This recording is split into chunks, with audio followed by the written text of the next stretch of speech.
The action of this funny and interesting story takes place in the Kingdom of the Swordsman, in the Eastern Wasteland, where the attack on the city took place. One of the attackers threw the students back and said that their clan could not do anything against this phantom transformation. Times had changed. Now these lands would belong to their blood clan. The wounded student shouted that the villain should not talk nonsense because he had already informed Brother Alan, and when he came, none of them would leave. 5 terrifying masters towered over the students, and one of them said that he did not know anyone among the best students of the Sword Clan with that name. Apparently, he is not even among the top 10, and if he dares to fight the Great 5 of the Blood Clan, he will be finished.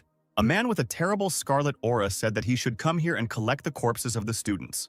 After these words, the huge red projection that the villain summoned punched the student. Suddenly, an unknown guy rushed towards the threat at the speed of a cheetah. The Scarlet Fist was immediately blocked by his skills. The unknown villain in the hat was surprised that someone was able to block his attack.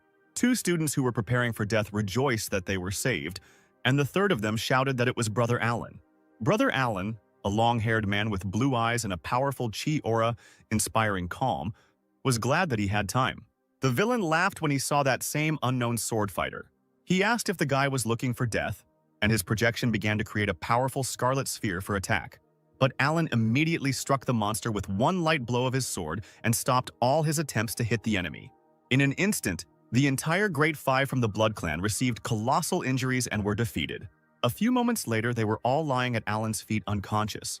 Apparently, it was all over for them. Unnoticed by the others, a strange scarlet sphere rolled from one of the 5 masters. Alan asked the students if everything was okay, and they thanked him for his help. Alan asked Brother Steve if he told him not to do anything because if he didn't have time, they would have died. To which Steve replied that this would be a lesson for him. But these masters sacrificed 1,000 monks just so that refined the Blood Soul Pearl, and therefore he could not sit idly by. Alan advised the guy not to listen to the clan's tales. Let him do what he can and live an ordinary life. This is the best path to improvement for his generation. Suddenly, the student noticed how the Scarlet Pearl began to emit purple ominous smoke and head towards Alan. An elder of the Blood Clan emerged from it and asked who dared to speak out against his students. He then attempted to attack our hero with the fist of ghostly comprehension. Steve recognized him and shouted that he was the master of the 7th level of the Purple Palace. But Alan was already preparing for a new battle, drawing his invincible sword from its sheath. The blade of the blade shone with a blue light, and immediately multiple cuts of the sword rushed towards the master. Alan's power was able to stop the elder's ghostly hand. The master was surprised that someone was actually able to stop his attack. He thought about it and said that Alan was a good fighter and it would be a pity to even kill such a person. The villain invited Alan to join them because their clan has always respected the strong. He will make him his #1 student and support the guy. Besides, their clan is full of treasures and beauties. Alan answered the elder that he had heard that they work from early morning until late at night, eat and sleep in the open air, and are constantly hunted. On their way to improvement, they kill each other because they only care about their own benefit, to which the master replied that they don't have many rules, and the discipline is lame, but their main principle is that the more you work, the more you get. Alan laughed at the phrase, the more you work, the more you get. At their sword school, working hours are regulated, and besides, he has been here for a long time and sincerely enjoys the time he spends here. Therefore, he will never join them. After these words, the guy used his sword technique, which cuts everything in its path.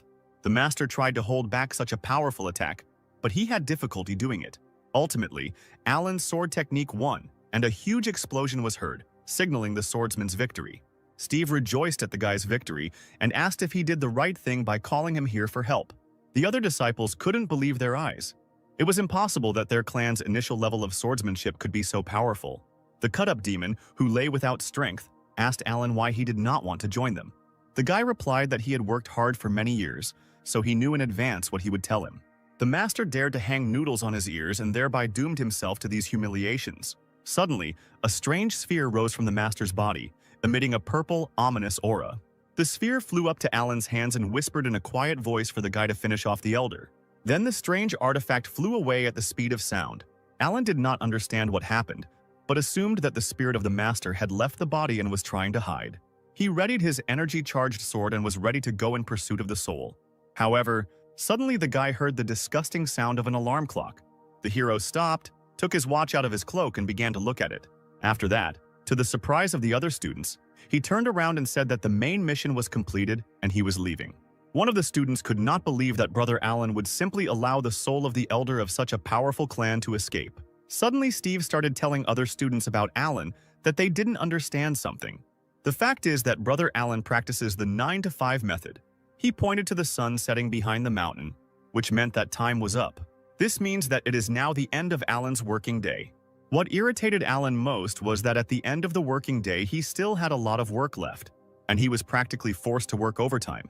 The next day, we are transported to the residence of the Swordsman clan.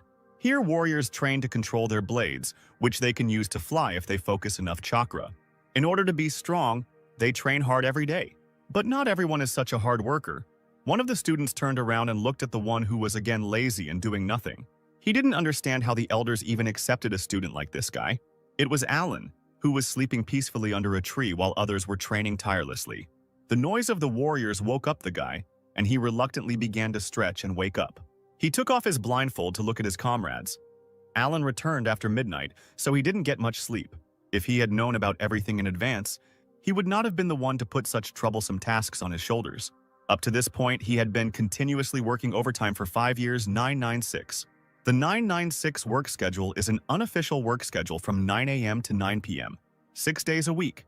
His boss shouted at the guy from morning to night that he was lazy and that he should continue working until he finished and not even think about leaving. As a result, the guy lost consciousness, and his colleagues told the boss to call an ambulance. But he said that first let the guy finish the project. Suddenly, Alan died and accidentally ended up in this fantasy world. Here he is a simple student of the Swordsman clan, and finally, he has a second chance to change everything. But other students, just like in his previous life, tell him to work hard and not stop for sleep, because a student of his age should devote himself to practice, not sleep. Everyone around tells the guy that he is lazy, and they have never seen such a lazy person. But he decided, so as not to repeat the mistakes of the past, he would never work overtime in this world. But the guy didn't expect that even here he would stand out so much. Suddenly, someone distracted him from his memories by calling his name. It was Steve who told Alan that the elder was looking for him. He wanted to ask him about the details of yesterday's mission. Alan asked if Steve had told him anything about him. The enthusiastic student replied that the master had already called them to talk. But no one said a word about Alan's strength. The eternal lazy man replied that this was very good, and next time the guy would teach Steve a couple of techniques. The student immediately blushed and thanked his brother in arms. Alan used his magic sword and headed towards the elder's palace. After some time, he arrived at the main hall. In this world, improvement is divided into 6 stages. From the lowest to the highest, they go in order. Chakra improvement, the realm of the spirit. Then the formation of the soul is the limit of the palace of the immortals, sealing one's power. And the last stages are called the purple palace, and then the ascent to truth. Each of these stages is divided into 9 levels. But there is someone more serious than all these stages. This is the head of the sword clan, Reynold, the 6th level of ascension to truth. The mightiest of this world are called his elemental sword god. Alan waved to Reynold and said good morning to the elder. The powerful warrior looked at the guy with a merciless gaze and told him not to forget where he was. At that moment, Alan took a box out of his pocket and said that this was tea that he had planted and that it had ripened a couple of days ago. This information blew Reynold's mind. He immediately approached Alan like a child and began to beg him to let him try his new tea. Who would have thought that the god of the elemental sword, Reynold, is madly in love with tea? Alan used his old knowledge of growing succulents and other plants to develop the best variety of tea, which helped him build a good relationship with the elder. But this is a must for any self-respecting employee. His thoughts were interrupted by an elder who was hiding tea in his sleeve. He asked how yesterday's mission went. Some students said that it was Alan who saved them. The guy looked away and replied that it happened completely by accident. He then took out a strange sphere and said that he took it from one of the disciples of another clan. Reynold immediately understood what this sphere was.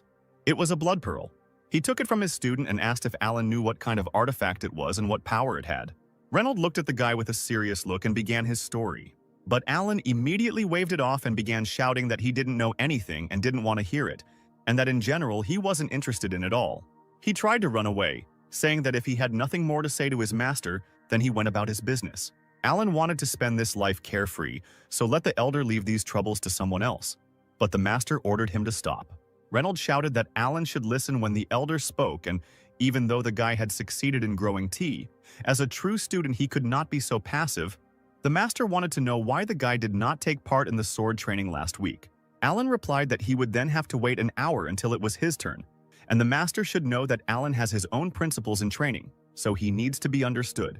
Reynolds objected, shouting that because he missed class, all the masters came to him to complain, and they all unanimously asked to demote Alan from the students. The guy calmly turned around and asked if they really said that. Reynolds thought that he was too harsh with him and should have said it more carefully. However, Alan was only glad to hear these words, because if he was demoted to an internal disciple, no one would bother him anymore. Alan asked the elder when he would demote him, and Reynolds' patience was already reaching its limit. And then he exploded and shouted that in the entire history of the clan, there was not a single precedent like this. If Alan was demoted, it would be tantamount to a slap in the face to his elder. The guy replied that he didn't know that something so wonderful would happen. Suddenly, someone behind the guy's back called his name, and Reynolds was glad that she had finally come. The girl went to Alan and said that tens of thousands of students work day and night to become true students. But for some reason, only brother Alan is ready to give up this once-in-a-lifetime opportunity. This beauty's name was Hannah, and she was the true #1 disciple of the Swordsman clan. Even in her early years, she achieved great success in cultivation, and since then she has been ranked first among the disciples. She is called the future of the Sword clan, and she was also very beautiful. Meanwhile, Alan takes 55th place, which is the clan's last place. The guy said that his sister doesn't know, but he has been stuck in the Purple Palace for a long time. So Alan decided to start over as an inner student, re-strengthen the spirit, break through the limit of the Palace of Immortality, and become stronger, because the one who repeats everything 10,000 times becomes the strongest. Hannah replied that she didn't think he would be so progressive and think so deeply about ways to improve. It was different from what she had heard about him. The girl bowed down and said that she was wrong, and meanwhile the master was watching this performance that Alan staged. Reynolds interrupted their conversation and said that the reason the guy was here was because several masters wanted to make a request to him. Alan turned warily and asked what the masters wanted from him. They want him to go on a mission with Hannah and learn how to work hard from her best student. This was the worst thing Alan could imagine. It seemed to him that the elder was mocking him. It was Hannah who, through her hyperactivity, doomed the entire clan to live up to her standards. He and Alan were completely different people, and the guy believed that they could not work together. Reynolds said that the girl is the best student and people line up to her for advice every day. And the guy is also dissatisfied that he had such a wonderful opportunity to study. Alan replied that he was simply worried that he was not good enough for this mission and would interfere with his sister's improvement. He turned to the girl and, with a calm expression, asked her to confirm his words that she did not want the guy to interfere. Hannah, on the contrary, shouted to the guy not to worry about it. Her eyes sparkled with enthusiasm, and she said that their entire clan was family, and they should support each other and make progress together. In addition, Brother Alan can use this opportunity to prove himself and destroy the rumors that other people are spreading about him. Alan was gripped by fear. The guy thought that they were trying to intimidate him because he didn't want to suffer like she did. Then he used another trick. The guy folded his hands in a sign of humility. He stood in front of the elder and said that if he took part in this mission, his tea leaves would be left without sensitive supervision. The elder even invited Hannah so that Alan could take part in this mission. But he did not intend to deviate from his principles.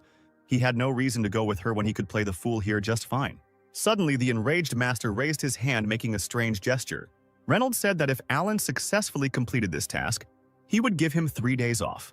3 days off, these words echoed in the guy's head. A whole 3-day weekend, one could only dream about it. Alan immediately grabbed the master's hand as a sign of gratitude. His eyes glowed with enthusiasm, and he asked the elder to immediately inform him of the contents and location of the mission. He will go through fire, water, and copper pipes to complete it. And meanwhile, the master only sighed in disappointment. A quarter of a day later, Hannah worked hard to master the techniques. Alan, meanwhile, was yawning after a deep sleep. He approached the training girl and said that she was training very hard. Hannah, meanwhile, was angry with the guy because he was late. Alan answered her that if he did not sleep at lunchtime, he would not have any strength for the battle. The girl began to scold him, saying that he should devote more time to practice. So she, for example, came here on time and managed to make 3,000 swings of the sword. But Alan, it turns out, needs sleep like an ordinary person. He is too weak. The guy said that she was right, and that he would think about everything in his spare time and then give it his all at the next training session with double strength. But in fact, he was only thinking about the fact that Hannah was grumbling like an old woman. The girl exhaled in disappointment and said that they didn't have time for this and it was time to move out. At that same second, our new team rushed to the mission site. While they were flying to the place, Hannah asked Alan what he thought about the mission, to which he replied that the elder had sent them to investigate the disappearances of people in the mountains. And this mountain range was located right next to the sacrificed village. Alan suspected that the disappearance was not accidental at all. Hannah agreed with him. The inspired girl encouraged the guy, telling him not to worry. Given his level, she would protect him. Alan looked at her and thanked her happily. He didn't think that Hannah would be a person he could rely on. The guy thought that he had hit the jackpot and would get a 3-day weekend and make friends with the beauty. Alan mentally thanked the elder, and they set off on their mission. Towards evening, the team reached the mountains where people disappear.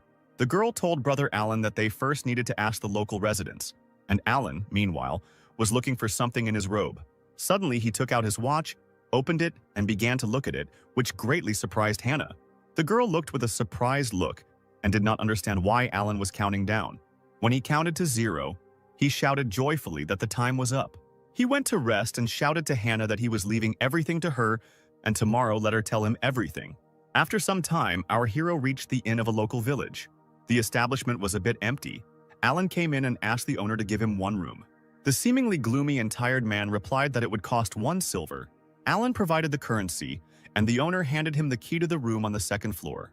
When Alan took the key, he noticed a strange tattoo on the man's hand that looked like the tentacles of a black squid. Although this could be a clue, Alan decided that it did not matter because now it was his time to rest. When he got to his room, he lay down on the soft bed and thought about how Hannah was progressing in the investigation. After some time, the guy woke up due to a loud noise from below.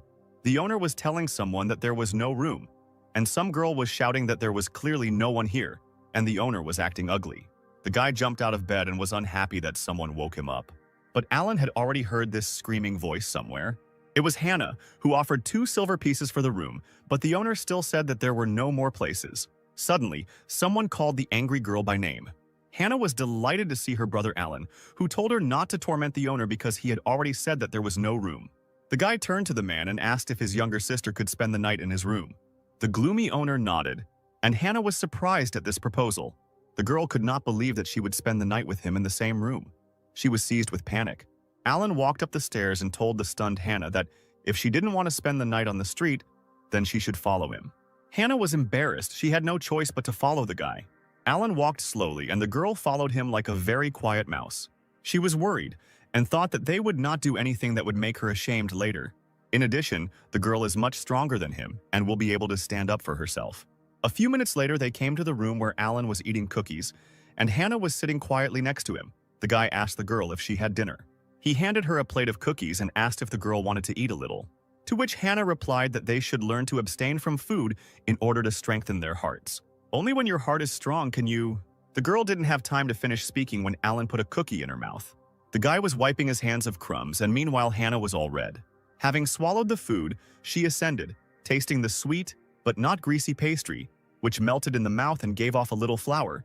It penetrated the girl's heart, making her want to drown in it. At that very moment, her sanity returned. She started screaming at Alan, scolding him for sneaking up on her with this cake. The guy, with a calm expression, turned to the girl and asked if it was delicious, to which she replied that she really liked the pastries. But there is no benefit from such food, so it is much better not to eat. But Alan did not agree with this statement. He asked his sister if she had ever wondered whether it was possible to walk by leaps and bounds, avoiding 5 vegetables, 3 flowers, and the bustle of the world. The 5 vegetables are vegetables that Buddhist monks do not eat, and the 3 colors are the 3 colors of the clouds, and Alan said that they should not be avoided. After all, they walk around this world, and even with all their desire, they cannot isolate themselves from everything in the world. Blind avoidance will only tire you physically and psychologically. You will be afraid of everything that makes practice difficult. The girl asked how then they could practice without giving up human desires. It's impossible. Alan replied that he thought that true monks were not afraid to face temptation and experience it themselves. As with these cakes, if you're afraid that their taste will disturb your mind, you should try to get used to them. When you learn to treat this as something completely ordinary and remain indifferent, this will be your first step towards real practice, and only with a pure heart will a girl be able to see the truth. Only in this case will she feel like a fish in water, free and natural. Lost in his thoughts, Alan opened his eyes slightly to look at the girl. She was in shock, and the guy realized that he had said too much and apparently her brain had overheated. Suddenly, the girl jumped up from her seat, shouting that she understood everything. Only by facing desire and then giving it up can she return to her true nature and experience the essence of the world. After these words, Hannah began to eat all the sweets that were on the table with great enthusiasm. Alan was shocked. Now all his sweets will go to the girl and not to him. A little later, offended by Hannah, he said that today she would have to sleep on the floor, to which the girl grinned and replied that she would not sleep, but would just sit and meditate. And so it happened. Alan fell asleep in a cozy bed, and Hannah sat and meditated in the room. Suddenly, an unfamiliar man approached the door to their room. The man took out something and said that he was ready to let this girl go. But now, unfortunately, he will have to end her life, after which he placed a strange incense in front of their door. Hannah continued to meditate, and the smoke from the incense gradually began to fill the entire room. The girl opened her eyes slightly. It seemed strange to her that she felt some kind of aroma. At that same second, she realized that she was surrounded by a mysterious fog that was penetrating more and more into their room. Hannah realized that it was poison from which there was no escape. Suddenly, her body began to become heavier, and her face became covered with sweat. A few moments later, the girl fell to the floor, exhausted. All she could do in her current state was to whisper for Brother Alan to run away as soon as possible. However, the guy was lying on the bed, and a strange aura was concentrated around him. It seemed that the guy was completely unaffected by the poison and was simply watching the girl. Hannah's vision gradually began to dim, and she eventually closed her eyes and lost consciousness. Meanwhile, a secret meeting took place in the forest outside the village. The man told the master that the disciples of the Sword Clan were knocked down by him with the help of the aroma of a broken spirit. One of the students is Hannah, the best student of the clan, and the identity of the second is unknown to him, but the girl called him Brother Alan. The unknown figure with red eyes said that he did not expect such a weakling to defeat Hannah. As for this Alan, the gentleman has never heard of him. He must be someone insignificant. A gloomy figure appeared. It was a hooded man with a scar on his cheek who had bright, expressive red eyes. He said that his servant did a great job this time. The owner of the inn began to sob and ask about his wife and children. The gloomy unknown person reassured the old man and told him not to worry because they were alive and well. Right now, he would take him to them. The owner of the inn was delighted at the gentleman's mercy and began to thank him. But at the same moment, the old man's chest was struck by lightning, which killed him on the spot. The gloomy hooded man laughed and shouted that this was the last victim and everything was about to end. Having finished laughing, he called out to the third and fourth, who immediately landed behind the man. He ordered them to go to the inn and capture the 2 swordsman clan disciples. Meanwhile, dear Hannah began to gradually come to her senses and open her eyes.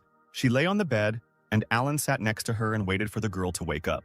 Suddenly, Hannah stood up abruptly and began shouting that they needed to run away from here because it was dangerous here. Alan still sat with a calm expression and looked at the frightened girl. Her sanity gradually began to return, and she began to realize how ridiculous she now looked. She asked Alan why he was okay because he should have lost consciousness before her. The guy replied that when he sleeps, unlike Hannah during meditation, he does not use spiritual power, so the aroma of a broken spirit did not affect him at all. But Alan had to remain still for a long time for the scent to dissipate, and Hannah came to her senses. In fact, it is difficult for monks below the 5th level of the Purple Palace to resist this poison. Alan told the girl that her social experience was too small and she should be more careful. If she had gone on the mission herself, the consequences would have been catastrophic. The girl bowed before Alan and thanked him for saving her. In the future, she swore that she would be more careful. Meanwhile, the guy brewed aromatic tea. He handed her tea and told her to drop politeness and drink some tea and warm up. Hannah was very embarrassed, feeling guilty about the incident, but thanked her brother Alan for the drink. There are rumors that Brother Alan is just an ordinary lazy person who doesn't know how to do anything and doesn't strive for anything.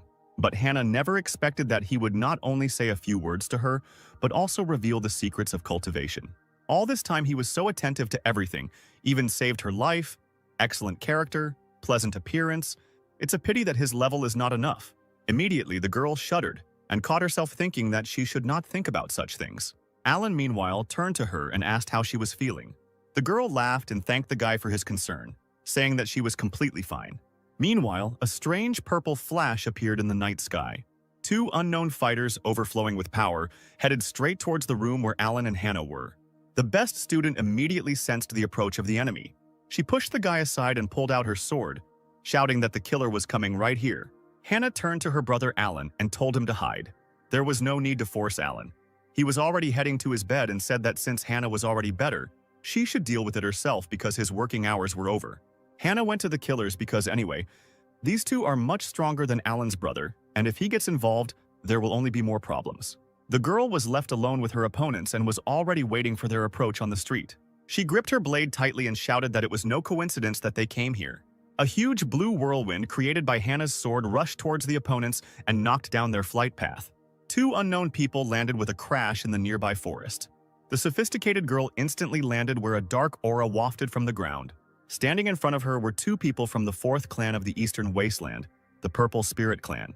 Hannah didn't understand why the Purple Spirit Clan's disciples attacked them, so she asked what they were doing here. But they didn't answer, and their eyes looked especially strange. They were black. These two were bloody puppets.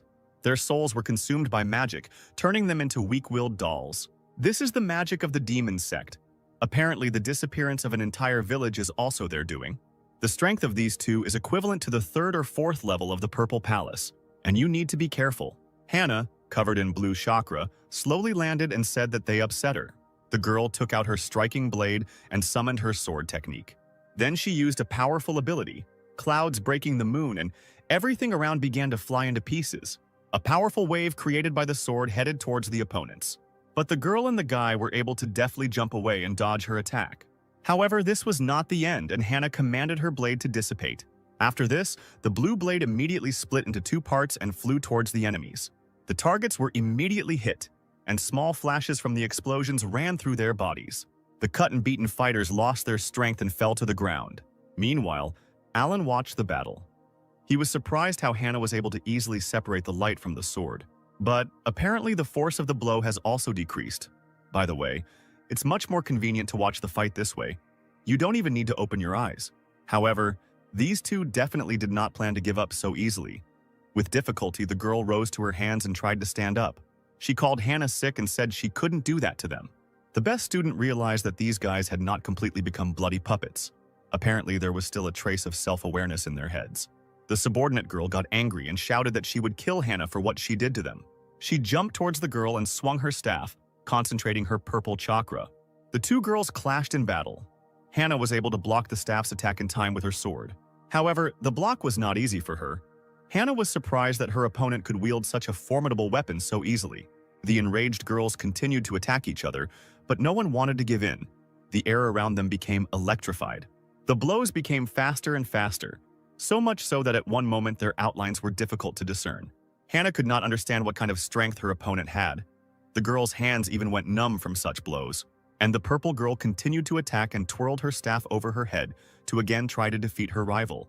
She gathered a huge amount of chakra and shot a magical stream towards Hannah. Meanwhile, Hannah realized that everything was about to end. Her sword was also charged for the next attack. Alan was happy for the girl because in such a short time she managed to study her opponent, which was to be expected from the best student. Even though they are on the fourth level of the Purple Palace, now they are just puppets. Their consciousness is sealed, so they can only fight with the help of instincts. Hannah closed her eyes and tried to concentrate to gather all her chakra for one powerful blow. A powerful stream of mana formed around the girl, which was so huge that it went like a column into the sky. Seeing such power, the purple girl was afraid. But Alan was worried about Hannah, because it seems his sister is unaware of the danger. The guy took in his hand a leaf of a tree that flew into his window and decided that this would be enough. After gathering enough chakra, Hannah summoned her striking sword technique. She drew her sword, and a powerful wave of energy was sent at the speed of sound towards the purple girl. She tried to protect herself by forming a shield with her chakra. However, the shield was too weak compared to the enormous chakra power that the best swordsman student had summoned. After the battle, the purple girl lay in a pile of collapsed rocks, and Hannah was thinking about how to quickly rid these fighters of the spell. But the beauty did not notice that behind her, the second fighter raised his fan. He waved his weapon and immediately a purple lightning, sharp as a needle, rushed towards the girl's back. Hannah turned around because she realized what had happened. But it was already too late. She only managed to create a small shield and try to protect herself. However, the shield was too weak and thin, and the purple blade easily broke the defense and was aimed straight at the girl's eyes. But suddenly a leaf that flew in like lightning repelled the attack and changed the trajectory of the blow, protecting Hannah. The purple blade flew past the girl's head and crashed into the mountain, creating a huge explosion there. The wind blew and blew her beautiful hair, and for a moment she realized that someone had just saved her. One of the purple warriors was sitting in front of the girl, and she knew that if she missed such a blow, the injury would be very serious. But she didn't know what kind of green light it was that saved her life, and she still has to find out. Hannah approached the enemy with lightning speed and went behind his back. She hit the guy's neck with the hilt of her sword and easily knocked him out. After some time, the girl returned to Alan's room and sat the two prisoners on chairs, who were unconscious. Alan praised the student, saying that she was able to cope with everything successfully. But the girl was haunted by one question. She tried to ask about him, but the guy immediately said that he had been lying in the room all this time. Then he smiled carefreely and asked what happened and what was bothering her so much. The girl shrugged it off and replied that nothing had happened. But she herself thought that with his level, he would hardly be able to do something like that, so there's no point in asking Alan about it. She also said that while the spirit of these guys is still alive, they should hurry up and return them to the clan. They need to ask the elders to cleanse their hearts and expel the evil formation from them so that they stop being puppets. But if they leave, the demon clansmen will run away and do their dirty deeds elsewhere. Alan stood up and said that for the sake of the people and the 3 days off, he would try to do something. Hannah was surprised that the guy began to concentrate chakra and asked what exactly he was going to do. Alan replied that he would use his divine sense to penetrate their consciousness and expel the formation. Hannah panicked and shouted that the guy was crazy because this is a very difficult practice. The slightest carelessness can lead to complete destruction of the soul. The guy calmed her down, asking her not to worry, and extended his hands to the heads of the prisoners. But seeing this, Hannah panicked even more because he wants to turn them from puppets at the same time. And this is even more difficult. Alan answered her that saving a person is tantamount to putting out a fire. The faster, the better. A little time passed, and the purple girl opened violet eyes that were once black. Her brother was happy that Sarah had finally woken up. The girl began to rub her tired eyes trying to wake up completely. But then her consciousness finally returned to her, and she turned towards our heroes. Seeing Alan and Hannah, she asked if they were students of the Sword Clan. Hannah formally greeted Sarah and introduced herself as well as her companion Alan. The brother began to calm the girl down, saying that this was the best student of their clan and they saved them. The guys were able to rescue them from the trap set by the elder of the demon clan. Alan asked Sarah to tell us in more detail how this happened. The girl bowed her eyes and began to tell this sad story. A week ago, he and Brian, on orders, went to the village to investigate the disappearance of residents. They asked around and traced it to a strange place in the forest. In it, the elder of the demon clan used the blood of the villagers for a sacrifice. In the end, they fell into a trap that he had prepared in advance. All these demons and images created by the elder suppressed the consciousness of the fighters. They ended up becoming puppets of the elder and could do nothing more about it. Therefore, the first thing Sarah did was to thank her new friend for saving her. Hannah began to wave her off and tell the girl not to thank her. After all, she didn't do anything, but the one who saved the guys was this lazy brother Alan. Sarah turned towards Alan and thanked him, saying that they would definitely repay their debt. Hannah stood shyly behind the carefree guy and thought about what happened. He had just managed to free 2 people from the curse of the bloody puppet at once. It happened so quickly that it seemed as if he didn't even bother, surprising his best student. Usually this spell affects the deepest corners of consciousness. Getting rid of it without harming a person is like finding a needle in a haystack. Not even all elders manage to get rid of it. After using the technique, Hannah immediately asked Alan when he was able to master such a complex technique. The guy replied that earlier he was whiling away time in the elder's pavilion and accidentally came across a fragment of a scroll of practices for manipulating spiritual thoughts. He found it very interesting, so he studied it. The information amazed Hannah more and more. He even found not a whole scroll, but just a fragment, and was able to learn such a technique. Suddenly, her memories were interrupted by Alan, who said that in order to save the guys he needed to use resources and artifacts, almost worth 30,000 high-grade spirit stones. The girl puffed out her cheeks angrily, thinking that the guy probably did it by accident and he would never have had that much courage. Sarah looked at Alan and realized that he was far from stupid. Therefore, she happily agreed to make up for everything as soon as they returned to their clan. Hannah was amazed that they actually agreed, while Alan smiled triumphantly. It is now recognized that the formation of purifying the heart and destroying evil that can dispel the spell of the bloody puppet requires at least 50,000 stones. So 30,000 is a good price for friendship. Alan made a nice face and asked them not to rush because their clans were friends with each other, so it was their duty to help them. He also asked the two to remember the details of their abduction. Sarah said that the man's name is Lloyd. His combat power is not very great, and she could cope with him on her own. But he is very good at using formations and poisons, which is why the couple was able to get caught so easily. Alan made them happy by saying that if this is the only thing, Then he has a special elixir that can make them immune to poisons for 3 hours. He will give it to the 3 fighters, and they will defeat the Elder. Sarah's morale increased, and she shouted that if she was immune to the poisonous incense, she would kill this opponent in a matter of minutes. But then she again remembered all the words that Alan said. She asked why only the 3 of them would go. Would Alan really stay here and not go with them? The guy bowed his head and replied that he actually needed too much spiritual power to save them. Therefore, he will have to sleep to recover, while Hannah could barely restrain herself from punching this lazy guy. The purple couple apologized, saying that they were too blind to see Brother Alan's hard work. They decided that the 3 of them would cope while Alan rested. Meanwhile, Hannah realized that the lazy man had again deceived everyone in order to do nothing. After some time, a new team set out in search of the Demon Elder. Sarah looked at the small blue sphere and asked if this was really the magic elixir that Brother Alan was talking about. Hannah told her that they should believe him because he had already saved them several times. After these words, all 3 fighters took the magic pill. Sarah noticed that the elixir melted pleasantly in the mouth and was no different from ordinary pills. Brian added that it was not that he did not trust Alan, but his level of cultivation was very low. The team continued to walk through the forest. The moon had already appeared in the sky, and it became somehow too quiet around. Hannah took up her sword, noticing that something was wrong here.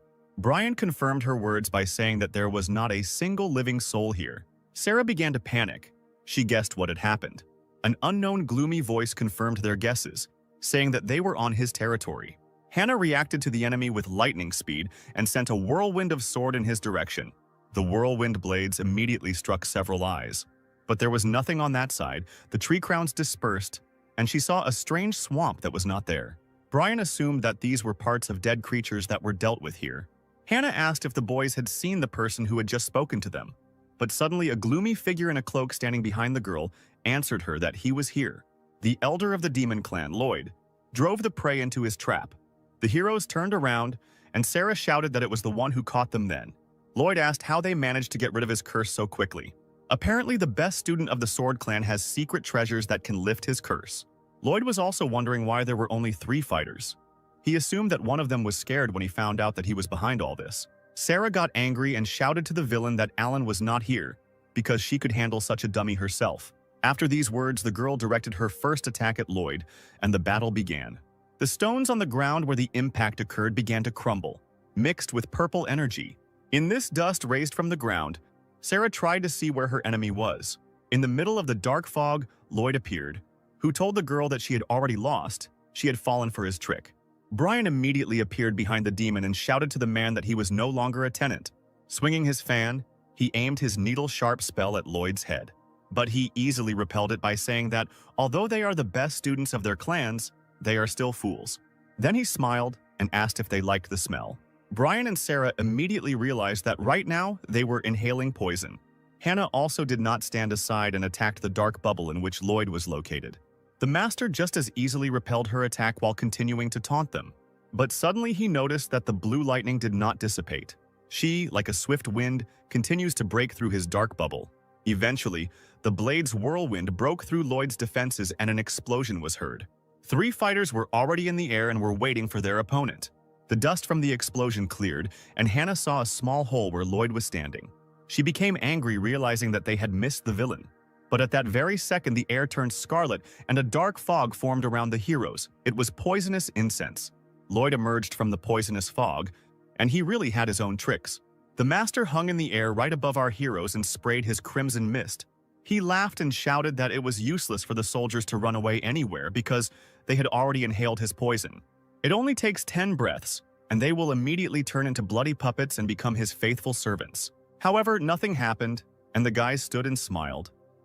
At that moment, Lloyd realized that something was wrong. And then he realized that he was missing the 3rd fighter, who was already swinging his huge staff behind the master's back. Sarah took advantage of the moment and hit Lloyd on the back. The force of the blow was colossal, and the master immediately spat out a lot of blood.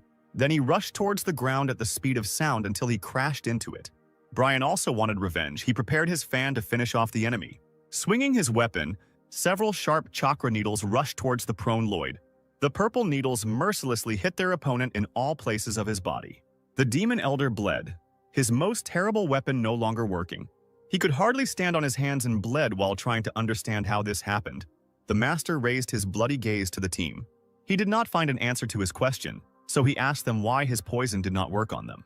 And the squad of fighters only mocked the once strong villain. Sarah was happy that Alan's elixir was really so strong. Resistance to poisons would help them deal with all the members of the demon sect. Lloyd knew that this poison was even stronger than the previous one, and even if you held your breath, it would be absorbed into the skin, and nothing short of his special antidote can dispel it. Then why doesn't he take these warriors? Apparently they have some kind of secret of their own. Hannah said it was time to finish with him and prepared to use her sword technique. But Lloyd wasn't going to give up so easily. He wiped away his blood and said that this was far from over. The demon elder immediately jumped and took off from the ground. Having covered a great distance with lightning speed, he said that the game had just begun. Flying into the sky, he summoned the bloody flames of the heavenly formation and covered the entire area below him. The girls who got into the area panicked and tried to understand what was happening. Lloyd scoffed and reminded them that they had entered his territory. He ordered the first to get rid of them, and at that very second, something began to form from the dirt behind them. Brian turned in horror to see a man began to form from the mud. A powerful, angry demon who was ready to tear everyone apart. The team realized that this was the bloody puppet of the 6th level of the Purple Palace. Lloyd continued to taunt, telling the guys that they would definitely not be returning home today. Speaking of the house, Lloyd sent the second one there. He has the 5th level of the Purple Palace, and he will deal with the coward who is hiding there. Hannah immediately began to worry about Alan, because he was too weak to cope with such an opponent. Meanwhile, Alan was sleeping peacefully and was not at all interested in the outcome of the battle. And a terrible demon with 6 eyes had already entered his house through the window. But, to his surprise, he found no one on the bed, and there was not a soul in the house. Sly Alan was lying in the next room and had absolutely no intention of working overtime. He turned to go to sleep, but immediately, an explosion thundered behind him. It was a trap that Alan had left for the demon. But, to his surprise, the enemy was not torn apart, and there was a silhouette behind him. It was a demon who was struggling in agony and screaming because he had received many injuries. Actually, no, the trap was too weak for him. Alan had to get out of bed. He realized that the demon would not be able to return until he caught him. The guy didn't understand whether it was really necessary to involve him in all this. Meanwhile, a fierce battle broke out in the forest. Hannah concentrated her power and used her sword technique to create a hurricane of water. Meanwhile, the bloody puppet began to form a cloud of energy to repel the attack.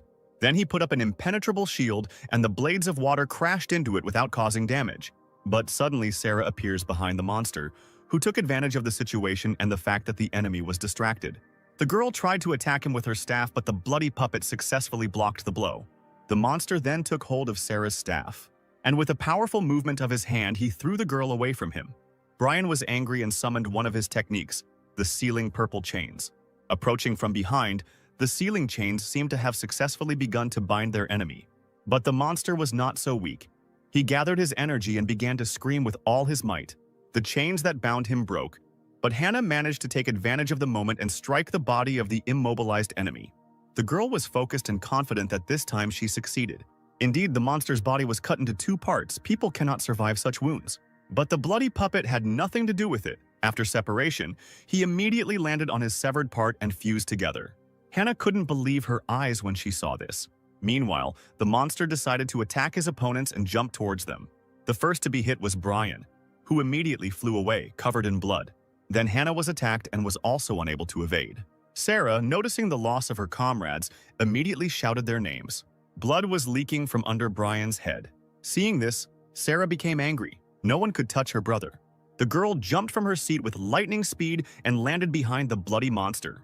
Her rage gave her strength, and she was able to hit the monster's back with her staff. However, the monster that received the blow jumped away from her to a safe distance. This time was enough for Hannah to come to her senses. The girl landed next to Sarah and said that this guy is so strong that with his endless regeneration they will simply fizzle out over time. Sarah said with a serious face that she had a secret way to destroy him. Hannah was happy because there was hope, but Sarah needed time to gain strength. So the purple girl asked Hannah to buy her some time. The best student prepared for battle, saying that she could rely on her. Lloyd taunted them by saying that if they have any aces up their sleeves, then let them use them now. These puppets are a masterpiece of his collection of bloody techniques, so they will all soon come to an end. Suddenly, the master felt something strange. Number 2 did not move, and the master thought that apparently he had finished with the coward too quickly. However, everything was not so simple. The bloody puppet was tied with Alan's blue bonds. The guy looked at the bloody puppet and said that the elders should under no circumstances find out about this. But he just wanted to sleep peacefully without any unnecessary noise. And if the puppet does not do this, then he will give her something in return. After these words, Alan immediately grabbed the puppet by the hair. He slowly walked to the window, holding the monster by the hair. The guy looked into the distance, where a fierce battle was breaking out, and saw only a strange red dome. Brother Alan raised the shackled, bloody puppet like a spear and began to take aim. Then he threw the monster towards the dome with all his strength and shouted at him to get back out and let him sleep. Because of such force of the throw, the monster flew into the sky so far that it was no longer visible. Alan, meanwhile, turned around and thought that he had a little more time to rest. He wanted to go see if there were still free rooms here because he needed to sleep a little more. Meanwhile, Hannah continued to gain time and many blows from the puppet flew at her. The girl tried to block the fists with her sword, but their strength was great, and Hannah's strength was decreasing, so the girl flew a short distance. She was all wounded, but she didn't really have a choice. The girl did not understand why this bloody puppet was becoming stronger and stronger. Lloyd told the girl that since she was still holding on, it was not for nothing that she was called the best student of the Sword Clan, but all this would soon end. He ordered his first blood puppet to attack the girl. The monster immediately obeyed and attacked Hannah with great speed. He gathered furious energy around himself and jumped into the air above the girl. Hannah closed her eyes and mentally asked everyone for forgiveness because for the first time in her life she was afraid. But suddenly, behind Lloyd, some strange red flash appeared in the sky. Lloyd felt something was wrong and turned around. At that moment, a red object was rushing towards him at the speed of sound. The bloody monster thrown by Alan crashed into the bloody barrier like a bullet and pierced through it. Hannah and the demon elder were stunned by this turn of events.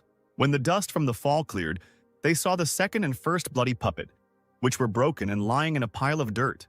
Only now did Lloyd realize what had happened, and he was furious. He couldn't believe that this was even possible. And Hannah was glad that if the second puppet was here, then everything was all right with Brother Alan. Apparently, one of the elders came and was able to protect the guy. Lloyd thought the same thing, and he knew that if the elders came here, it could become a problem for him. Therefore, he must hurry and finish the fight as quickly as possible.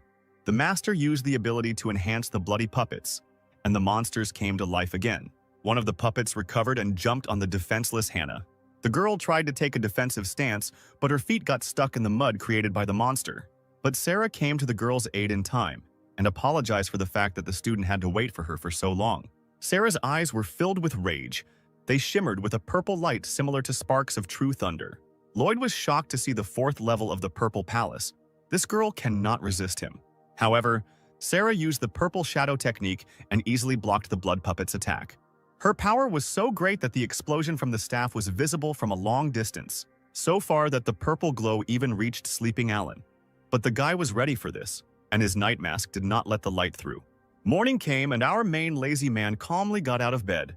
He went to the window to enjoy the fresh air and the rays of the just risen sun. It seemed like this was how every good morning should begin. But not everything was so wonderful. A huge explosion in the distance disturbed the landscape, and Alan thought that today was some kind of explosive day. Apparently, Sister Hannah and the others fought all night long. This elder turned out to be not such an easy opponent. Alan slowly put his hand into his pocket. He took out his watch to see what time it was. It was time to work. Meanwhile, the girls stood near a large patch of mud.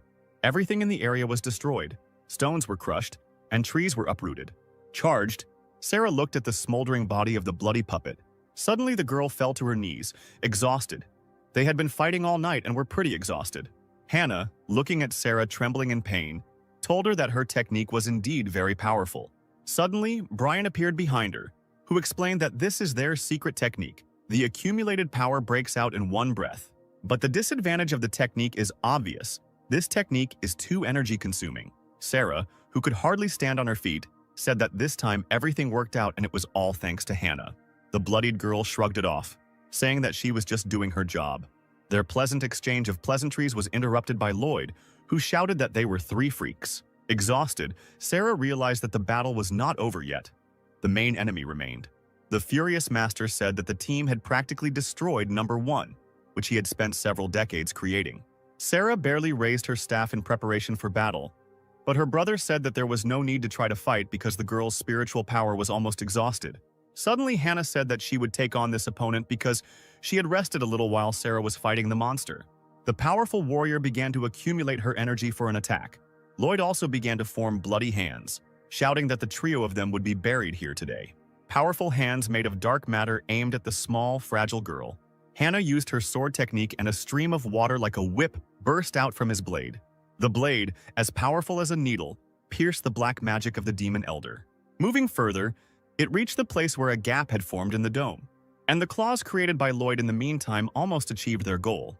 But it was not for nothing that the girl was the best student. She cut the bloody magic into small pieces with lightning speed. Lloyd glared at Hannah, noting that she was quite strong. He was wondering if the girl could handle his other technique. However, the dome on which Lloyd stood suddenly began to crack.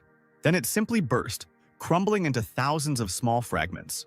Only now did Lloyd realize that the girl was aiming at the previously made hole. The master did not expect that Hannah would have the strength to do something like this, but he was not going to give up, after which the master suddenly shot himself right in the head. He absorbed the power of the dome and his blood magic completely into his body.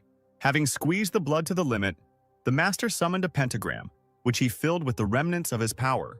Hannah realized that things were bad. It was obvious that the master wanted to use a secret technique, but suddenly her impulse was stopped by drops of blood that hit the girl in the back. The demon elder sealed her acupuncture points to release spiritual energy, but that was not all. The faces of the purple allies were also subjected to a strange, bloody attack. Then the allies opened their eyes, and Hannah saw that they had turned black. The master's bloody puppet technique was not so easy to dispel, as it turned out. The demon elder ordered number 3 and number 4 to capture the disciple. Lloyd told her that although she was talented, she was like a little child in front of him. But such power should not be wasted, so Hannah will become his new number 1. The master summoned his bloody hand to apply the seal and said that her blood would make a wonderful offering. The claws rushed towards Hannah, and the girl mentally apologized to the elders for the fact that their best student was defeated by the devil's spawn. The sweet beauty burst into tears, remembering her brother Alan, because she promised him to be careful. The claws almost reached their goal, but suddenly someone shouted at him to stop. A man hung behind Lloyd and ordered the master to let the girl go. The elder of the demons turned around, and the tearful Hannah immediately recognized the hero. Lloyd didn't understand where the guy came from here. He began to look around, assuming that the same elder who killed number 2 was here. Brother Alan told the master not to look back because the guy came alone. Hannah began to panic and scream for Brother Alan to run as fast as he could because he couldn't defeat him. Lloyd smiled. He knew that Alan was not his opponent. Since the guy came himself, the master decided to start with him first. Carefree. Alan snapped his fingers and said one word: destruction. At that same second, Lloyd was attacked by purple energy that came out of nowhere. He couldn't believe what just happened. Number 3 appeared behind him and used her magical powers. This was impossible. Lloyd's reactivated blood puppet formation was several times stronger than normal. No matter how powerful Alan was, it could not be easily dispelled. However, everything was like that. And Brian, who had regained his sanity, had already directed his technique of sealing chains at the enemy. The guy's sister also did not stand aside and was already waving her staff behind the chained Lloyd. The girl shouted to the old man to get down to the ground, and after these words she slammed him into the dirt with a strong blow. Bloody smoke emanated from the resulting crater where Lloyd landed. Hannah turned to her lazy brother and looked at him blankly. The girl was shocked by what he just did. How is it that the weakest sword master was able to defeat the elder of the demon clan with just a snap of his fingers? Sarah asked Brother Alan what exactly he did. The guy replied that it was just a little trick that he had thought out in advance. It all started when he extracted the bloody seed from the bodies of the two. He discovered that his rhizome struck the depths of the children's souls. Alan was afraid of damaging them, and therefore extracted only the seed. The sharp blades of the sword cut the seed around the rhizome like thin branches. This meant that they could still be manipulated at any time, because the root was still sealed in their souls. Therefore, Alan left several threads of the sword in their minds. As soon as the elder of the demon clan tries to activate the seed again, the threads will stop his attempt. At a critical moment, this can turn the tide of the battle. The purple warriors immediately bowed their heads and thanked Alan, saying that they admired him. Hannah asked why Alan didn't tell her about this, in case the plan would have failed. The guy replied that everything worked out for the girl in the end, but she was already starting to get upset, feeling useless. Then he encouraged her by saying that if it weren't for her, nothing would have worked out for him. After all, Hannah is the very person who can defeat the elder of the demon clan. An enthusiastic girl asked if the guy was lying. Alan, meanwhile, thought that if he had told her everything, then perhaps the girl would not have had enough acting skills to fool this elder. Sarah also supported Hannah, saying that if it weren't for her, they would not have been able to deal with the master so easily. The best student was delighted and agreed with everyone, and Alan shook his head affirmatively. The girl looked at the guy and thought that despite his low level, his wisdom, strategic thinking, and insight were excellently developed. Alan, meanwhile, recalled that he decided to quickly cope with this work in order to go on vacation ahead of schedule. But suddenly they heard a loud rumble and felt powerful chakra. The bloody formation was activated again, which meant that the battle was not over yet. The elder was still alive, and right now, bloody energy was gathering around him. Alan was disappointed. He knew that early leave sounded too good to be true. The tortured, scarred elder was on his knees and trying to get up. His bloody creations began to rise, and something began to emerge from the man's body. Alan watched all this from above and did not understand what he was doing. A spear covered in black runes slowly began to emerge from the demon elder's belly. Hannah realized that things were bad, and she needed to stop the appearance of the object, so she used her secret technique. The laughing villain, meanwhile, rose to his feet and grabbed his spear. The girl used the sword-breaking technique. Many lightning bolts rushed towards the master, but he only laughed and said that it was too late. He raised his dark spear, and Hannah's attack was immediately blocked with ease. The elder smiled ominously and said that his formation was complete. The girl did not know what to do. This was her last chance to destroy the enemy because she no longer had any strength left. At that very second, Brian said that it was time to retreat because their strength was not enough to fight the master. Hannah agreed to this, and the trio tried to escape. However, Alan said that the guys should leave first, and he would catch up with them later. Hannah turned around and asked what the guy was waiting for. She needed to leave quickly. But Lloyd didn't want to just let them go. He summoned a huge projection that stretched its hands towards the heroes. In a split second, the summoned monster grabbed all 4 heroes in a tight grip. Lloyd shouted that now he would show these pathetic insects the power of real poison. Sarah said that the master was able to catch her because her strength had run out, and Brian had lost all hope after realizing that the elder was invincible. Hannah looked at the monster and could not understand how he instantly jumped from the 5th level of the Purple Palace to the 8th level. Sarah didn't want to die like that, and her brother suggested that he became so strong because he absorbed his puppets. Lloyd told them that number 1 and number 2 were the best in his collection, and he didn't even think that the trio could beat them. Sarah said that even if number 1 is stronger than them, they could definitely cope with number 2. But now, these 3 are one. Lloyd laughed and told the team that he was also a victim. He said that he was forcibly raised into a bloodthirsty soldier. Then he raised his staff and it began to call for something. The guys did not understand what the master's words meant. Meanwhile, only one hero was not interested in the fight. He looked at his watch and Hannah asked him what he was doing. Brian said that the ancient books say that demon warriors first appeared 10,000 years ago. Countless decent people were beheaded, and most of the lands began to belong to the demon clan. And only when the 5 clans united among themselves to resist them were they able to defeat the demon clan's troops and put an end to this disaster. Lloyd laughed again. He said that he had witnessed many things. He had seen blood spilled, souls taken by force. All of this helped shape warriors like him. And today, the team of heroes has the honor of becoming an offering for his bloody formation. But suddenly, his solemn speech was interrupted by a disgusting sound. Lloyd didn't understand what the sound was, and Alan, meanwhile, was looking at his watch. His working hours are over, and apparently he will have to work overtime. Lloyd did not understand the guy's words and asked him what it meant to work overtime. At that same second, a huge wave of energy flew towards the invincible demon elder. A powerful flow of chakra immediately knocked the master out of the summoned formation. The weakest student told Lloyd that his hour of death had come. Hannah was surprised to see such a powerful technique. She asked Alan if it was his doing, but the guy only answered that they needed to get out of here as quickly as possible. The girl wanted to object, but the hero said that they should get out of here as soon as possible and protect the village from attack. In a panic, Hannah asked the guy who defeated puppet number 2, they need to quickly call this elder here because they themselves cannot cope with this opponent. Hannah's comrades also supported Hannah, telling Alan that he shouldn't be brave because, thanks to this formation, Lloyd's power has increased to at least the 8th level of the Purple Palace. So even with their common efforts, they can't cope. But the hero, smiling, told his friends not to worry because it would all be over soon. Meanwhile, Lloyd, who had fallen to the ground, stood up. He did not understand what had just happened because the guy's level should not be enough to defeat him. The demon elder asked Alan what trick he used just now to stop him. Alan, mocking his opponent, replied that he did not need tricks to defeat such a weakling. Meanwhile, Hannah and her purple friends were heading towards the village. Sarah asked the girl why they left him there alone. She couldn't believe that the guy really knew a way to defeat such a formidable enemy, who at that moment directed his bloody chakra at Alan. The bloody lightning hit Alan directly. Sarah continued to say that the hero's level was too low and that demon would destroy him with one blow.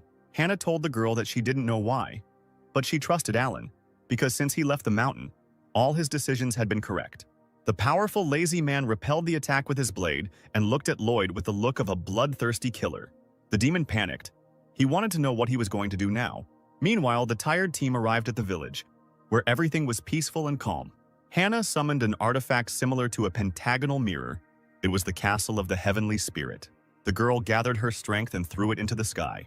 The castle of the heavenly spirit flew in the air and hovered over the village, creating a blue, impenetrable shield around it. Seeing the blue dome, Alan was delighted. He told his opponent that now he could calmly attack him.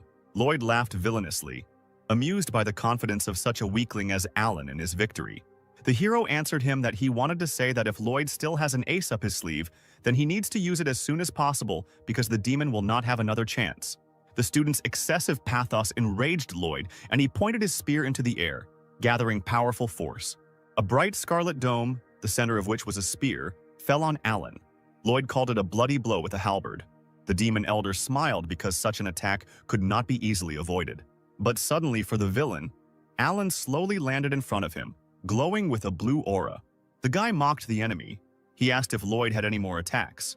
The demon elder was filled with rage. He swung his halberd, trying to hit Alan. But he dodged again. Then the villain summoned a huge bloody column that looked like a hurricane. The power was like hot magma flying around him. It was one of Lloyd's abilities, the demonic light of the skies. These red thunderstorms were visible even from the direction of the village. Sarah was stunned to see such powerful magic. That's what the power of a demon warrior is capable of. Meanwhile, poor Hannah was crying and praying that her brother Alan would survive. Meanwhile, on the battlefield, Lloyd's laughter fell silent because Alan spoke to him. The guy asked the enemy what use was such a skill if Lloyd couldn't fully control its power. And at that same second, blue blades rushed towards the demon. The blades, like the claws of an enraged beast, cut through the bloody hurricanes summoned by Lloyd. The demon elder trembled. He saw his ability disappearing. It seemed like just a bad dream. This should be impossible. Alan must be using some kind of illusion. The guy, meanwhile, appeared out of thin air and asked if Lloyd knew how he was. A simple cultivator resisting him so easily. In fact, everything is extremely simple. The fact is that Alan specially sealed his kingdom. He never practiced in front of other people, fearing that if they knew his true level, disaster would be impossible to avoid. Alan easily repelled all the demon's attacks even without looking at him, and continued his story by saying that it was not becoming for a student of his clan to brag about his skills.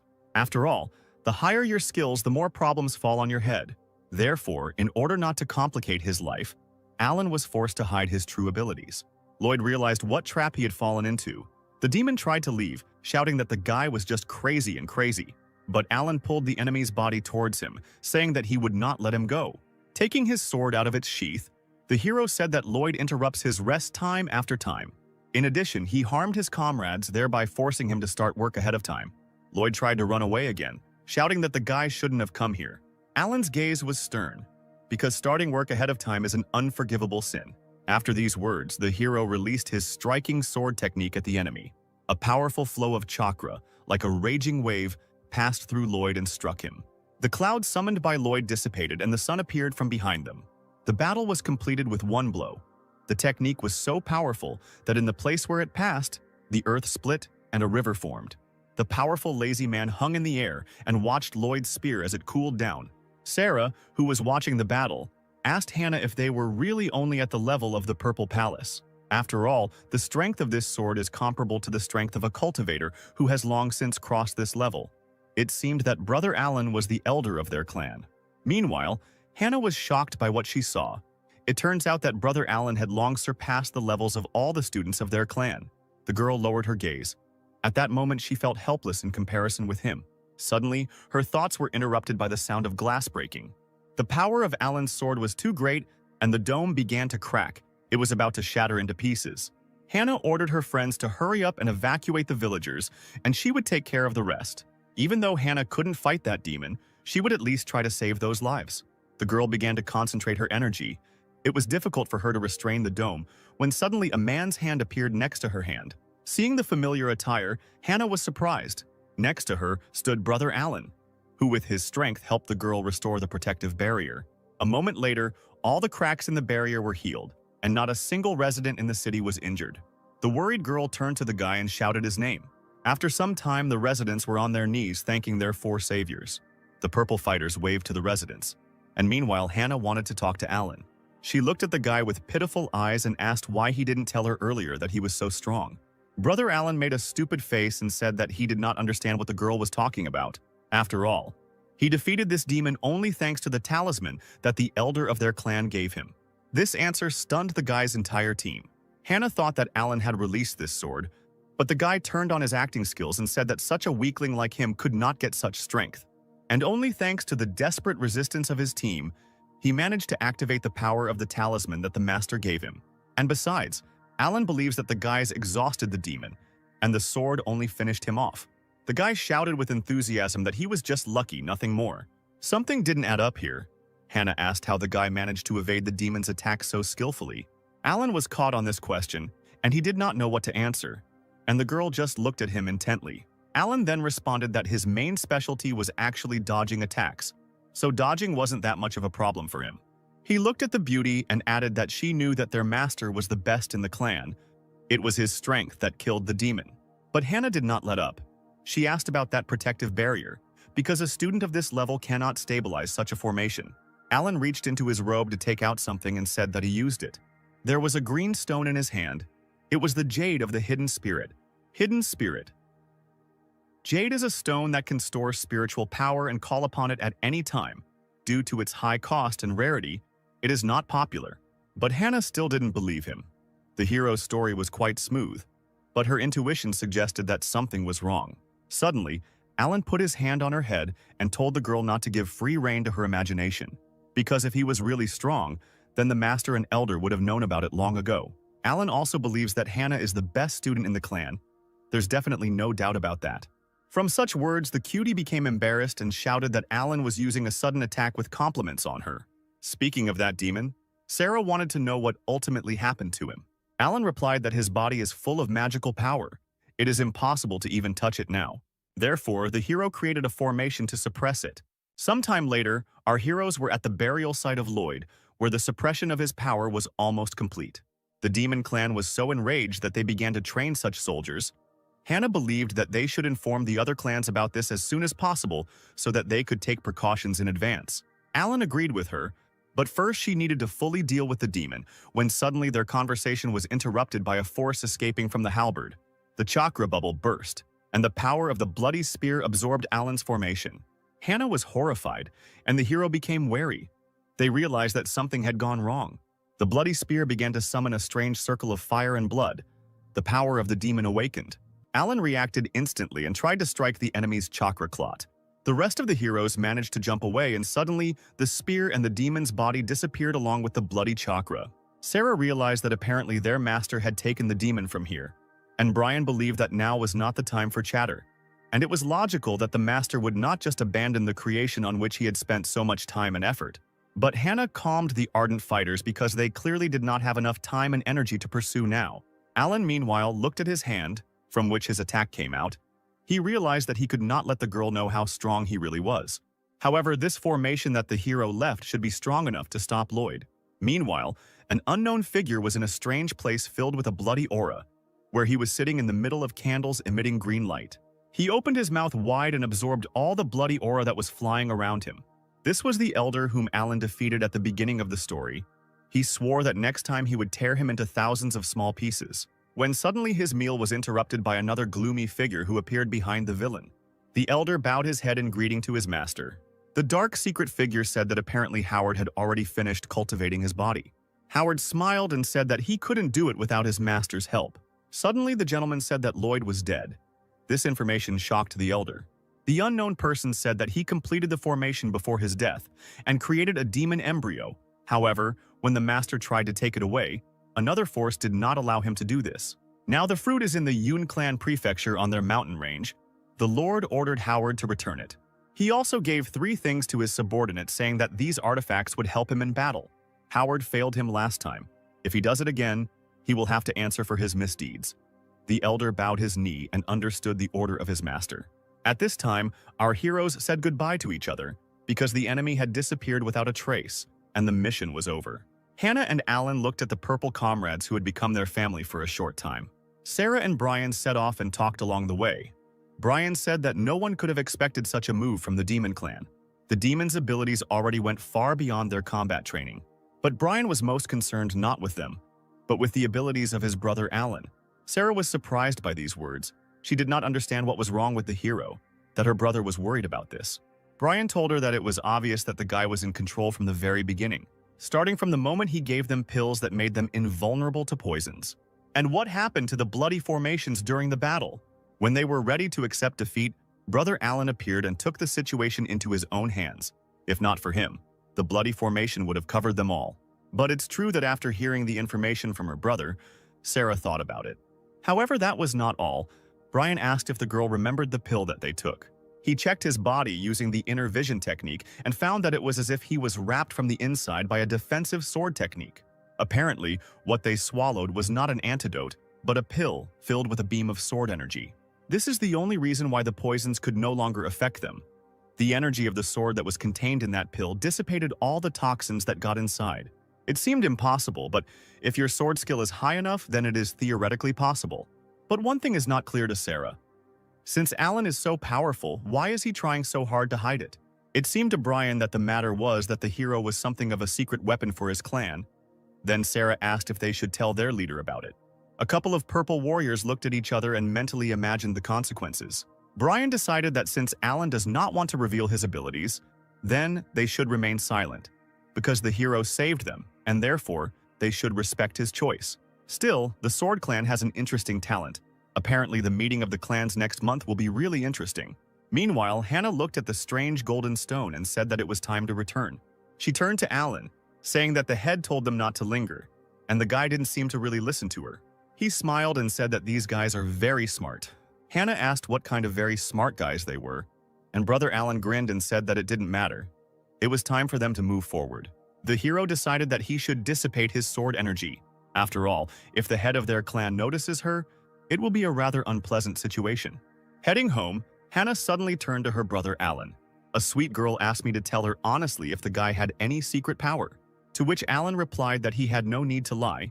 He was just a newcomer to the 6th level of the Purple Palace. He was still far from a genius like Hannah.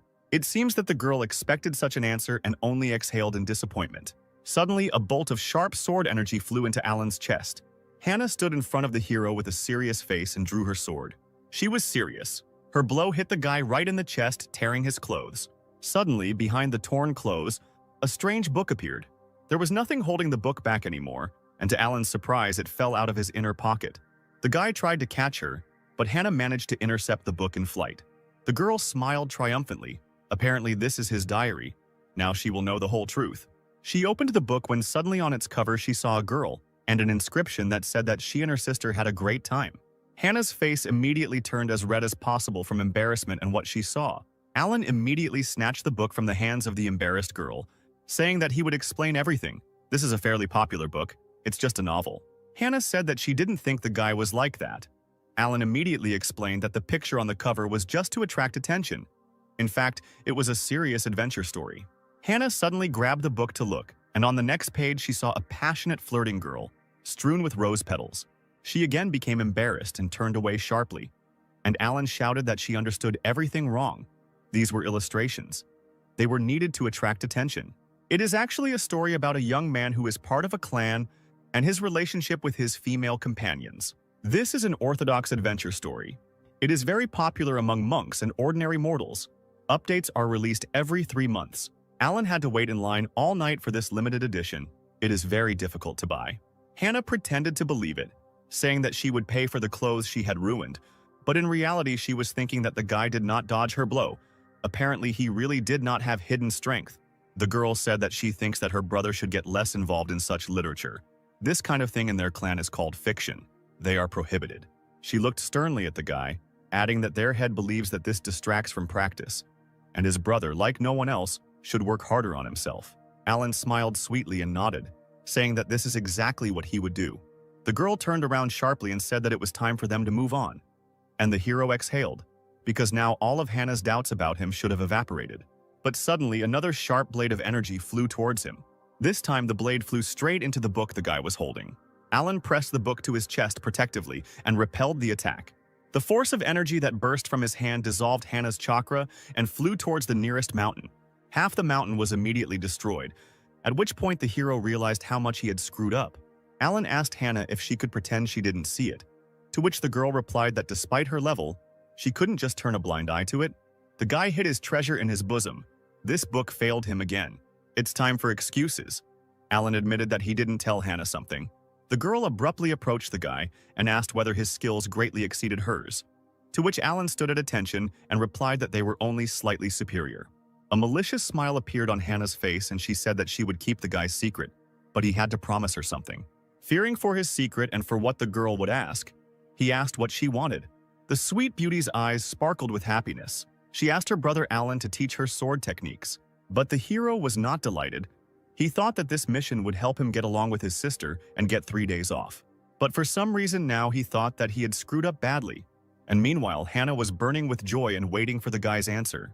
Alan pretended to think, answering that in principle he could teach her, but there was one but. The sparkling top student swore that she would keep her mouth shut. The guy need not worry. She flew up and said that she could not wait to return, and Alan mentally asked the head why everything turned out so against him. After some time, sad and eternally lazy, Alan and the inspired student returned home. Our heroes entered the main hall to report to the elders. Hannah greeted the chief, elders, and masters. The men turned around and saw their favorite student and said that she had done an excellent job. The master thanked the girl for her hard work and asked whether she was injured anywhere. Alan lowered her head and quietly, without much enthusiasm, greeted the head, elders, and masters. In response, they only looked at the guy with contempt. The master asked if the guy on the mission had caused problems to Sister Hannah. If she had suffered while protecting the hero, then he was a dead man. The man hoped that Alan had made every effort to learn as much as possible from the girl. In his heart, the hero was very indignant because, if it weren't for him, they would no longer have their beloved student. Suddenly, the head rose from his chair and demanded that the master stop slandering Alan. After all, if he had not activated the talisman in time, they would not have defeated the elder of the demon clan. Alan smiled. It was not for nothing that he gave so much tea to his beloved friend. The elders looked at the master, who had Alan under his command. And it turns out that he is a real hero who saved the whole situation. The man said that it was only natural that he would give the protective talisman to his disciple. The other elders smiled, feeling the master's strength. They praised him for destroying the elder of the demon clan with just one talisman. However, the master clearly remembered that the talisman he gave to Alan was barely above the first level of the Purple Palace. But Lloyd, the elder of the demon clan, was rumored to be at the 5th level. Is it possible that the master gave Alan the wrong talisman, and that's why he defeated the elder? They were all interrupted by the head of the clan, who announced that they were gathered here for only one reason, because their world would soon face a crisis. He asked Hannah to tell everyone what happened after she met the elder of the demon clan. This information is extremely valuable both for the clan and for the entire alliance. The girl immediately agreed. Late in the evening, the meeting ended, and a tired Alan, leaving the building, was happy about it. Starting tomorrow, he will finally be free. He needs to plan his weekend well. However, the guy's joy was interrupted by a sweet female voice that called him by name. Hannah, anticipating new knowledge, reminded the guy that he must teach her as they agreed. Alan tried to fight off the crazy beauty by saying that he had plans for the coming days, but the girl said that she could not wait any longer because she could learn from such a powerful person as Alan. The guy tried to use his acting skills by saying that they were both tired after a difficult mission and he needed to rest before he started training her. But Hannah was also no slouch, and making kitten eyes began to cry, saying that her brother slept all night and she fought. She's a fragile girl and doesn't complain. Why then does Alan complain? But this won't win the guy. He said he was tired because he made a big contribution to the victory. Then crazy Hannah grabbed him by the clothes and threatened that if he didn't help her, she would tell everyone about their relationship. Alan panicked because they were at the main entrance. He asked the girl not to say nonsense. What other relationship? But the girl shouted that she didn't care because he himself was avoiding responsibilities. She said that her brother was a fraudster. Suddenly the hero agreed, and the sweet beauty immediately calmed down. Alan said that she could come to him tonight and then he would teach her a lesson. But after that, Hannah should leave him alone. The girl agreed with her eyes sparkling with joy. She must also remember to keep a secret if someone sees Hannah going to Alan late at night. Then all the monks will chop him into mince or hang him on the gallows. But she didn't care anymore. She shouted that she remembered everything and said goodbye to the teacher. A few hours later, our hero arrived at his home. He was sitting reading his novel when suddenly Hannah landed next to him. Alan raised his head and greeted the student with a serious face. She asked why her brother was so serious. The girl was worried that it was because of her. Maybe she had caused him a lot of trouble. But the thing was different. Alan said that he had just learned something very important. The sweet girl looked at the mentor and asked what he learned. Stern Alan replied that the new issue of Sister Shu was coming out the day after tomorrow. He overheard a conversation between two monks who were complaining about the demon clan. Because of them, they would have to travel all the way to Yun City and stand there all night for a new release.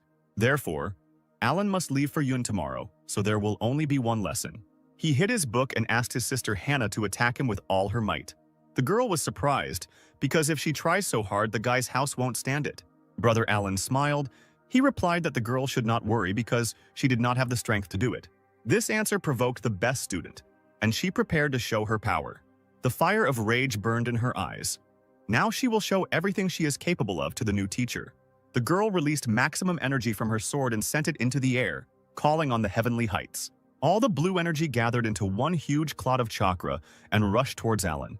It seemed that such power could not be contained, but suddenly there was a bang and the whole clot seemed to burst. Hannah was in shock. All the power that she had summoned dissolved in front of Alan's hand. Then the remnants of her chakra simply flew into the sky and completely dissolved there. Meanwhile, Alan looked pathetically at the girl, demonstrating to her what he was really capable of. Hannah was in a daze, her eyes fluttering in surprise, and her mouth open from the shock she felt. Feeling helpless, the girl fell to her knees. She could not believe that she had lost. Alan looked at the lost beauty and said that this world is far from ideal, as is her technique. The hero has just found a flaw in her and destroyed it with the help of spiritual power. The girl needs to continue to work on the shortcomings of her techniques. And when she starts doing this, her skill will no longer have limits. If Hannah manages to cope with this, then the obstacles will cease to exist for her. The disappointed girl bared her teeth because she joined the clan more than 20 years ago. She trained hard every day and even became the best student in the clan. But she didn't even dare to think about something like what Alan told her today. Suddenly, the guy sharply moved his foot on the tile and asked his sister to look at him. Having kicked one of the stones, he easily flew into the air. While flying, Alan struck the center of the stone with his hand many times. The stone fell into the guy's hand, and he told Hannah to look at the marks left by the sword on this stone. This should help her level up. Then he threw a stone into the girl's hands, and she deftly caught it. Right in the center of the stone was written one word: sword. Alan also said that the girl should remember that this is his gift to her, and no one should see it except him. The beauty agreed. She jumped up and thanked her brother for the advice, and now it's time for the girl to get back to training. Alan watched Hannah disappear into the night. Surprised that she had been training all night? Still, the best student is too stubborn. The hero was worried about her health. After training, the lazy man returned to bed and soon morning came. Running his hand through his collection of novels, Alan decided it was time to move out. Suddenly, he felt a familiar energy and turned around to look. In the sky, early in the morning, someone was heading somewhere. It was Master Alan, who, to his surprise, had also left the temple that morning. Meanwhile, the master, who was moving at the speed of light, noticed something strange. He stopped and told the stranger that he had been here for quite some time. He wondered if he was tired of waiting. In front of him stood the lord of the demon clan, who was curious whether the master's power was as great as they said. But it seems he came in vain. At that moment, the face of an unknown villain appeared. It was the head of the demon clan, Dustin, and the master immediately recognized him. Uther, Alan's master, asked how the head of the demons knew that he was here. Dustin replied that perhaps someone told him about it. The master immediately realized that this meant that there was a spy in their clan. He was wondering what the demons were planning. Dustin laughed and replied that their goal was the same as always, and it was time for them to stop putting things off. The head of the demons knew that since the Sword Clan found out about their plan, they began to secretly gather a coalition, and he guessed that everything was already ready. Uther pulled out his sword and said that Dustin is a pretty confident guy. However, his self-confidence will drag him into the grave. After these words, the master summoned hundreds of energy swords that rushed towards the enemy. Dustin's eyes lit up bloody, and he replied that if such a day comes, he will accept it with dignity. But that day is not today. He wanted to see if Uther had gathered enough strength to withstand his attack. Meanwhile, in the city of Yun, everything was quiet and calm. Alan was already rushing to the sale of his favorite novel. He quickly reached the city and now he needs to look around to understand where the meeting will take place. But suddenly he felt a strong pressure. The guy felt the energy beam of the sword, hidden in his master's jade pendant, activate.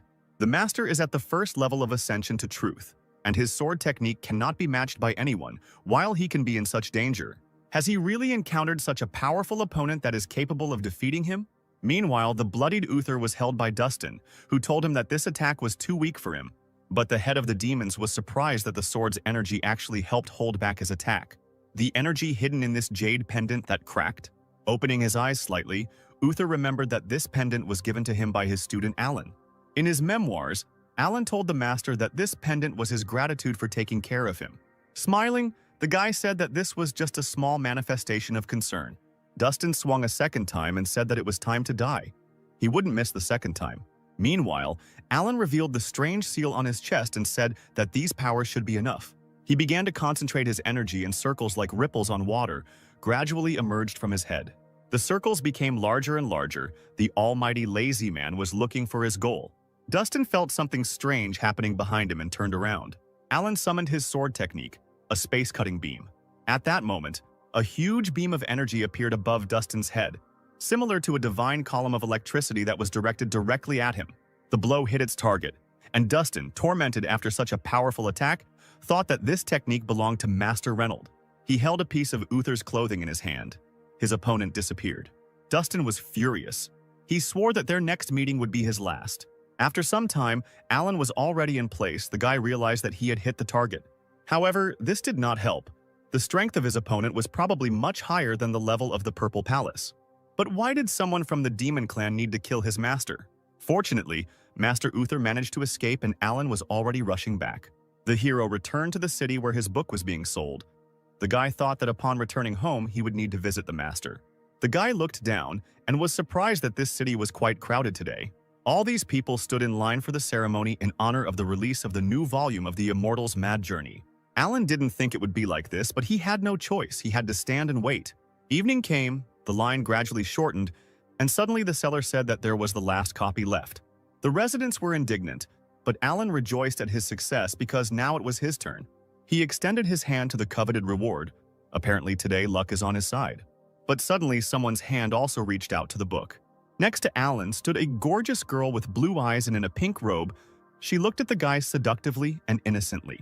But the hero was not so simple. He put his hand on the book and did not want to give it away. Then the girl turned on all her charm and sense of smell, asking this handsome guy to give her the last copy. But Alan did not give in and rudely refused the girl. Then she offered to pay him twice as much for this book. Her gaze became stern, and she said that this was a great deal. You shouldn't refuse a luxurious lady. No one wanted to give in. The hero and the girl shouted to the seller that they needed this book. The sellers did not know what to do. Seeing the angry buyers, they asked them to calm down. There was the last copy left and I needed to come up with something to share it. And then the girl had an idea. She said that since Alan does not want to give in to her, then she should act according to her conscience. The hero asked what the girl meant. Cards with pictures of hands appeared in her hand, and the girl suggested playing rock, paper, scissors. Alan doubted that it was very easy to cheat in this game, to which the girl replied that she personally created it, and these cards are capable of reproducing a person's thoughts. So there is no way to cheat here. They can use this to achieve justice. The guy agreed that it would be really difficult to cheat. Everything seems quite reasonable. In the end, they decided to play. Alana's rival offered to play until 3 victories. The hero agreed to this condition. He decided to choose scissors in the first round to check everything. The girl gave a countdown. After she counted to 3, they put the cards on the table. She invited the vendors to turn over the first round of cards. The sellers turned over the cards, and a disappointed Alan saw that he had lost. The girl rejoiced at the victory, and the guy tried to understand whether she cheated or was just lucky. The second round began. This time, the guy was not going to lose. To prevent her from cheating, Alan decided to turn over the cards himself. Turning it over, he saw that he had scissors and the girl had a stone. There was pure disappointment in Alan's eyes. One more loss, and he would lose his treasured book. But the girl won another round. She mocked him by tossing her cards in her hand. Apparently, she was lucky today. Alan could hardly stand on his feet, realizing his failure. And the sellers said that if he felt bad, they could contact someone from his clan to pick him up. He tried to find where the girl cheated, but everything was clear. The guy wasted so much effort and his book went to another buyer. But nothing can be done about it. The hero decided to return home. His tea leaves are about to ripen. He needs to prepare a new batch for the head of the clan. After walking around the market, Alan still didn't find any new seeds for tea. Now he has nothing to do here. It's time to return home. Flying over the city, Alan suddenly heard the swearing of passers-by, who shouted that the girl had deceived them. They asked the scammer to return their elixir to them. She in turn said that she was just lucky, to which the guys replied that she could not be lucky 20 times in a row. This was the same girl who defeated the hero. She shouted that she was an honest person. But these two monks are unlikely. Apparently, heaven is punishing them for all the bad things they have done in their lives. The guys were sure that the girl was a liar, so she decided to run away from the crime scene in time. But the monks were not going to give up, and one of them decided to use his golden energy. Instantly, a golden hand appeared above the girl, and she realized that this energy was at the level of the Purple Palace. Suddenly, she saw Alan and started waving at him, getting his attention. The girl asked the guy to help her, and two monks asked the hero who he was. Alan was outraged that the beauty was asking for help, complaining that these two monks wanted to beat her, because just recently she had taken his book. The monks were wary, but the hero folded his hands in a sign of peace and said that he didn't really know this girl, so he wouldn't interfere in their showdown. The girl shouted that Alan was heartless. She asked if he had forgotten their first meeting. Just like the hero remembered her, they played a strange game, and he lost. The monks realized that apparently not only had they been deceived by this girl, they would still have to teach her a lesson. Alan, meanwhile, only thought that if he did not interfere in the affairs of this couple, then he could regain his romance. But the girl was not happy with this situation. She took up the book and shouted that if the guy didn't help her right away, she would tear it into small pieces. The monks asked why she went crazy. After something like this, she wouldn't get away with it. The guy called on his chakra, and instantly it formed in the form of a golden hand. But suddenly his chakra was dissolved by a column of blue energy. Alan stood up to protect the girl. A blue aura shone around him, protecting him. The monk experienced a strange effect. It seemed that his powers were blocked. But the stranger said that he would not help the girl. Why did he stand up for her now? Alan apologized to them. He said that his plans had changed and asked him to understand. The indignant hero then turned to the swindler and asked her to give him the book. But the girl was not going to do this. She thanked the naive guy and used one of her abilities. At that same second, the girl disappeared into the air, leaving behind only a blue silhouette of energy. But Alan was not going to just let her go. He caught the rest of her chakra. The guy smiled menacingly. She wouldn't be able to get away from him so easily. Having caught the remains of chakra, Alan jumped after the criminal. The monks who watched this felt the guy's creepy energy. They wanted to know what clan he was from. Suddenly, the second monk remembered that their treasures were still with that lady, and they needed to return them. Meanwhile, a cunning girl appeared outside the city. She was glad that it was not in vain that she had been training for so long. But suddenly she felt a strong pressure on herself and someone was next to her. The terrible Alan appeared right in front of the girl and asked how she dared to lie to him. He sent 2 of his energy blasts into the girl's chest. Suddenly she felt that she could no longer levitate. Alan blocked all her powers. The hero managed to catch her. Looking at the criminal, he menacingly asked what clan she was from. Alan said that the girl's lies would not easily get away with her. According to the law of forces, her spiritual power should be sealed, and she should be demoted to a simple person who would have to clean pigsties for a whole week. The girl imagined how she would be poking around in the mud with pigs, and this terrible punishment frightened the exhausted beauty. She kicked her legs and tried to escape. At that moment, 2 monks flew past the couple, whom the girl had robbed. The beauty asked to let her go, but Alan said that he would not let her out until she gave the book back. Then the girl said that he would be alone for the rest of his life if he continued to read such novels. But she had no choice. The swindler took a book out of her pocket and handed it to Alan in exchange for her powers. Alan did just that. He restored the girl's strength and threw her a spirit stone. But he was really curious about how she managed to cheat so cleverly. The girl was indignant. She said that she did not cheat and did not deceive anyone. She just took advantage of a small illusion. The monks who heard this were indignant because this was cheating. Alan asked what illusion the girl used. She took the card, and at one moment there was a stone on it. Then the girl turned it over, and instead of the stone there were scissors. The monk said that such an illusion does not reveal even half of the real strength. Quite cleverly, it is not surprising that they lost. With the help of this illusion, they can adjust round after round for their own benefit.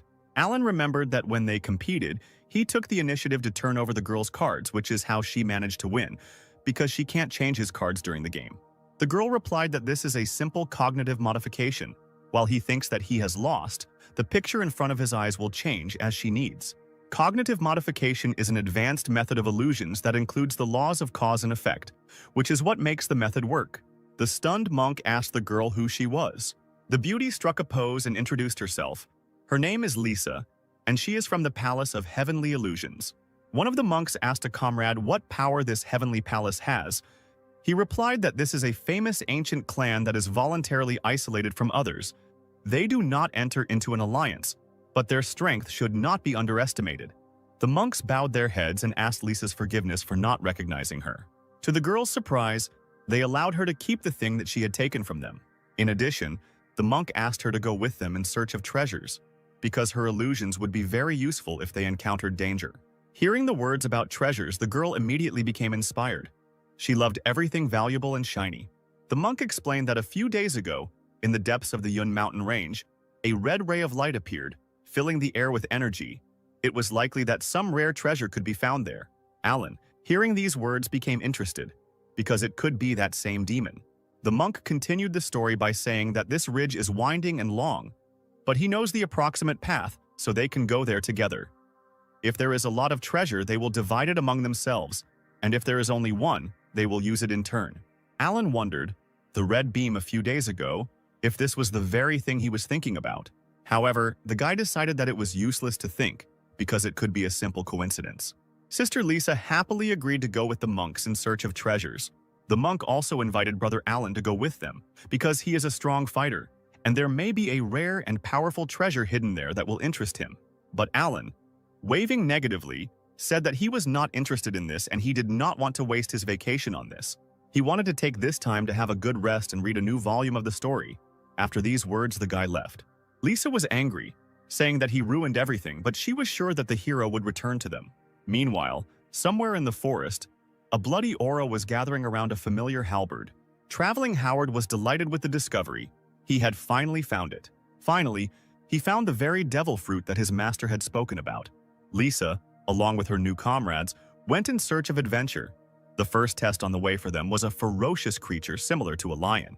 The creature, filled with power, jumped towards the brave girl. Swinging his paw, he hit Lisa, but her upper part immediately evaporated. The beast was confused. The girl used her illusion and jumped into the air. The bait worked. Meanwhile, one of the monks at that moment began to use golden mist. The enraged beast turned around, sensing danger. But it was too late. The monk struck his opponent using one of his abilities. It was called 9 Misty Whirlwinds. The exhausted creature fell dead to the ground. The monk praised Lisa, saying that her power of illusions was simply incredible. Thanks to her, they were able to easily defeat such a formidable opponent. Another comrade also praised the girl, saying that even if they meet a beast of the highest level, they will be able to deal with it in no time. Lisa was a little embarrassed, but she liked the praise in her direction. But it was necessary to move forward. Our heroes went deep into the dense thicket. Lisa was already tired of walking. She said that half an hour had already passed since they left the mountain range. Are the guys sure that the treasure even exists?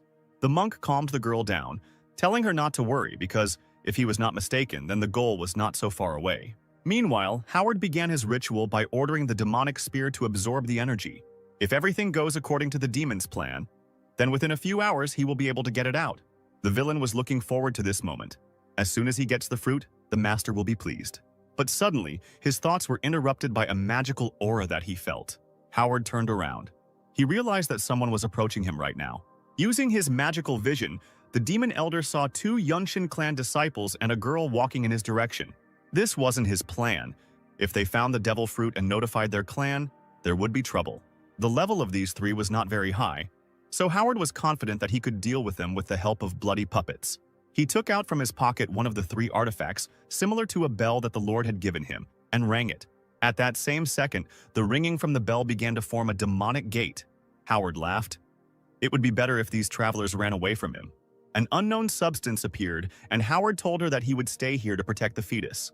And the unknown creature that appeared should lead these 3 uninvited guests to him. The creature, engulfed in a purple aura, understood the order and instantly rushed after its target. Observing the artifact, Howard said that he was in no position to leave 3 corpses behind. Meanwhile, Alan returned to Yun City because it was already too late and he doesn't work overtime. The guy was sitting in one of the taverns and drinking aromatic tea while reading a long-awaited book. Before he knew it, he had almost read to the end of the book. Finally, The killer whose identity had been hidden all this time was about to be revealed. Alan eagerly turned the page. Here it is, the secret the guy wanted to know about. His eyes sparkled, but there was only a drawing of the face of a girl he knew, and an inscription that said that she would not tell him who the killer was. Alan's disappointment knew no bounds. Lisa ruined such a moment by replacing the last page. He started screaming at the top of his lungs. The guy couldn't believe that the book would end at such a moment. From his screams, the earth began to tremble. The people in the tavern thought it was an earthquake. Suddenly in the sky, they saw a blue beam that rushed past them like a star. Enraged, Alan raced towards his goal. He vowed to find her even if he had to destroy the entire mountain range. Meanwhile, the team of adventurers went further into the forest and began to notice a strange situation around them. In addition, for some reason it seemed to Lisa that someone was watching her right now. The monk who led the detachment turned sharply and shouted that something was wrong here. Something was moving towards them. At that moment, purple lightning struck the guy and blood poured out of his mouth. Lisa and the second monk screamed when they saw this terrible sight. The monk fell to the ground. His brother grabbed his partner and began to try to bring him to consciousness. Lisa noticed something approaching the still living guy and tried to warn him, but he did not have time to react in time. Now 2 monks were lying on the ground unconscious. Lisa trembled, asking who was there. Stuttering, the girl asked the creature to appear. At that same second, a person as fast as dark lightning appeared behind her. Lisa felt a powerful blow to her neck and immediately lost consciousness. Alan felt something strange. An explosion of spiritual power had just appeared next to him. But suddenly he disappeared somewhere deep in the forest as quickly as he appeared. The guy walked forward, surprisingly, but there were no signs of a battle, as if everything had disappeared or someone knew how to cover their tracks. The hero used his sensory ability, and at that moment he felt that there was something in the air. The dark entity was already about to attack the guy, approaching him from behind.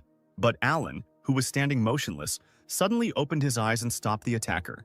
The dark blade almost touching the hero's neck stopped. Alan asked the creature who he was and what he was trying to do. The violet aura dissipated, and inside it, Alan saw a cute little girl holding a needle with trembling hands. Feeling a terrible aura in front of her, the girl suddenly began to cry. Alan assumed that she could not speak and asked about it. The cute creature nodded her head. The hero asked if the 3 guys who fought with her were still alive or not, and the girl again nodded her head in the affirmative. Suddenly, the guy became stern and told the creature to take him to them, and then he would not punish her. The creature wanted to agree when suddenly they heard the ringing of a bell coming from the depths of the forest. The little girl grabbed her head, feeling a dark pressure on herself. Sobbing, the girl flew towards the bell, which greatly surprised Alan. The hero immediately realized that this was a soul control bell. The master told him that this was a kind of witchcraft that seals the soul of a living person in a bell, placing a curse on him. Apparently, there was a clan of demons here too. Meanwhile, the demonic spear was gathering energy around itself. Howard, who was ringing the bell, looked at the 3 prisoners from whom the strength was being siphoned off and told the arriving girl that she had so much time, but she still could not grab another person. The demon called the little girl useless trash and placed his foot on her tiny body. The girl lay sobbing on the ground, and the elder of the demons said that there was no way she could escape from him. If she tries to escape, Howard will do everything to turn her life into such a nightmare that she herself will beg him for death. Suddenly, an unknown voice from a cloud of aura asked where that guy was now, because he came here for him. And besides, why did Howard call him if he said that he could handle it himself? But they didn't have to look for the guy for long. He was already right above their heads and said that it certainly wouldn't have been possible to restore such damage in just a couple of days without outside help. The elder demon immediately recognized the scoundrel who defeated him last time. Because of this, he had to humiliate himself in front of his master and take a long time to heal his wounds. Howard did not wait long and immediately attacked his sworn enemy, sending a demonic cloud of energy similar to a skeleton skull in his direction. But Alan, as always, easily repelled the elder's attack by simply dispersing the villainous energy. He smiled, mocking his opponent, and said that he didn't understand how Howard was still holding on with such strength. The demon's rage began to boil more and more. Alan irritated him with his equanimity. He grabbed the bell and ordered Gwyneth to quickly kill the vile insect.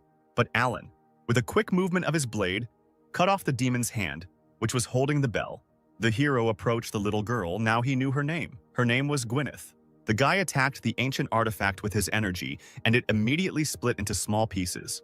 He told the sobbing little girl that she no longer needed to be the demon's puppet. Now the girl is free and can do what she wants. From these words, her eyes filled with even more tears. The girl flew sharply towards Alan, but Howard ordered her to stop. Gwyneth immediately fell to the ground. The demon said that even without the bell she could not disobey his orders. The villain tried to say what would happen to her if she disobeyed, but at that moment he shut up because he got hit on the head by a little girl. After the blow, the frightened Gwyneth immediately rushed into Alan's arms.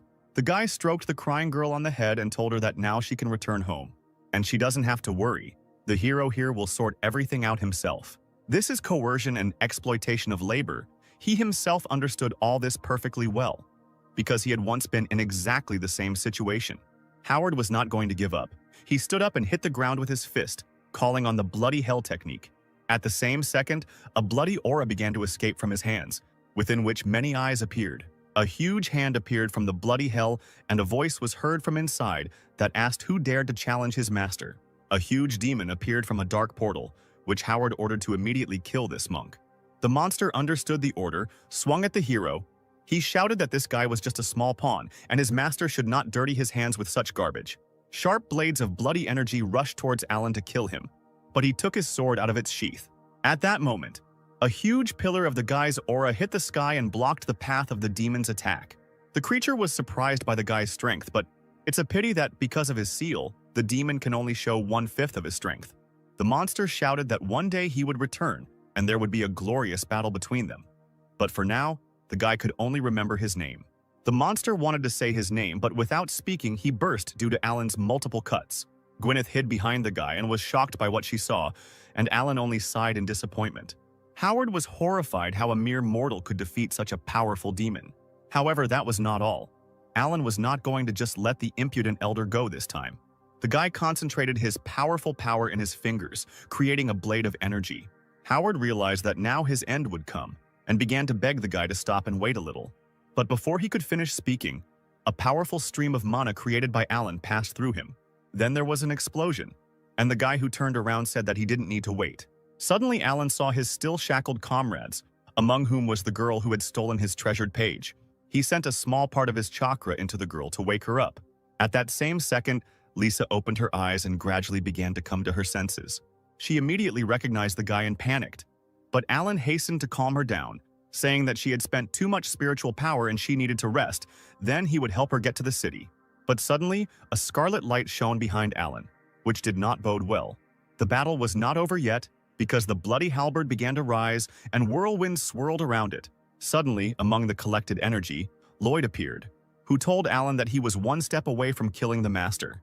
The hero actually forced him to sacrifice his last magical weapon, and now the only thing Lloyd so fiercely wants is Alan's death. The lazy man exhaled in disappointment. Again, he had to fight another battle with a madman. He turned around and pointed his hand at the demon, saying that he did not understand what was happening to him. But if one sword was not enough for him, then he would use another one. After these words, Alan released a powerful stream of energy, which, like a destructive wave, rushed towards the enemy. But this time, Lloyd was able to repel the hero's attack, shouting that he was now much more powerful than his opponent. The villain counterattacked by sending his bloody aura in the form of a demonic mask at the hero. The guy realized that it was too dangerous to leave his allies here and threw them away with the help of his strength. He then tried to block the enemy's attack with his weapon, which he usually easily succeeded in doing. But this time something went wrong, and Alan even moved back a little from such force. The hero couldn't believe that just now the monster was at the 7th level of the Purple Palace, but now he was already at the 2nd level of ascending to the truth. The guy looked closer and saw a strange scarlet stone in Lloyd's forehead. Now everything became clear. This thing on his forehead was an ancient forgotten treasure, the amber of the harvest. Lloyd smiled. He did not expect anything less from a student of the Swordsman clan. The guy was able to recognize the artifact. According to ancient legends, tens of millions of years ago, someone picked up this stone and, by activating it, greatly increased his spiritual level and became a powerful ruler. But just 5 years later, all his vitality was exhausted, and he died, cursing the treasure. Since then, anyone in whose hands the amber of the harvest ended up could not count on a different fate. Alan said that although he does not know how Lloyd ended up with this ancient treasure, everything in this world must obey one law of force. Therefore, this power, like any other, must have its own price. The guy threw a mirror at the demon's feet. He invited the elder to look at himself in the mirror and understand who he had become, and stop harboring false illusions. Lloyd looked in the mirror and saw a decrepit old man there. The demon could not believe his eyes because he was given at least 800 years. In a rage, the master broke the mirror and asked why he looked like that. Alan explained that this treasure is a demon that sucks all the vitality out of him. Lloyd was distraught. He laughed and said that if he returned what he owed, then his master would definitely give him an elixir that would restore his vitality. If this stone was used wisely, then the whole world would fall at his feet. Alan guessed that the villain was crazy and prepared his sword. Apparently, the stone had completely brainwashed him. The enraged demon shouted at the hero to close his mouth and at that moment bit his finger until it bled. He then applied his blood to the stone, completing his ritual. The demon's power increased and scarlet flames flew around him. He became stronger and stronger. Gathering all his new power, he fired a bloody tornado at the mighty hero. Alan used his sword to stop the furious attack. But suddenly it didn't work. The demon's power was colossal and now Alan couldn't block his blows. It was now obvious that Lloyd had not reached the second level of ascension to truth, but the fifth level, and became equal to the head of the Sword Clan, Reynold. The wounded Alan fell to his knee. He was trying to catch his breath after such an attack. But he had his trump card. The guy lowered his robe and a secret seal appeared on his chest. Lloyd wanted to attack the guy, but suddenly a golden whirlwind enveloped the villain, which he had to dodge. It was Gwyneth who came to Alan's aid and tried to somehow detain the villain. The furious demon attacked the little spirit, shouting that it was in vain that she rebelled against him. But our hero managed to stop the bloody ray in time, telling Gwyneth that he told her to leave. Why did she come back? Lloyd didn't stop. Taking advantage of the pause, he tried to attack the guy with his spear. Alan looked at his seal and thought it was too late. The spear hit its target, but suddenly, Alan simply disappeared into the air like smoke. The old man couldn't believe his eyes how he just disappeared into thin air. But the answer appeared on its own. The villain looked up and saw Lisa there, who was using one of her abilities on Alan. The enraged demon used his infernal fangs pointing them at the girl. The second time, her illusion would not work. Suddenly, a powerful stream of power hit the sky, dispersing all the bloody energy in the area. Rescued Lisa looked at the powerful column of energy and could not believe her eyes. In the center of the stream was the transformed Alan. Now the real battle will begin. The hero awakened his power. His eyes turned blue, and the seal released some of his energy. In this guise, Alan looked like a demigod, and not like an ordinary lazy loser. But this did not stop Lloyd. He decided that the guy chose death instead of just running away. With the speed of a cheetah, he attacked Alan, but he blocked the halberd's attack with one movement of his hand. Lloyd couldn't believe his eyes. It was impossible for an ordinary mortal to resist such power. Besides Lloyd, there was Lisa, who didn't believe what was happening. Was Alan really that strong? The demigod said that in order to cope with the demon, even a drop of his spiritual power would be enough. The demon elder began to tremble but still did not give up. It was not fear, it was trembling with rage. Lloyd shouted that the hero did not dare insult him and gathered his bloody energy. But Alan didn't care, because the great lazy man was sure that the demon lost when he removed the seal. He took out his sword and instantly, a huge golden dragon consisting of divine energy formed behind the hero. The monster growled as it advanced towards Lloyd. The powerful pressure felt even at a great distance from such a powerful force. The monster was colossal in size, and Lloyd's energy was no match for it. It couldn't be stopped. Instantly, divine energy passed through the demon elder, dispelling all his bloody energy. The blow was so powerful that Lloyd disappeared into the air like ashes from paper thrown onto a fire. The divine power rushed back into Alan's seal, and when it returned completely, he calmly buttoned up his robe. All that was left of Lloyd was the harvest amber and the bloody spear. Lisa was surprised that Alan had returned to his previous level. But then her gaze fell on the ancient treasure that was floating in the air. The girl's gaze turned purple. The stone seemed very beautiful to her. The amber of the harvest beckoned the girl. She came closer and closer, and when she was too close, she extended her hand to it. Suddenly, Alan appeared behind her and whispered to her that she shouldn't do this. He summoned a bag into which he invested part of his power and began to seal the demonic artifact. Lisa only now realized that the stone had bewitched her. She felt uneasy about it. Alan explained that this thing is extremely dangerous. You need to be careful with it, otherwise you can lose your life like Lloyd. The cute little spirit of Gwyneth immediately appeared and was protected by the hero. Lisa recognized the offender. She pointed at Gwyneth and shouted that it was she who attacked them.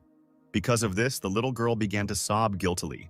Alan, holding Lisa back, said that this girl's name was Gwyneth, and she did not want to offend them. She simply obeyed the soul bell. Lisa asked the guy what happened to the bell now, to which he replied that he destroyed it. Therefore, now Gwyneth is safe and can leave calmly. He asked the girl to be careful and not get caught by the bad guys anymore. Looking at the spirit and the guy saying goodbye, Lisa said that the girl was quite strong and Alan could keep her, to which the guy replied that he was not like these demons. Lisa turned away saying that the bad guy used her as a weapon thanks to the soul bell. The beauty thought about it and decided that she was mistaken about the hero. Alan replied that since she was mistaken, could Lisa return him the page that she tore out? And the girl was indignant that this fool only cared about a stupid novel. But there is no need to argue with him, so Lisa gave him the last page.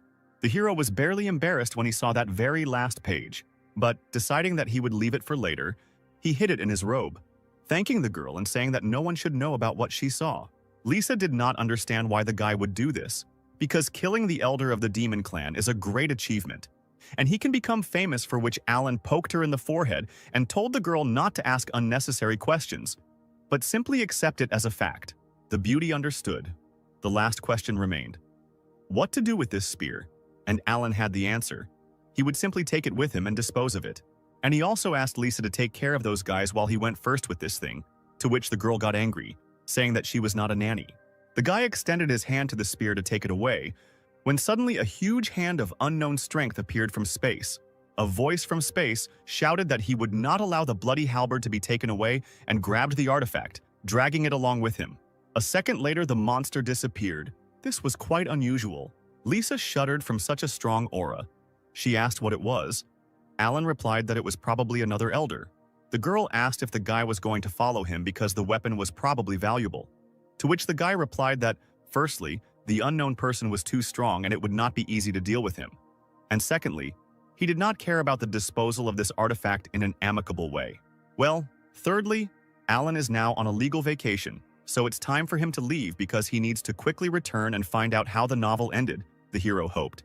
The hero said goodbye and hoped that he would meet Lisa again. After these words, the guy quickly ran away, leaving the girl confused. She stuck her tongue out at him in parting, saying that she didn't need him to meet him again, because so many bad things had happened since their first meeting with the beauty. But if you think about it, Alan has incredible strength, good character, and he's not bad looking. Lisa thought that she shouldn't think about this because this guy left to deal with the consequences of what happened. But in their next meeting, by morning, Lisa woke up the monks, the girl slapped each guy in the face, and they immediately woke up. The monks did not understand what had happened. The head of the demons disappeared somewhere, and Lisa sat in front of them without a single scratch. The girl saw the questioning faces of the guys and decided to tell them everything. After a few minutes of stories, one of the monks was horrified to learn that the treasure was a weapon of a clan of demons. It turns out that Lisa and Alan saved them from death. Lisa confirmed the guy's words, adding that they were lucky because the elder died from exhaustion of spiritual energy. The monk asked where Mr. Allen was. He was worried because they didn't even thank him for saving him. Brother, isn't the solemn meeting about to begin? Considering his strength, Mr. Allen would surely be there as a representative of his clan. Indeed, there we can thank him, the monk answered, which surprised Lisa. The girl became interested in what kind of meeting would be held, when and where it would be. The monk scratched his head and said that it was not surprising that the girl knew nothing about the meeting because their city was isolated from the rest of the world. Most of the clans from the east are part of the alliance, and every 10 years they send a representative to Tianjiao. During this meeting, the rating of each clan is determined. This is called the Great Meeting in Tianjiao. In addition, the place in the ranking in the future affects the distribution of resources between clans. Lisa understood everything. She assumed that she could also come there. The monk answered the girl that given the reputation of her clan, it was quite possible. The cunning girl smiled and thought that if she went there, she would have the opportunity to fight with that guy. Her gaze was insidious, and the girl decided that it was time for her to return.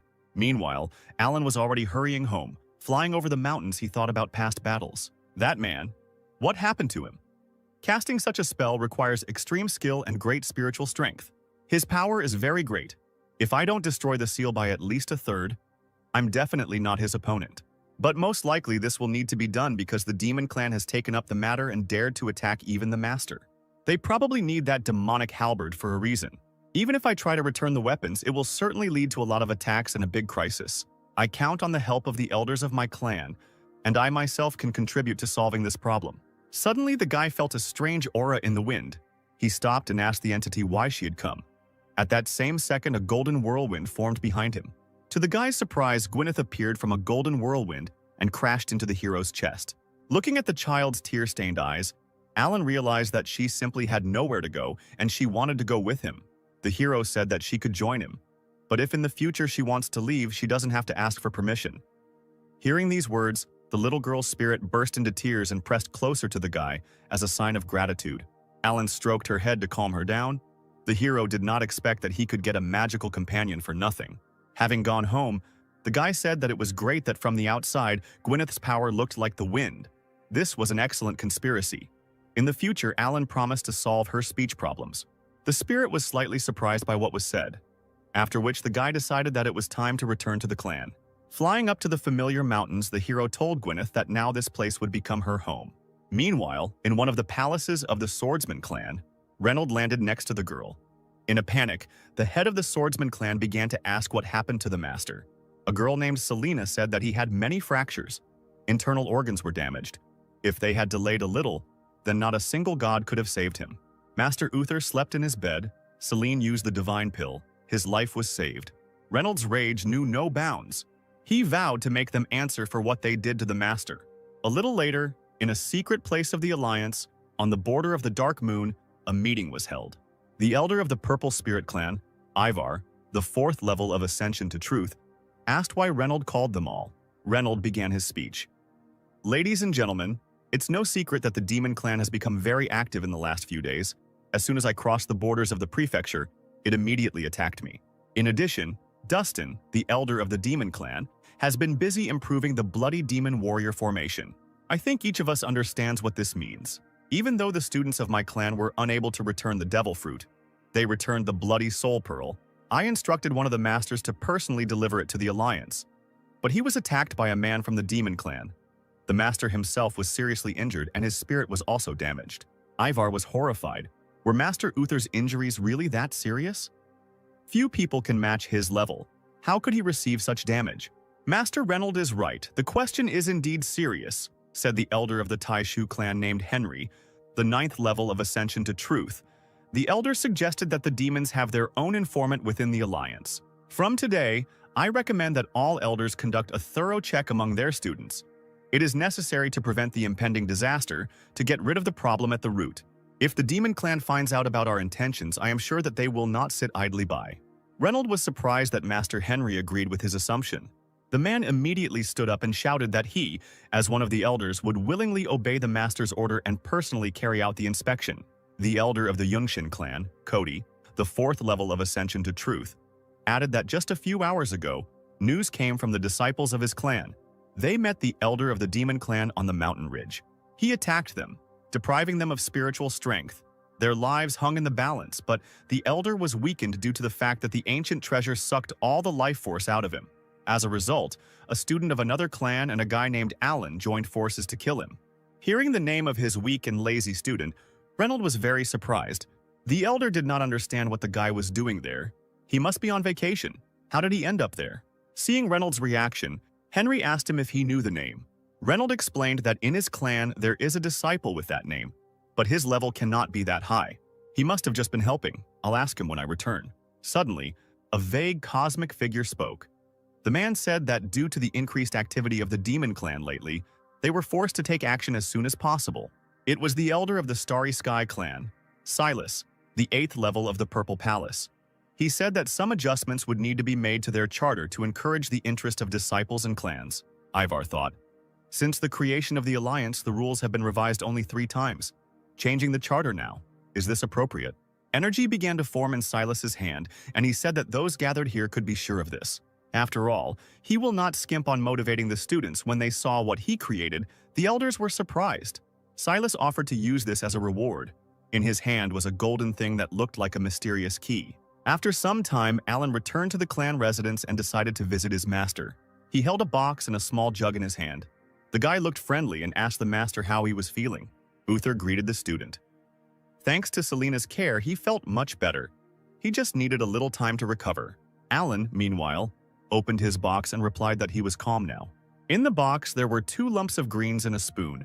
The hero took the greens and, using a spoon, carefully poured them into the glass, telling the master that he carefully grew these tea leaves. Then the guy added water from a small jug. This water was straight from the mine. Having brewed the tea, Alan handed it to the master, saying that a cup of this tea would definitely restore the spiritual strength of the teacher. Alan came closer to the bed and asked Uther to drink it. He happily accepted the gift. After taking one sip, the man felt a surge of strength after appreciating his student's tea. He then said that Alan should use the time he spends on plants on his own development because his level is still too low. Among the students, Alan is perhaps at the lowest level. The teacher's words upset Alan. Again, he took up his task. The hero decided to release some spiritual power this time. A blue aura surrounded Alan, and the guy told Uther that he had risen to level 8 recently. Seeing the force flying around the room, the master was surprised, but then his gaze changed from joyful to indifferent. The angry teacher said that 5 years have passed since Alan's last breakthrough. Look at your sister. She trained hard to achieve her goal. Alan, in his usual manner, said that he would try his best. The teacher asked him to stop making fun of him.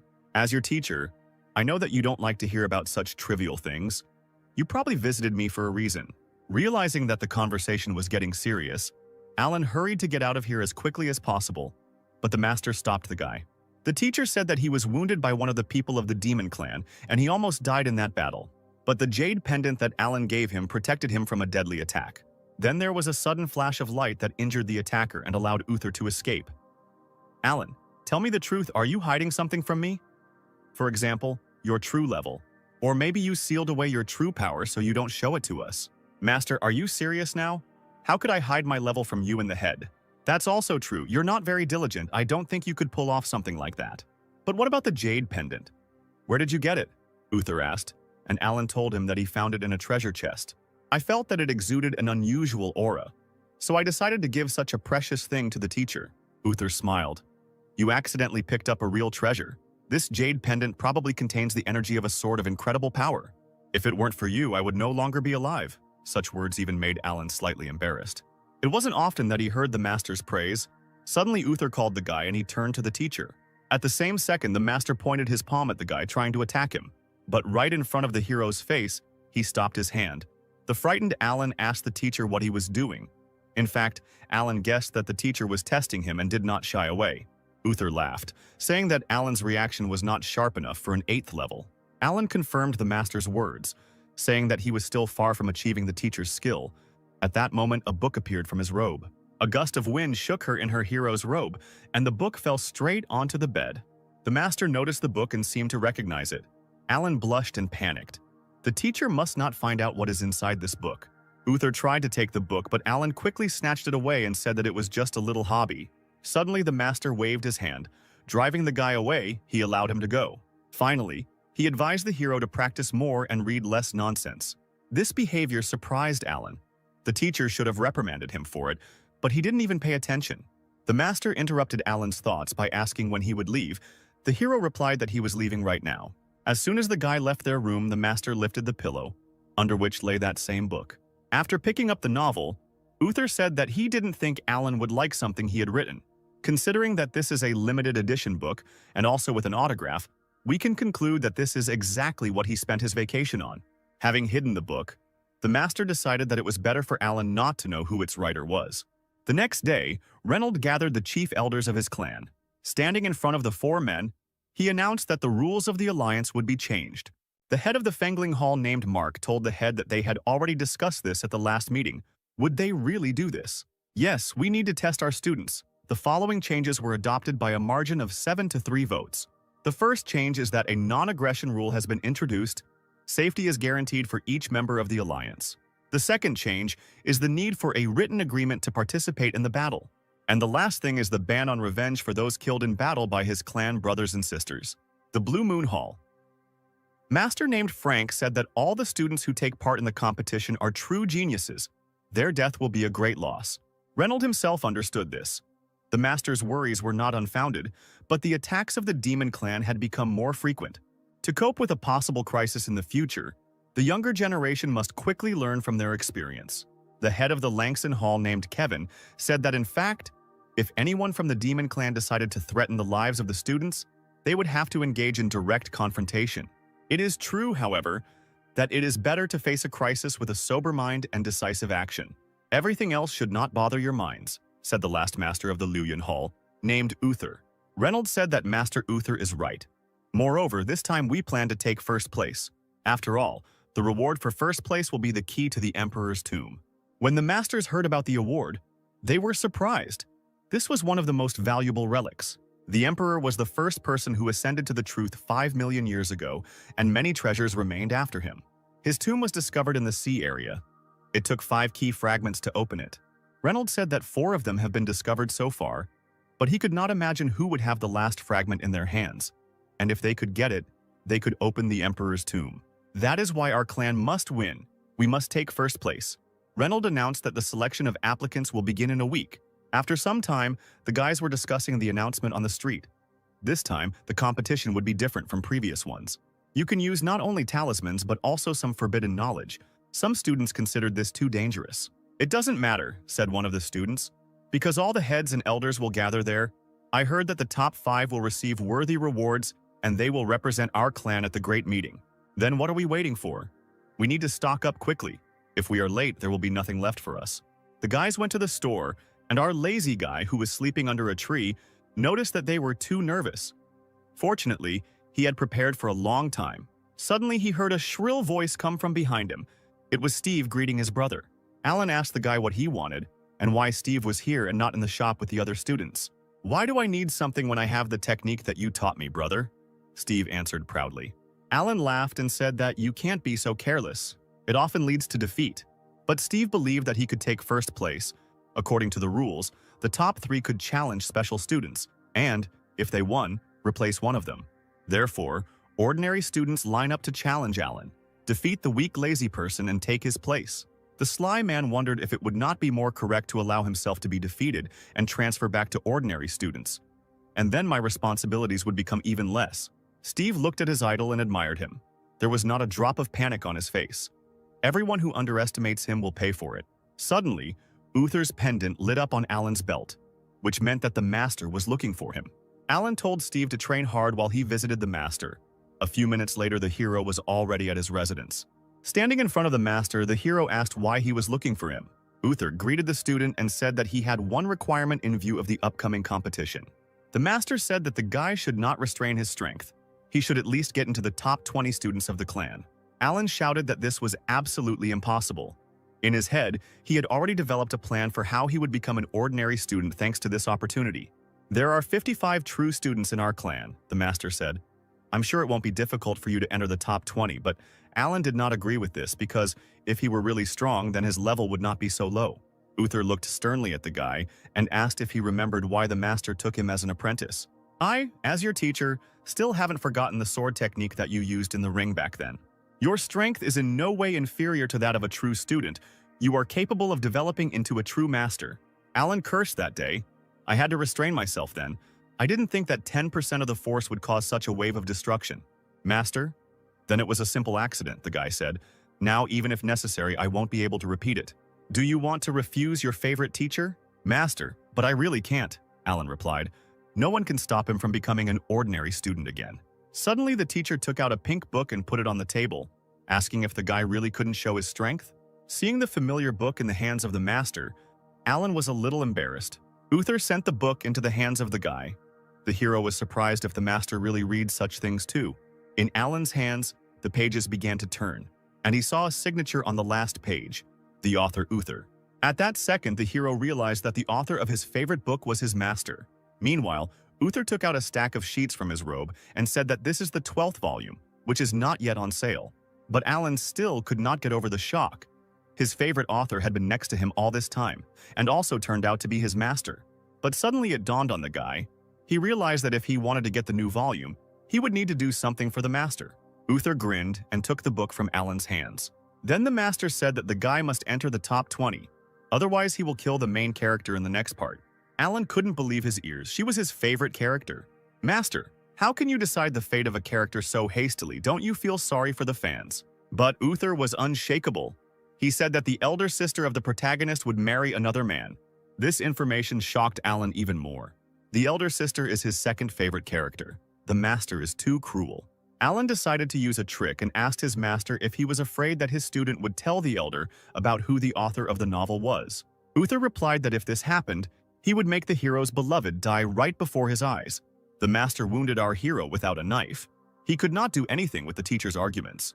But still, if Alan enters the top 20, then Uther promised to treat his favorite characters well. And besides, He can show a small sketch and also give him a couple of collector's editions with illustrations. Alan found it hard to resist and had to say that he would try to win. The conversation ended and Alan returned to his previous place where Steve was waiting for him. Alan's face showed tension. He put his hand on Steve's shoulder and said that the master was looking for him. Seeing that gloomy expression, Steve became afraid. After some time, the guy arrived to the master, who said that Alan was too young to act as a mentor. Uther told the guy to go to the peak of Mount Jin and find their eternal missing person, Miss Hannah. She got caught up in self-improvement again and missed all the latest news. The guy understood the order and immediately went up the mountain flying on his sword. Arriving at the place, Steve stood in front of the closed gate and began to loudly call the girl. But no one answered the guy. He thought that no one was there. Apparently his sister was really busy. Suddenly, the door burst open with a strong flow of blue chakra. The cutting wind literally demolished everything in its path, but Steve could hardly stand on his feet. He immediately ran inside to check what had happened, and what he saw surprised him. There was a sign in the sky, shrouded in a blue aura, and the guy wondered what it was. Suddenly, he felt a very strong aura land behind him, and a trembling ran through the guy's body. Hannah, shrouded in a scarlet aura, looked at the guy with a murderous gaze and asked what he was looking at. The guy, shackled with fear, slowly turned around and replied that he was not looking at anything. He had come to convey the news of a great meeting. The girl was being invited to take part in a competition within the clan. Hannah immediately changed her face to that same sweet girl. Because she recognized the guy, it was a friend of Alan's brother named Steve. She put her hand on the guy's shoulder and asked, "You didn't see anything like that just now, right?" Frightened by the creepy girl, Steve replied that he saw absolutely nothing. Hannah replied that she understood and the guy could go. Steve didn't wait long, but immediately tried to get away from this creepy lady as quickly as possible. Hannah felt a little sad because she was so focused on training that she forgot about everything. Brother Alan is truly amazing. In recent days, the girl felt that she had become much stronger. Hannah remembered those puppets that she had fought with earlier and that were difficult for her to defeat. If she fought them now, she would cut them into small pieces. "We need to spend more time practicing. Wait, Brother Alan. I will definitely catch up with you soon." Meanwhile, Alan cursed his master for daring to threaten him. "In a normal battle, I would quickly reveal my true strength. But this time, the rules are more flexible. So I can throw everything into props so that if I win, I won't be given new responsibilities." The hero collected all his accessories in a bag. With these things, he will definitely win a couple of rounds. Suddenly, his gaze fell on the red rare jade. The hero considered it an excellent option. The guy wanted to take the stone, when suddenly a voice was heard from the jade, asking the guy to touch it, and then the stone would give him whatever he wanted. "Pour your spiritual power into me, and I will give you luck that will reach the heavens. I will give you everything you can think of." But Alan stood motionless. Then the stone began to scream even more and order the hero to touch him and pour in spiritual energy. "Touch yourself, get the hell out, or I'll break you!" Alan shouted and threw a stone to the ground. Suddenly, the jade came back and asked why he was unable to seduce the guy. This was the first time in so many centuries that he had met something like this. Alan replied that this is because Jade's demands are like a pop-up spam window. Looking at the interesting creature, the hero began to think. He became interested in who this stone was. The Scarlet Stone said that he was a venerable lord, a demon of heaven, a great master. What kind of great master is this? I've never heard of such a thing. Scoundrel, I came here with the devil himself. He left and I remained. All the monks of the world should address me as lord. Alan replied that now everything was clear to him. Apparently his owner had thrown the stone. This phrase outraged the demon. "How dare you insult me? Pour some spiritual energy into me and I will show what I am worth." "So it means you have some kind of secret," Alan said with interest, looking at the stone. "Well, boy, do you dare to touch me? Or are you still a coward?" Alan laughed and touched the jade with his finger. The hero said that this was nothing for him and released his spiritual energy into the ominous stone. In the blink of an eye, he found himself in a heavenly jade void. Around the guy there was only space and purple lights that seemed like raindrops falling down. Wandering through the emptiness, Alan suddenly felt something. He turned around and saw huge violet eyes that mocked the fact that all people are fools. Alan answered the demon that he thought so, that he looked pathetic. He didn't even have his own body. Insolent. How dare human trash like you talk to me like that, to the great demon Mo Zun. You have a strange name, Alan answered. The demon explained that Mo is a race and Zun is a position. Mr. Mo Zun is an honorary title. Alan yawned. It seemed too difficult for him. Since your body is purple and you are a demon, just call yourself a purple demon. The great demon got angry and ordered Alan not to call him that. Okay, purple demon, the The hero smiled back. Mozun told the guy that he wouldn't behave so arrogantly for long. Does he really think that once he got here he can do whatever he wants? Alan asked how to leave here then. The demon replied that the first option was to get his permission, but this was not the case with the hero. The second is to bargain with the great demon. Wealth, beauty, land, position. What do you need? This proposal interested Alan. The hero's eyes sparkled, and he asked the demon to give him 100 years of life. The demon replied that, unfortunately, he could not do that. Alan was disappointed and called Mo Zui trash. Do you have any other desires? The demon asked. Alan thought again. In principle, you can get a couple of volumes of my favorite novel so that I can read everything first. The demon asked what kind of novel it was, and Alan began to look for it in his robe. He took out a book with a pink cover and said that it was very popular and was written by his master. And who then should fulfill your desire? The demon shouted. The hero got angry and replied that Mo Zui was worthless and could not cope with two trifling desires. You, since you refuse to call me by my name and do not want to bargain, you will remain here forever. You will die in fear and hunger, your body will be completely destroyed, and also, before the demon could finish speaking, a huge blue hand squeezed his face. Alan clutched the entity tighter. He assumed that if he could touch the demon, he could get out of here. Decided to crush me. Until you master the law of the Great Tao, you will not be able to cause me any harm. The demon laughed, but suddenly he felt his body begin to crack from the powerful grip. The demon could not believe what was happening, and Alan told him that this was an interesting coincidence. It just so happened that the guy was not so simple. After some time, Alan returned to his former place after breaking out of prison. He held the scarlet jade in his hand, thinking that he had done well in harvesting. A little earlier, a wounded and crying little demon offered the guy a magical weapon and he agreed. The hero put the stone in his robe and thought that with the purple demon weapon he could now relax. Well, there are still 2 days before the competition. You need to have a good rest. Meanwhile, somewhere far away in the thicket of the forest, 2 voices were heard in one of the caves. The guy in the robes of the Sword Clan looked into the purple mirror, in which an unknown person asked what his chances of winning were. The monk replied that with the secret treasure that his owner gave him, he would be among the top 5. Great, the dark figure replied. Thanks to you, I can return the bloody sphere. I owe you my life, the guy shouted. You saved me. For your sake, I will go through both fire and water. The figure replied that the guy has a good heart. When he receives permission to participate in the great meeting, he will take him away from the swordsman clan.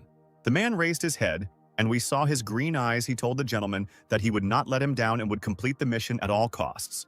The unknown person in the mirror laughed evilly, and then the connection was cut off. 2 days later, monks were gathering at the main peak of the swordsman clan. Reynold began his ceremonial speech. We have gathered the disciples that the Sword Clan has accepted into its ranks over the past few years. This competition is not only a test of your ascension in recent years, but also the election of the most worthy disciple of the clan. Unlike in previous years, talismans, elixirs, spiritual formations, and other things can be used during a duel. You will only need to defeat your opponent and get the highest score to move on. But no matter what, you cannot injure your opponents for no reason. I, together with other clan masters, will watch your fights to prevent injuries to students. Let the competition begin. Reynold ended his speech with such solemn words and used his strength. Hundreds of small stars appeared in a whirlwind in the air.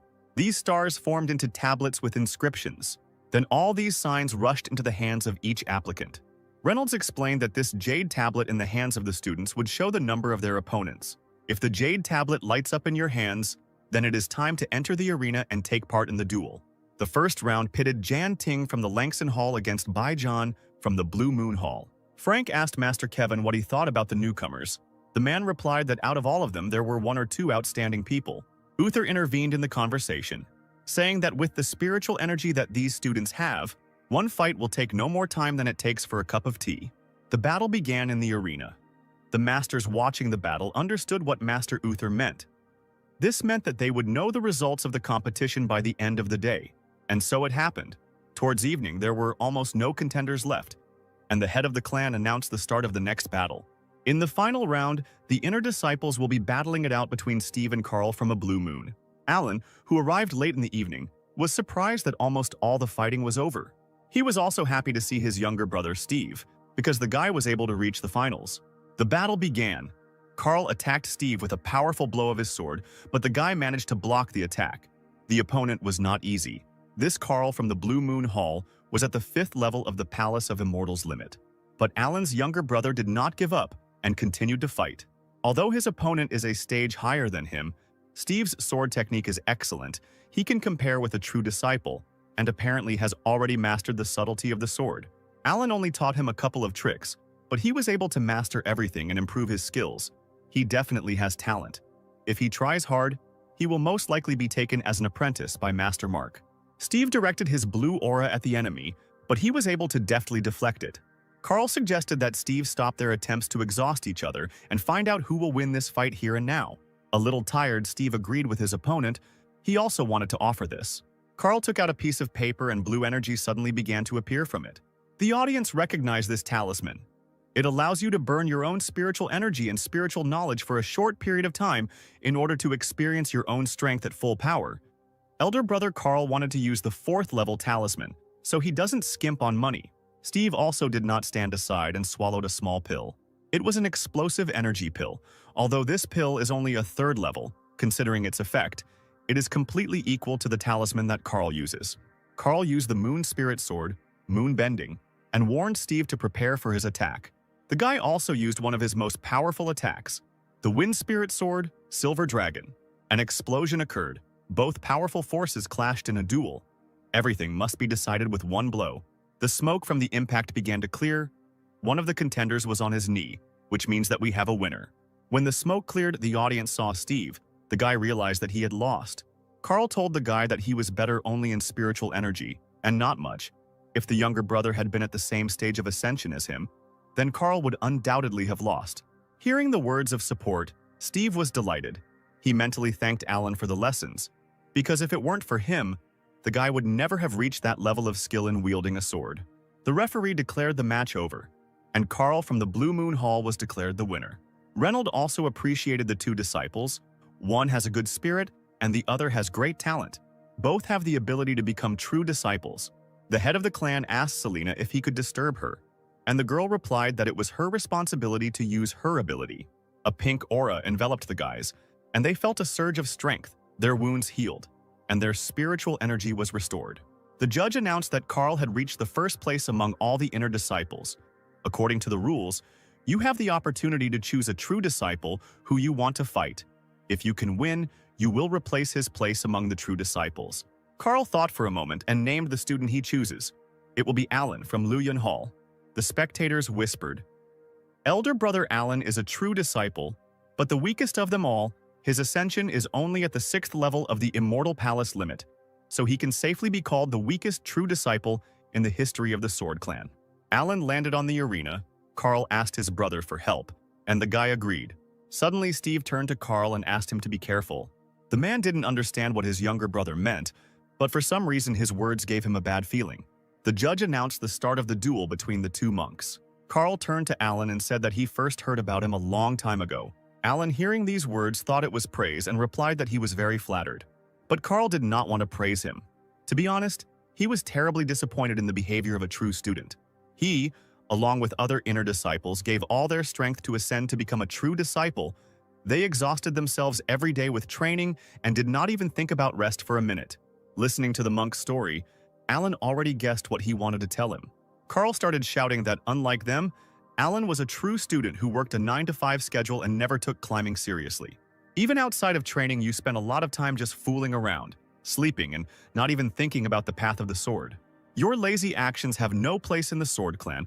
I will destroy you and take your place among the true disciples. Alan summoned dozens of scarlet symbols and responded that he didn't think his 9-to-5 schedule would be the source of anyone's hatred. Carl released his spiritual energy. A blue aura surrounded him, and the monk rushed into battle. Alan grinned when he saw his brother's attack and suddenly summoned a scarlet dome for everyone to see. The blue sword energy hit Alan's barrier, but to Carl's surprise, the barrier did not allow his spiritual energy to pass through, and there was not a scratch on it. The spectators could not believe their eyes. Alan was completely fine and did not receive a single drop of damage. Kevin was indignant. For Alan, it all seems like some kind of joke. The students of the Sword Clan follow the path of the blade and never retreat. The path of the blade is inevitably sprinkled with blood. Look at this guy. He is hiding behind a mascot. Is this how a rising disciple should behave? He is a disgrace to the Sword Clan. Does Master Kevin really think that a Sword Clan disciple can only follow the path of bloodshed and should not have the slightest sense of self-preservation? If everyone were as impulsive as you, Uther said, then the clan would not exist long ago. Kevin was outraged when he heard such a remark. He asked Uther what he meant by this. Enough. This intra-clan competition was created for the upcoming great meeting where there are no rules. Alan has his own reasons for behaving this way, Reynolds shouted. As long as he goes to victory, there is no problem. On the battlefield, Alan also stood under the protection of the Dome and the Inner Disciple. Carl was furious that Alan, although a true student still, when fighting with him, the inner student, he hides behind a talisman. And how are you different from a turtle? The Carl shouted and rushed to attack the enemy. The guy's sword seemed to begin to break through the barrier, but suddenly Alan grabbed it with 2 fingers, stopping it with ease. Carl froze in place. He could not understand what had happened. Alan, holding the sword, said that if the monk was so eager to fight him, then he would give him a chance. The spectators were a little happy that they would finally start fighting. Otherwise, they were already starting to fall asleep. Steve, meanwhile, mentally said goodbye to his brother Carl. He was glad to meet him. Carl chuckled. Finally, the older brother began to show his strength. With his hands folded in a sign of reconciliation, Carl apologized for what he said earlier. He hoped that it did not offend the true disciple too much. Alan replied that he understood that this was said in the heat of the moment, and of course it would not hurt him. Carl ran his fingers over his blade, and dozens of blades created by spiritual energy appeared in the air. The guy asked his older brother to attack. Alan smiled, and a new talisman appeared in his hand, pouring spiritual energy into him. This talisman began to sparkle. The audience was surprised. They wondered what kind of talisman this was. They had never seen anything like it before. Scarlet sparks summoned hundreds of fireballs, which were under Alan's control. It was incredible that just one talisman could release so much spiritual energy. Carl did not wait long and attacked the fireballs with his blades. But suddenly, his blue spiritual energy dissipated, and the balls still remained on the battlefield. Carl couldn't believe his eyes. There were still more than half of the balls left. It was simply impossible. Alan pointed at his opponent, and instantly the fireballs rushed towards him. In response to this attack, Carl shouted that now he would show all his power. He folded his fingers into the appropriate sign. His hand became covered with a scarlet aura, and at the same second, blood poured out of the guy's mouth and onto his blade. This was one of the secret techniques. His spiritual energy turned red, and the guy prepared to take the attack. 2 powerful forces collided with each other, but despite the powerful energy summoned, Carl was unable to hold back the onslaught of fire. A loud explosion was heard on the battlefield, and a naked man flew out of the epicenter. Carl was lying on the ground. Not a trace of his clothes remained. His body was burned, and the hair on his head was puffed up like popcorn. The girls watching the fight squealed in embarrassment and closed their eyes so as not to look at the naked monk. "I told you that this would happen, but you didn't listen," Steve said, after the fleeing Carl. One of the students who took 3rd place was horrified because he also originally wanted to choose Brother Alan as his opponent.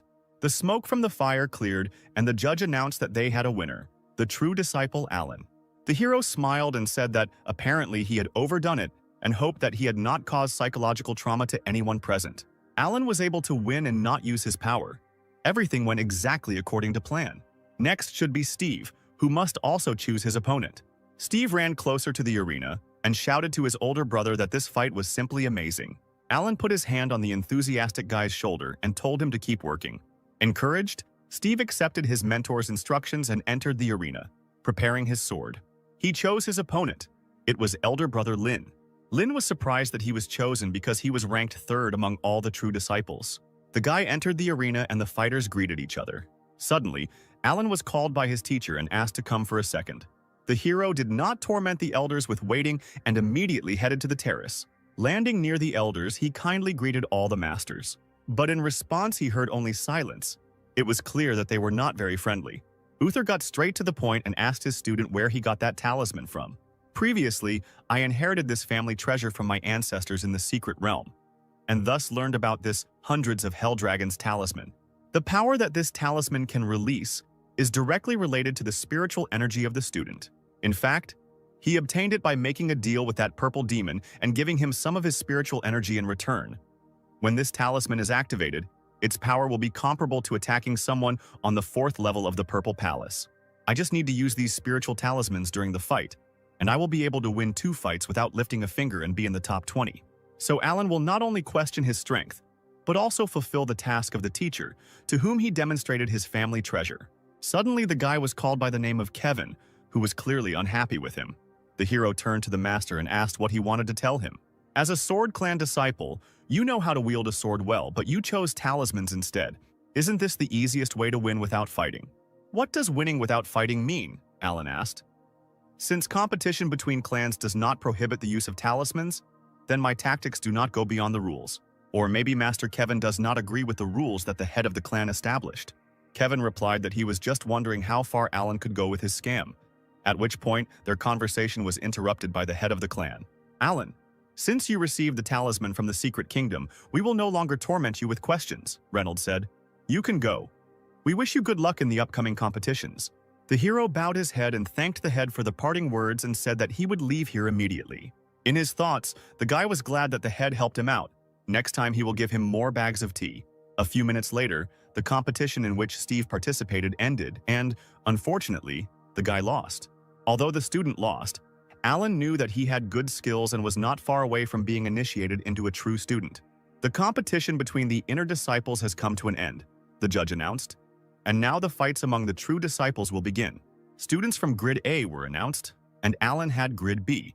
The guy guessed that his turn wouldn't come even after an hour and a half. Therefore, he decided to rest a little while levitating in the air. After a few fights, the judge announced a new fight. It was a match between Hannah from the Hall of the Hidden Mirror and a girl from the Hall of the Blue Moon. The guys who were in the audience were happy that finally there would be a fight between the strongest student Hannah, who was also liked by many not only for her hard work.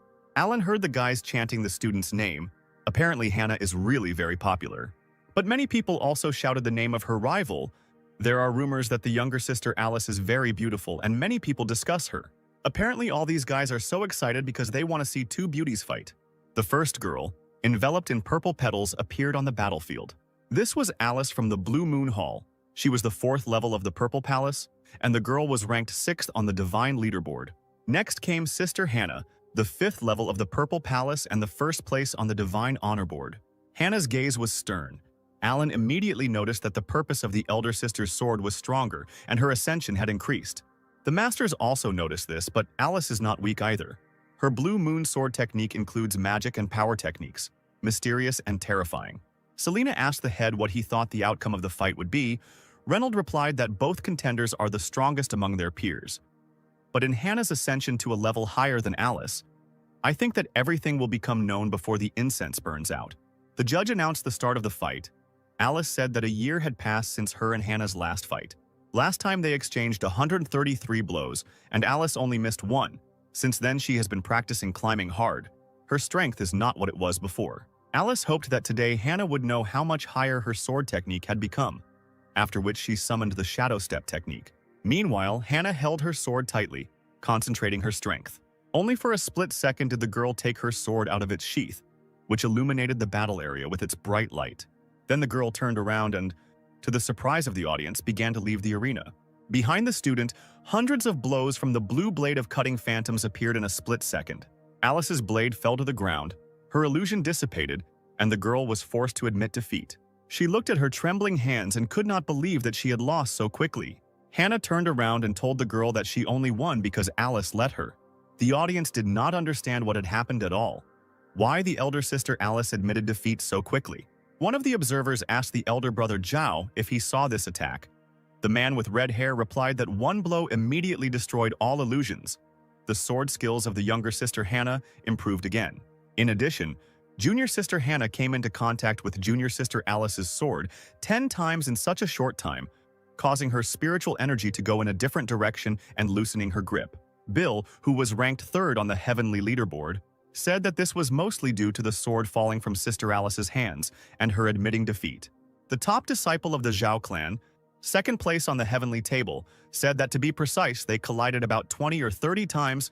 He was unable to count the exact number. Alan knew that, not counting the blow that dispelled the illusion, there were 23 more blows, which dispelled the spiritual energy contained in Alice's sword. No wonder she is the best among the true disciples. I just gave her a few tips and she was able to develop them into such a beautiful fighting technique. Amazing.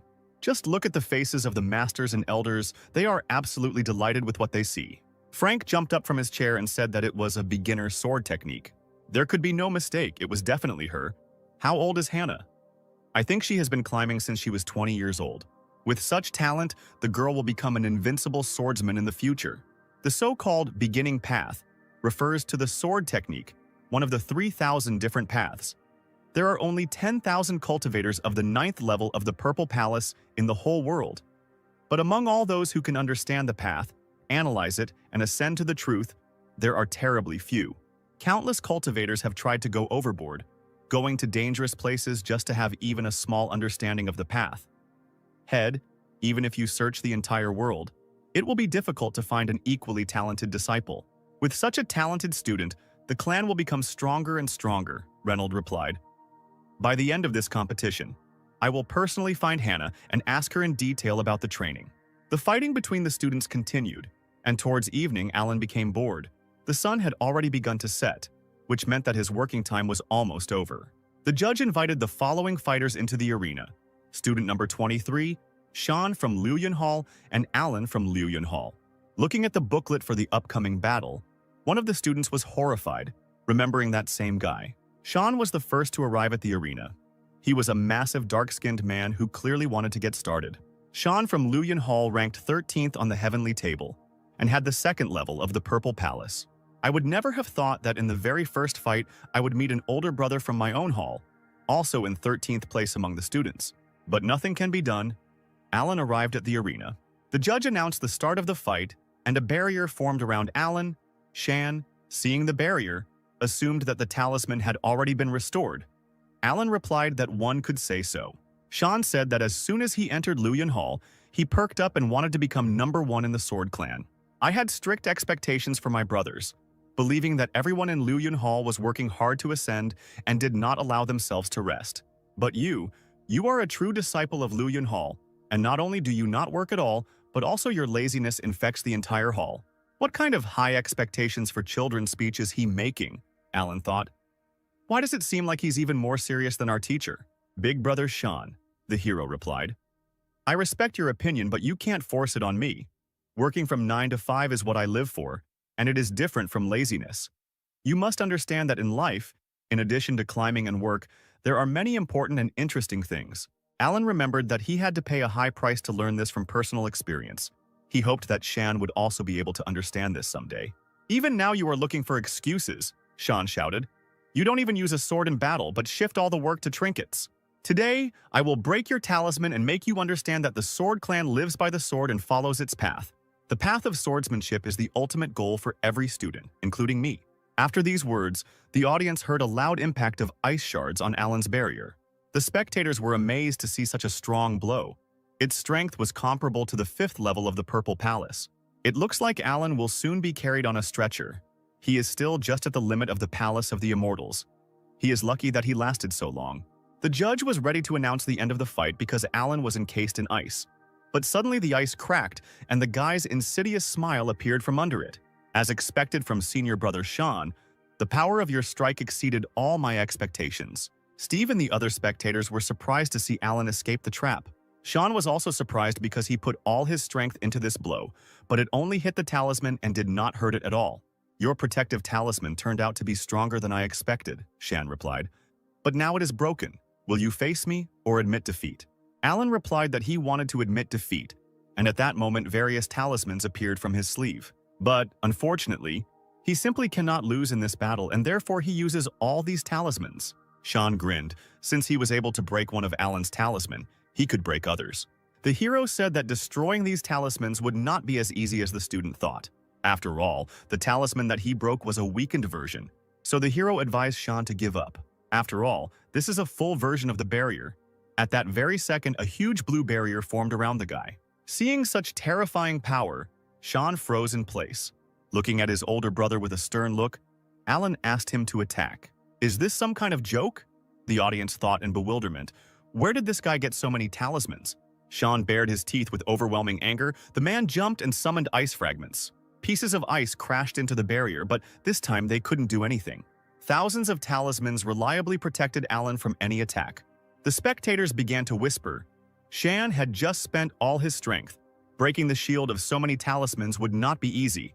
How powerful would the attack need to be to break through it?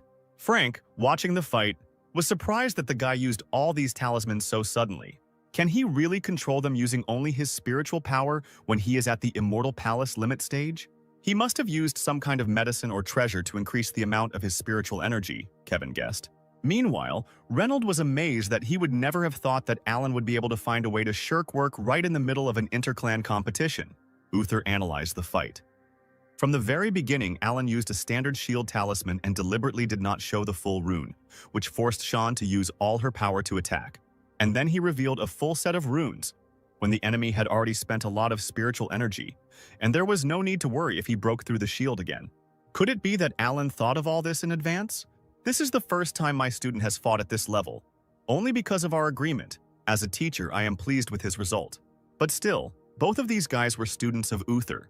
Therefore, the master would not like to see either one student or another lose. Sean continued to attack the barrier, but each time it recovered after another attack, he fell to his knee, exhausted. Out of overwhelming anger, he slammed his fist into the ground. Even though he used all his spiritual energy, he still cannot destroy this shield.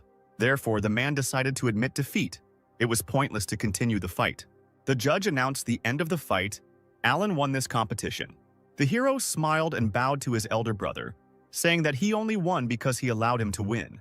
Shan did not answer, but simply turned around and began to leave the arena. Turning around, he said that a Purple Palace level 3 cultivator could break Alan's shield just with a little concentration. The same method will not work with other students. The guy will not always be able to pull off this trick. But Shan lost. But Alan would not get far if he relied only on the shield. The man hoped that the guy had more tricks in store to raise Liu Yunhao higher in rank. The hero was surprised by these words and thanked his older brother for his comments. Although senior brother Shan's words were rude, his intentions are good. But I don't care about rank. I just want to live an ordinary life in this world. Alan turned around and began to walk down from the arena. Around him, he heard the spectators condemning him, saying that this fight was too shameful. Everyone said that he did not even draw his blade. He was not worthy to be considered a true student. In principle, the hero expected such a reaction. He moved away from the arena and returned to his favorite activity, relaxing by the tree. Hannah, watching the fight, could not understand how older brother Alan came to use talismans. Suddenly, someone called the girl's name and she turned around. It was a true student of the Hidden Mirror Hall named Jennifer, who asked Hannah if she also thought that this fight was a bit shameful. Hannah got angry hearing this and asked how her little sister could even say such a thing. The head has long announced the rules for this competition. No restrictions. Victory is most important. So tell me what's wrong with brother Alan winning this fight because of his talent. The poor girl did not know what to answer. She just wanted to find a topic for conversation. Somehow Sister Hannah reacts too sharply to her words. Jennifer replied that Alan was a student of the Sword Clan and at the same time did not use a single blade technique. This was too much. Who said that a disciple of the Sword Clan must follow the path of the sword? According to my knowledge, the second elder ascended to the truth through the path of the wind. There's a reason brother Alan doesn't use his sword. The thing is, he doesn't need a sword to defeat his opponents, Hannah said enthusiastically. The girl stood and flew admiringly in the clouds. Jennifer did not understand what was happening to Hannah. This was strange because, as the first student of the clan, she always worked hard and did not even look towards lazy students. But, as soon as Alan, the laziest student of the clan, appeared, she suddenly became his protector. Today, something is definitely wrong with her.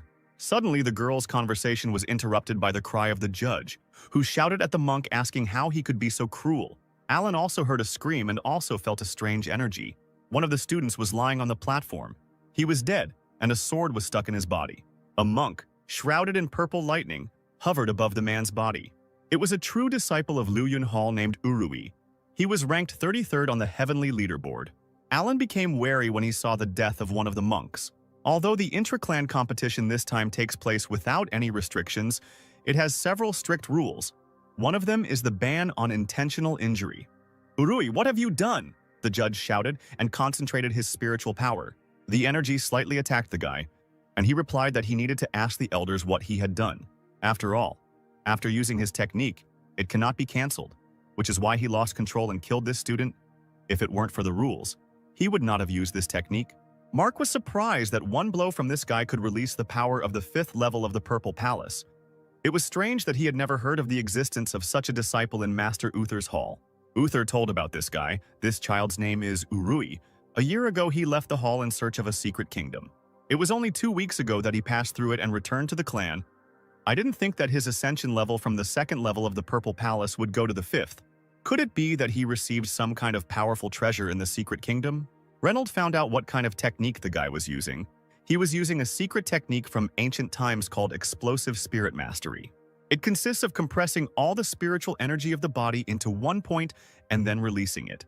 This technique is very powerful, but it is also very difficult to control because it uses all the force in the human body. Entering the arena, the head of the clan stated that, apparently, this disciple killed the monk unintentionally. He ordered the rest of the disciples to prepare everything necessary for burying the body, and also to clean the arena. This monk was not strong enough, entered the battle, and was mercilessly killed by Uru. The path of the sword is inextricably linked with death. I ask all disciples to be careful.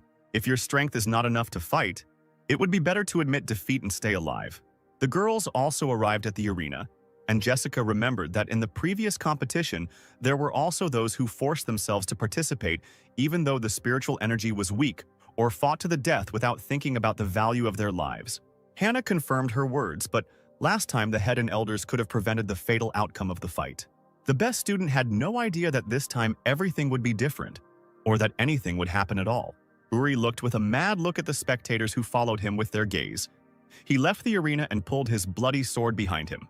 A villainous smile appeared on the student's face. It seemed as if a dark aura surrounded him. Alan thought it was his imagination, but it seems he felt demonic energy emanating from this guy. The incident put enormous pressure on the remaining true disciples in the following fights. Although everyone used their best techniques, they still held back. Reynolds announced that half of the 55 true students had been eliminated, 28 had made it to the second round, and now the remaining ones would receive plaques for the next round of the competition. He created the blue plaques again, and instantly they were in the hands of the students. Alan knew that if he won this round, he would be in the top 20. Once this happens, my agreement with the teacher will be fulfilled. I will just need to naturally lose in the third round of the competition and leave. The second round of the competition began. The first battle was to involve Urui from the Luyun Hall against Xiao from the Nebula Hall. Spectators wondered how this battle would end. Someone bet on Xiao because he is in first place in the Nebula Hall. But some thought that Urui would win because, according to rumors, he now has the 5th level of the Purple Palace. Xiao, who had the 5th level of the Purple Palace and was ranked 5th on the Divine Leaderboard, said that he did not know about Urui until today. To be more precise, he does not take anyone seriously except the top 10 disciples of the clan. Therefore, Xiao allowed the guy to attack first since he was a beginner. All the girls in the audience squealed with delight. They wished their older brother good luck. This guy didn't repeat a single pose before entering the arena, Alan thought. Confidence is certainly good, but if you can't handle it, you'll get hit right in the face. The battle began. Urui laughed when he heard Xiao's words and advised his elder brother to be careful. Purple, devilish energy rushed towards Xiao.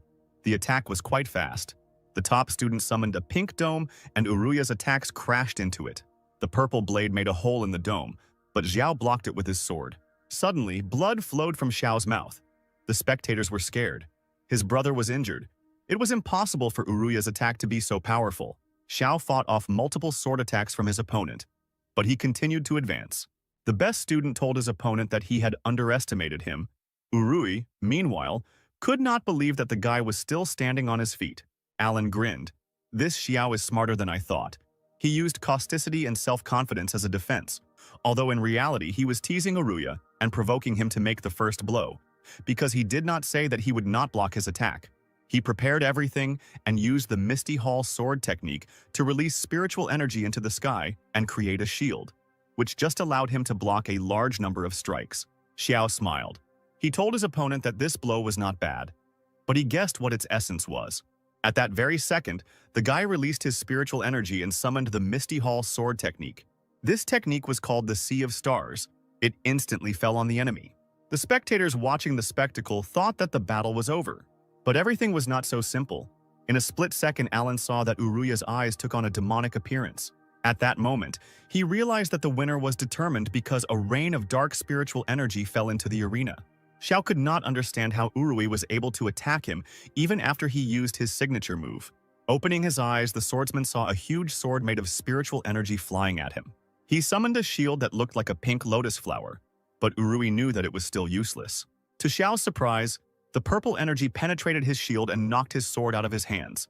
At this moment, Xiao guessed that this guy had actually hidden his true strength. Suddenly, Xiao saw a dark matter flying towards him. which he tried to dodge.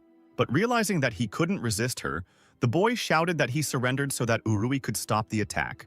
But the whirlwind of dark energy could no longer be stopped, and it crashed into the guy, throwing him back. She was scared because he felt blood running down his head.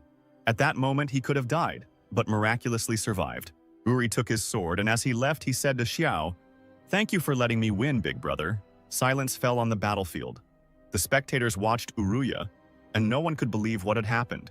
"How can Urui be so strong?" Kevin asked. His final strike could be comparable in strength to a 6th-level disciple of the Purple Palace. "But this student is too cruel," Uther replied. "This blow was very fast, and I am afraid even I would not have been able to block it in time. If he had been a little stronger, the whole city would have been ground to dust. But since he was holding back, it meant he had no intention of harm," Frank noted. It seemed like what had happened before had really been an accident. However, Alan thought differently. He understood that this blow could really take the life of their city. But in the end, Urui overcame his desire to kill and restrained his power. Obviously, he did not act recklessly, but pursued another goal. Could it be related to his demonic aura? Alan wondered if he had gotten involved with a clan of demons. But he is still only at the 5th level of the Purple Palace.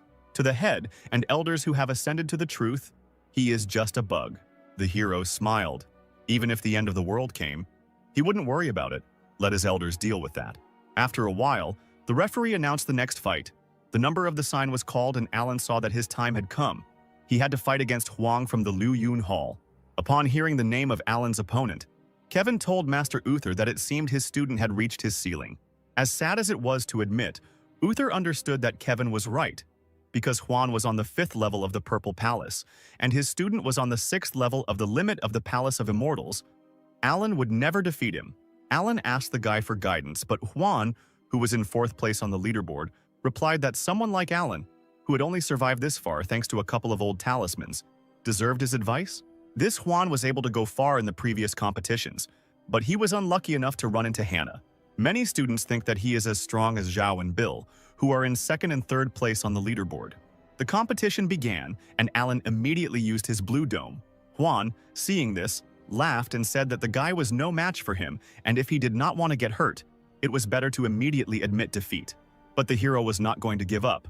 So Huan immediately rushed into the attack, shouting that he would break through this motionless turtle shell with one blow. The boy's weapon rushed with lightning speed into Alan's dome. At that moment, Uther realized that the fight was over. But suddenly the blue ball began to move and Huan's weapon passed by it. Kevin and Huan were surprised by what they saw. It seemed impossible. But Alan raised his entire impenetrable dome into the air, and thanks to this, he simply dodged Huan's attack by jumping over his weapon. For the talisman array to remain intact, it must be motionless, Hannah said in surprise, because it needs to connect with the power of the earth and sky. The girl pondered over what she had seen while Jennifer tried to understand where the weak student got such talismans from. She had never even heard of such. The ball of Elder Brother's talismans can move so fast and dexterously. I didn't know that Elder Brother Alan had so many aces up his sleeve. In addition to sword techniques, he also controls talismans well. I can never catch up with him. Huan didn't understand where his opponent had directed the barrier, but he wasn't going to give up that easily. He used his sword technique called Ivory Tooth. Alan saw the enemy attack and took out one of his talismans. Huan's sword rushed towards the hero's dome, engulfed in green flames, but suddenly the dome opened and red opposing energy appeared from there. There was an explosion, the two forces collided with each other, and the spectators, meanwhile, did not see what happened because of the smoke. Huan's green blades cracked and smoke came out of them, obscuring his vision. Using the curtain, the guy threw shurikens filled with energy at his enemy, trying to hit him. But suddenly he felt a blade pierce his hand. Huan became angry that this vile scum dared to use a hidden weapon. Alan chuckled and replied that these were divine withered flowers, one of the sword techniques of the Liu Yun Hall, an authentic technique in which there was nothing dubious. Uther was ashamed of his student, because this technique never belonged to their hall. You, on the other hand, use the smoke to throw as many of those green aura weapons as possible, Alan said. This sneak attack is a bit much, don't you think? Didn't you say you'd finish me off with one strike? Who knew you wouldn't even use a sword technique? The audience, hearing such words from Alan, were perplexed, because they all knew that the guy was the first to start doing this. Meanwhile, Hannah admired her older brother's strength. It turns out he even understands hidden weapons, which made Jennifer suspicious. Didn't Master Kevin say that the clan's disciples should live by the sword and walk the path of the sword? Frank asked. So why did Juan use this weapon? Kevin replied that this Juan only thought about winning. These foreign objects only gave him a slight advantage. Usually it is the sword technique that separates the winner from the loser. But in reality, everyone realized that the master had double standards. "Damn, this old man keeps yelling at me from afar, trying to hear my voice to find out my location," Alan said. "There you go," Juan said, hearing the voice of his opponent. Juan threw his weapon, which went straight for the hero's barrier and made a hole in it. Old man Kevin was happy with what he saw. He thought that this time the fight was over. But suddenly he saw an unexpected outcome of the battle and was surprised. Juan was bound with golden chains. Was Alan really prepared for such an attack? Juan didn't understand how he managed to grab it so quickly. And Alan, meanwhile, smiled maliciously. Suddenly the boy felt a blade on his shoulder and turned around, seeing Alan behind him. "It's useless to resist," the hero said. "This formation can even bind a 5th-level Purple Palace disciple for 30 breaths. Now Juan has 10 breaths left, and if he doesn't give in, Alan might torture him a little." The hero brought his sword to the boy's feet, pointing it at the most valuable sword in Juan's pants. Juan immediately closed his legs and shouted that he surrendered, not wanting to find out what would happen next. The judge declared Alan the winner. The hero smiled triumphantly and scattered his sword and chains. The guys slowly walked towards the exit, while the spectators watching Alan were talking to each other. They did not understand how Juan could lose to such a weakling. How did he even end up behind the guy? Although Alan had luck, he was able to defeat the disciple at the Purple Palace stage when he himself was only at the limit of the Immortal Palace. "It was an achievement the clan could be proud of," said Zhao, the second-ranked divine genius who was watching the fight. But Bill didn't think so. The guy said that Juan was deceived at the very beginning of the fight. At the beginning of the duel, the younger brother Alan set a trap and allowed Juan to fall into disdain. Then hid a formation in a dark weapon and threw it at Juan while they exchanged hidden weapons under the cover of spiritual smoke that obscured their vision. At first, he used a verbal attack to provoke and agitate his opponent, distracting his attention from how he was hiding the formation in the hidden weapon. Then he began to exchange hidden weapons with Juan and quietly created another formation next to him. He then used his divine power to recite a prayer inside the formation to change his location. He tricked Juan into thinking he was still inside the formation and got another ineffective attack out of him, while he used the smoke to detect Juan's location through his voice. A very unusual strategy, Zhao noted. If the level of ascension of Alan's younger brother was just a little higher, he could become a huge threat to us. Bill smiled. The guy said that his level of ascent was apparently not as easy as it seemed at first glance. Frank clapped and cheered. The weak had defeated the strong, combining the arts of formations and talismans and thinking through every step in advance, predicting the entire duel. Incredible. "Big deal, just a few clever tricks," Kevin replied angrily. If Juan hadn't been so absent-minded, how could he have beaten him? Elder Uther, your hall really does hold many interesting secrets. First Urui, then Alan showed themselves well. But the next fight will also be interesting because Hannah will fight in it. Against Lee from Langson Hall, who was ranked 8th on the Heavenly Leaderboard. He was a 4th-level Purple Palace and was considered the top disciple of his hall. The opponents prepared for battle. The guy understood that he was weaker than the girl, but as a disciple of the Sword Clan, he never lost heart.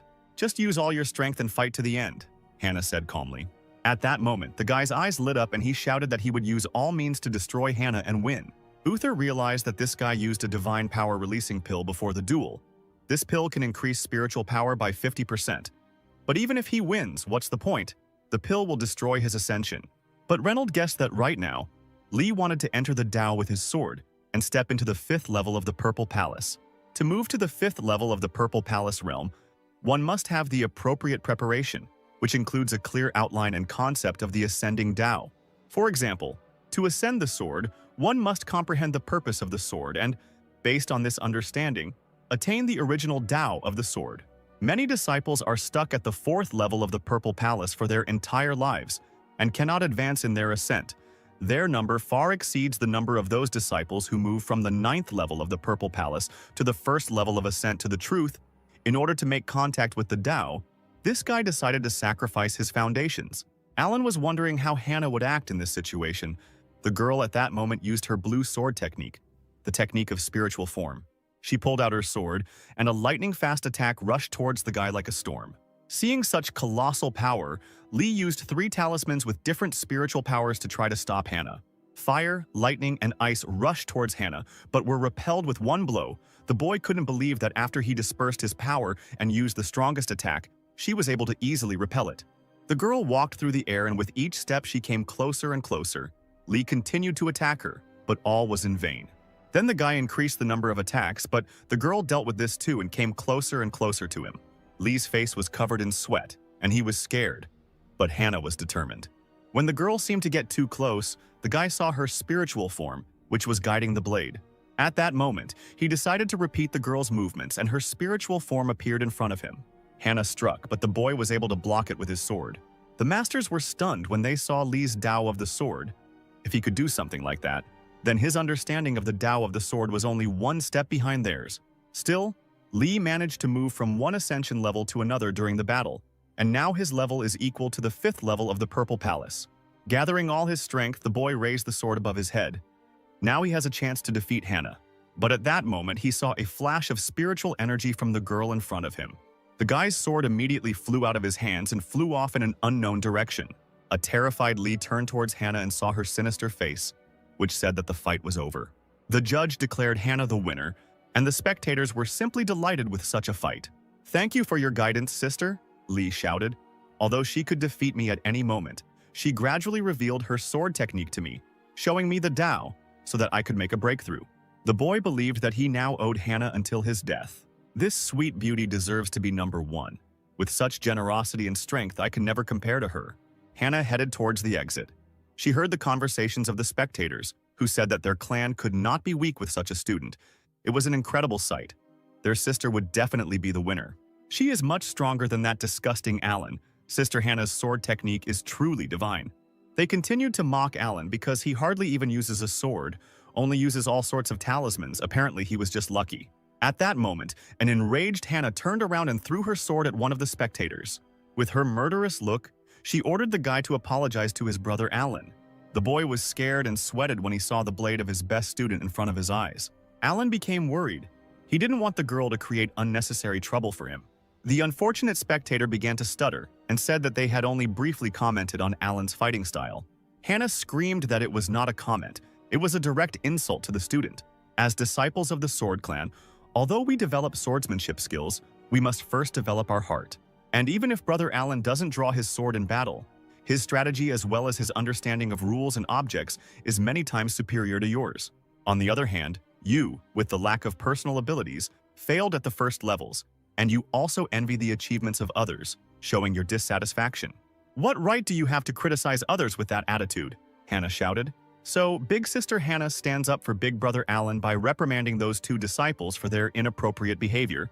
As expected of the first disciple of our clan, wisdom makes you protect the other true disciples.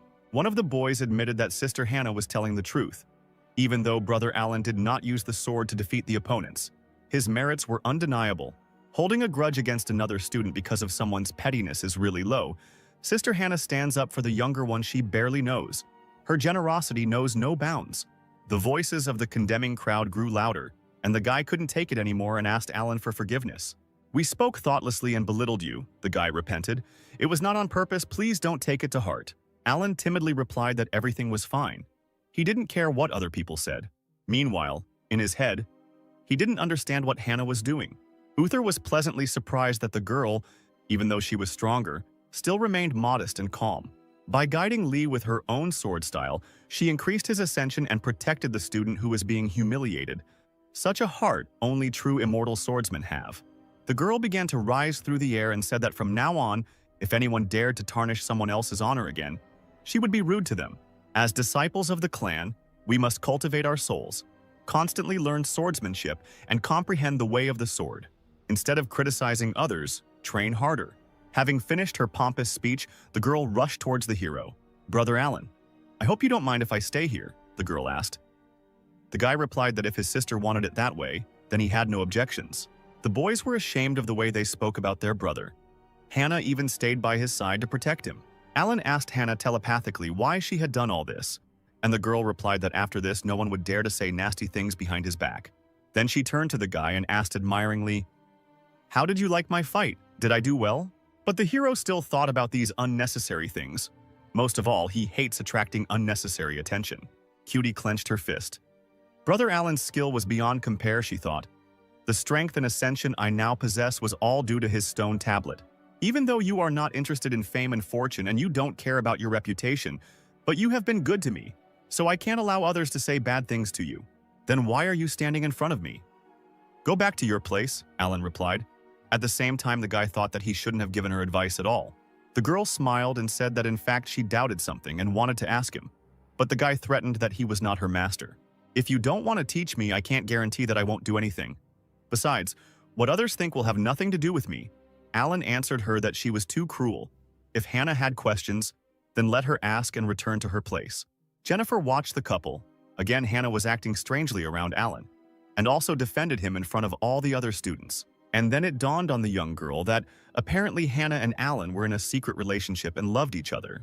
As one of the top students, Sister Hannah fell in love with the loser Alan, and to avoid rumors, she can only see him in person using a similar method. Wow, they even have such a relationship? Said Alice, passing by. She came closer to Jennifer and quietly whispered in her ear that if you look closely, it really is a little strange. They communicate in secret, and Hannah smiles sweetly at the guy. It can't be, this is incredible news. Jennifer realized that she had said too much and asked Alice to keep it all a secret because if Hannah and Alan found out, the clan would punish her. Of course I won't tell anyone, said Alice. You can trust me, I'm always very careful. Okay, I have to go about my business and you watch what happens next. Alice waved her hand to Jennifer and flew away in an unknown direction. A few minutes later, she approached two girls in the audience and said that something serious had happened. This is about Sister Hannah. I heard it from another sister, but it's a big secret. Don't tell anyone. Meanwhile, Alan watched Hannah meditate and knew she was crazy. As soon as she finished her business, she started practicing. Such people who can meditate anytime and anywhere really deserve respect. The judge announced that the second stage of the fights was over, but the spectators did not want to leave. They thought that the competition would end today. Considering how much spiritual energy everyone had spent, the judge replied, "The clan leader and elders decided to stop the competition for today. The students should rest. The third round would take place in the morning at dawn." Alan looked at his watch. He was glad that he wouldn't have to stand here anymore. The judge asked all the students to leave the competition in order. They will continue tomorrow morning. Everyone went about their business, and a few hours later, a secret meeting took place in the house of the clan leader. Reynolds asked the stranger what he had learned. The man replied that based on the clan leader's preparations, he had learned the current state of the students. Among all the students, 5 were acting strangely, and the most suspicious of them were the 3 from Luyun Hall. Urui, the student who committed the murder, Bill, the student ranked 3rd on the leaderboard, and Alan, the weakest student who made it to the 3rd stage. Uther was also at the meeting, and it seemed he understood what the second elder meant. The man wanted to say that the traitor was in the Luyun Hall, which was under Uther's command. The elders of the Sword Clan gathered to find the traitorous students hiding in the Sword Clan when Uther was attacked. Even then, it could be safely said that there were rats in the clan.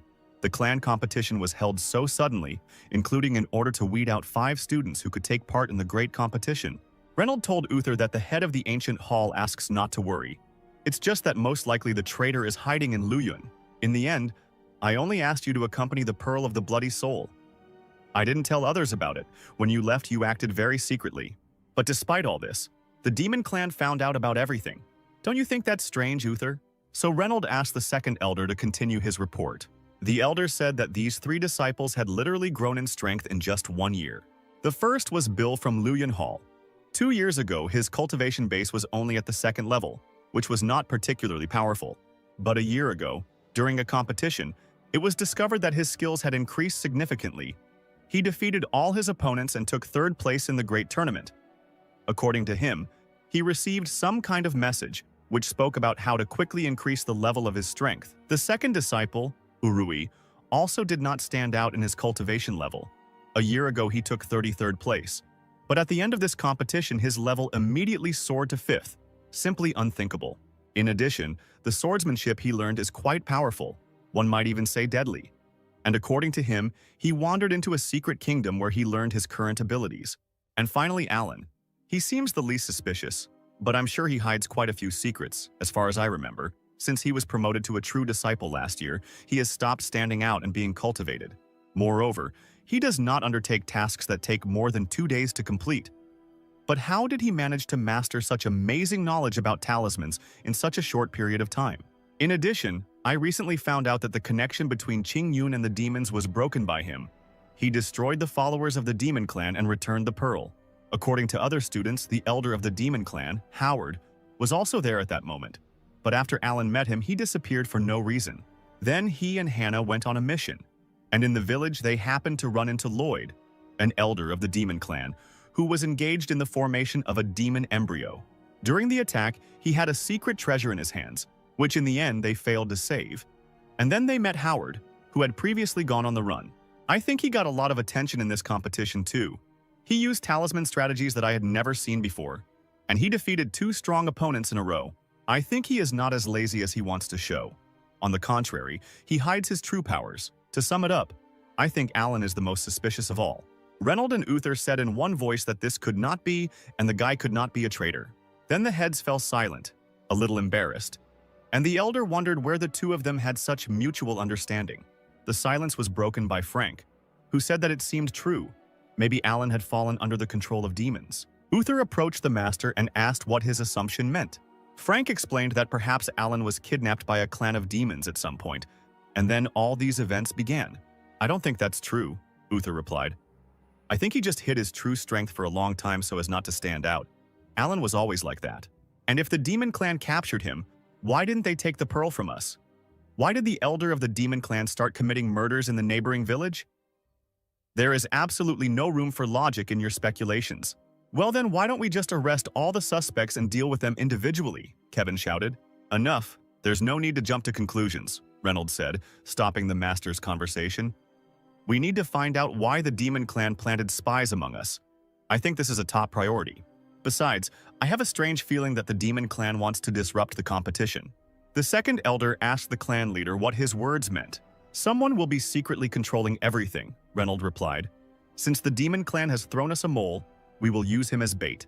No matter which of these 3 turns out to be the enemy, tomorrow they will find out what the demon clan is really up to. Meanwhile, at Alan's residence, an annoying spirit prevented him from sleeping.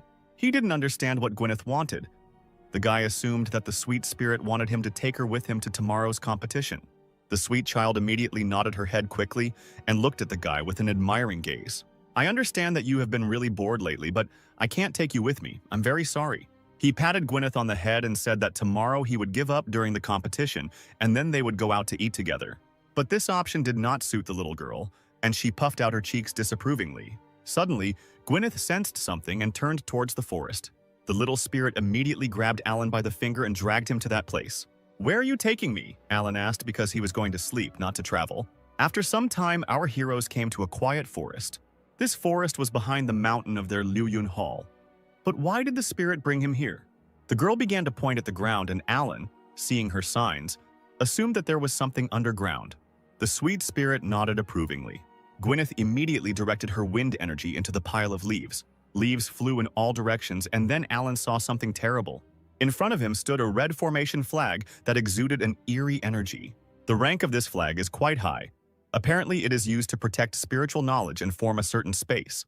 The hero could break the ban, but this would cause unnecessary panic.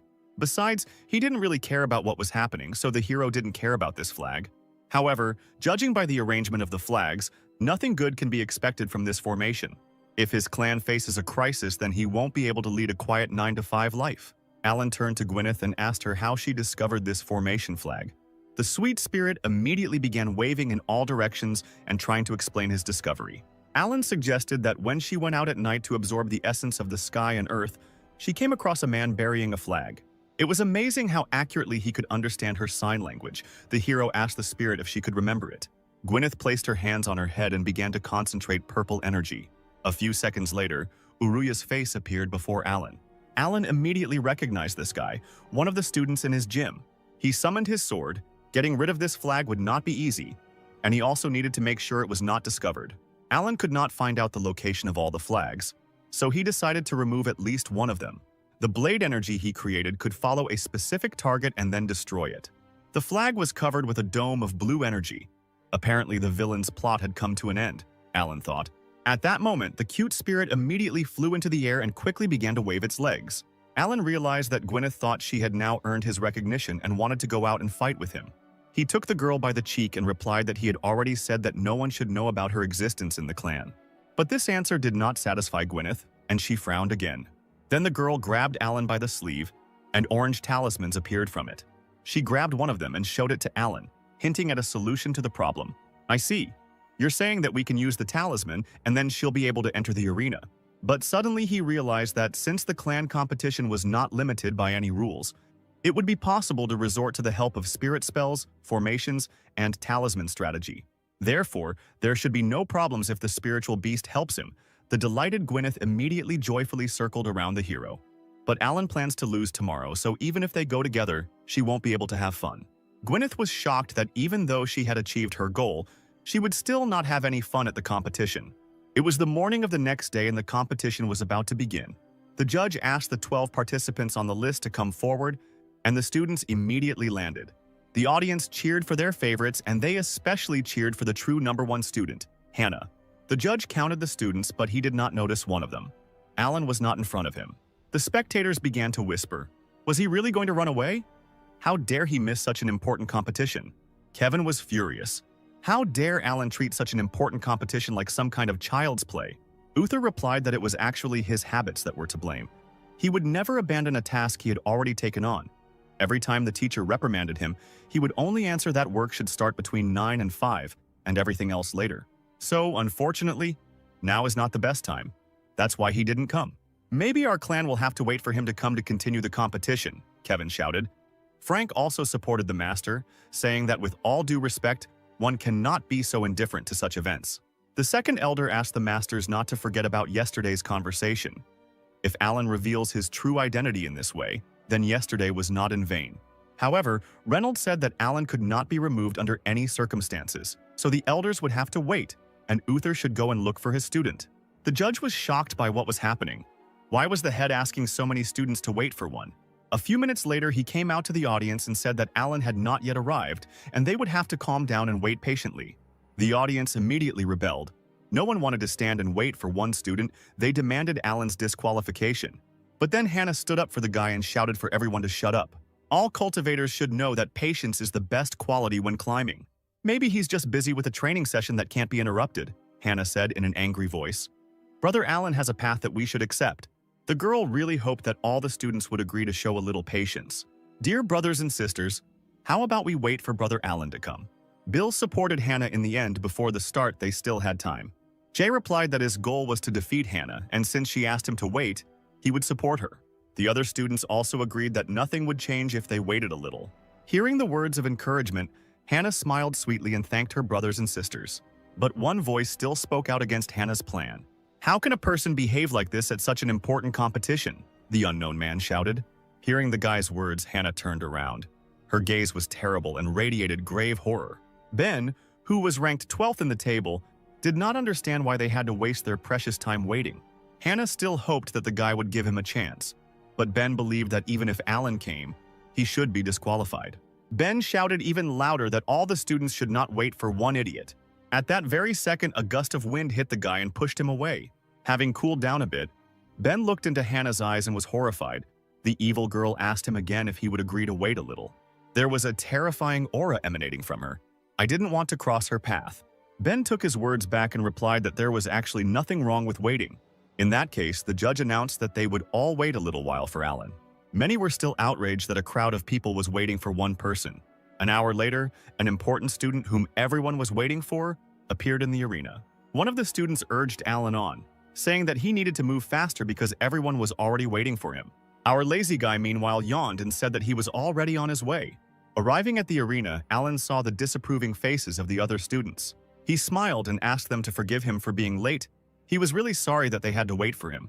The thing is, I'm used to working from 9 to 5, and the competition fell early in the morning, so I forgot to set the alarm. Alan didn't expect that they would all stand and wait. The leader didn't remove him from participation, forcing everyone to wait for an hour. The guy was very ashamed, but suddenly he noticed several girls looking in his direction and discussing something. They seemed confused, and Alan didn't understand what was wrong with them and why they were looking at him like that. The hero thought they liked his good looks, but in reality they were discussing Hannah's secret boyfriend. She fought so hard for him, they must have a special connection. It turns out that Sister Hannah, obsessed with blades, decided to switch her attention, said one of the girls quietly. Don't shout, I can hear everything anyway, her friend answered. Another girl heard that they were hiding their relationship to avoid getting into trouble. This sounds very much like the plot of a novel about a man who managed to melt an icy heart, the girl said enthusiastically. And her friend heard that it was Hannah who took everything into her own hands. Apparently, they were being forced into a new plot of a romantic novel. Although the Sword Clan is immersed in an atmosphere of constant cultivation, for many students, spending time outside of practice is also very important. If they do not find something to occupy themselves with, they will most likely give up further cultivation, a method that many sisters use to while away the time and calm their hearts. Reading novels. Reynolds announced that it was time to start the competition, as everyone had been waiting for it for a long time, and threw signs to the participants. Alan was surprised that this time the leader used his hands to draw lots. He received a card with the first number. This time he will participate in the first battle. A few minutes later, the heroes arrived at the arena to begin the fight. The referee announced the fight and Alan immediately raised his hand to say his cherished words. But then he was interrupted by a loud cough. The clan competition is coming to an end. The 12 disciples are the best followers of the clan, Reynolds shouted. I hope everyone will be strong and confident. No one is going to be timid and try to give up right after the battle starts. Even if you fail to make it to the finals, you must make every effort to at least try to do so. Never give up, students. These words inspired many guys, but not our hero. It seemed to him that the boss was watching him and the weight of responsibility hung over his head. Now he could not just give up. If Alan gave up without a fight, then there would definitely be ridicule after such words from Reynolds. So the guy decided to start a fight and see what would happen in the end. A barrier of talismans began to envelop Alan. Ben saw a familiar trick and asked how many times the guy would use the same thing. The guy used his sword art and summoned one of the abilities called Meteor. Whirlwinds of cosmic energy rushed straight towards Alan's barrier. They hit the defense and made several holes in it, but still could not get past it. Watching the attack, Alan was not surprised that such a person would use such powerful techniques. But he was no slouch either. Once the talismans began to take effect, it took a little time for the connection between them to be established. Meanwhile, the shadow of a man appeared behind Alan. But the guy expected such an attack. Turning around, he called several of his talismans. Ben attacked with his spiritual power, but was immediately met with resistance from Alan in the form of a fiery serpent. The hero's attacks irritated the man. He said that if these were the only attacks the guy had, then he would not win. Ben concentrated his purple energy and tried to attack Alan again. The blow seemed unexpected and powerful. The hero froze in surprise and received a cut on the body. But then his body dissolved into the air like a large cloud of smoke. Ben reacted in time and dispersed the cloud of smoke behind which Alan was located. The guy wanted to use another talisman to summon a barrier, but he didn't expect the enemy to catch up with him so quickly. At that moment, Ben was already flying towards his enemy, pointing his blade at him. Alan watched motionless as the blade approached his head. He closed his eyes and was ready to accept his defeat. Finally, he would get the rest he deserved. But suddenly, a strange wooden sign behind his belt began to move. Instantly, Alan was surrounded by a purple energy similar to demonic. Ben froze. He couldn't understand what was happening. For some reason, he couldn't move. Alan was also wary.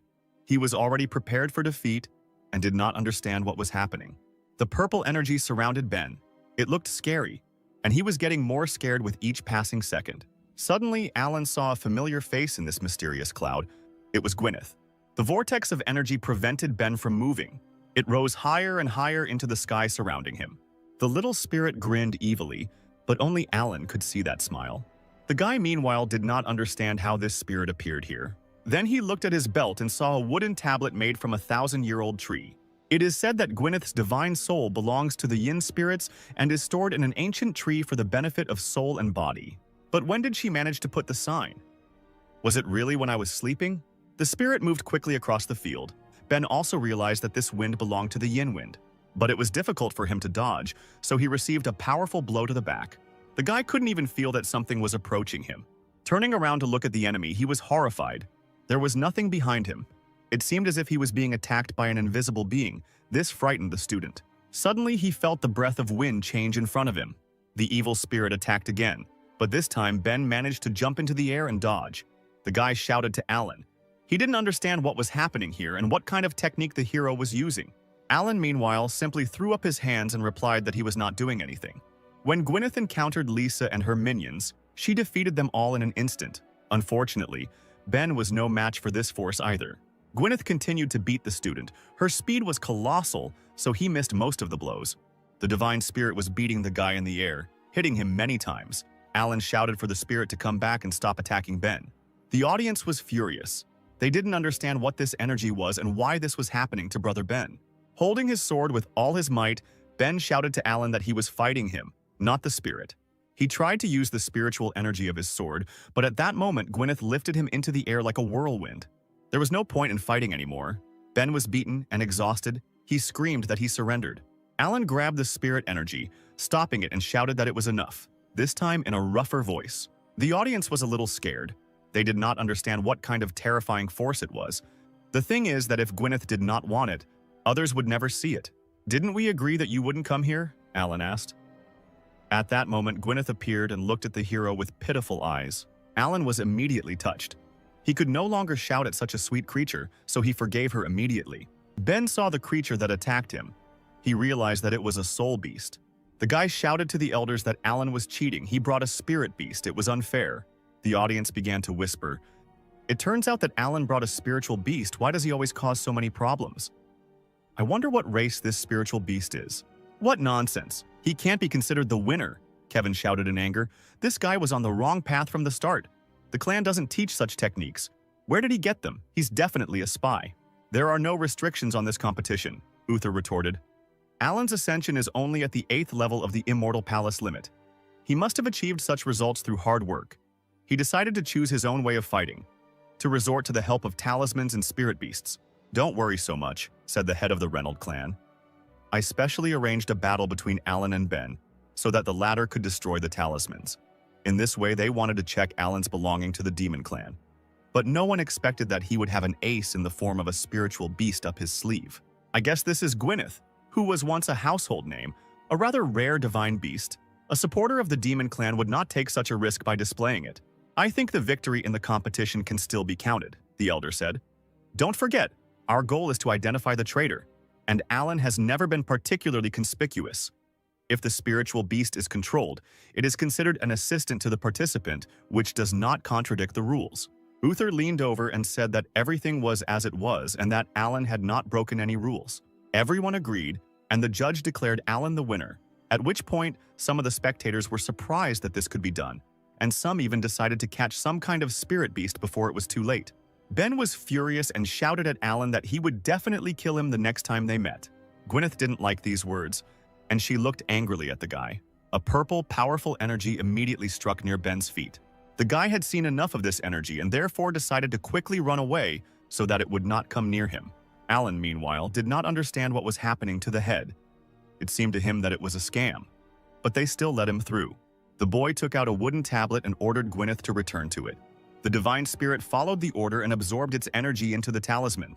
The referee called the next fight, and Alan decided that he would try to lose the next fight. Meanwhile, at that moment, a secret ritual was taking place underground. Just as the Sword Clan was holding a competition, dozens of monks from the Demon Clan were putting their plan into action not far from them.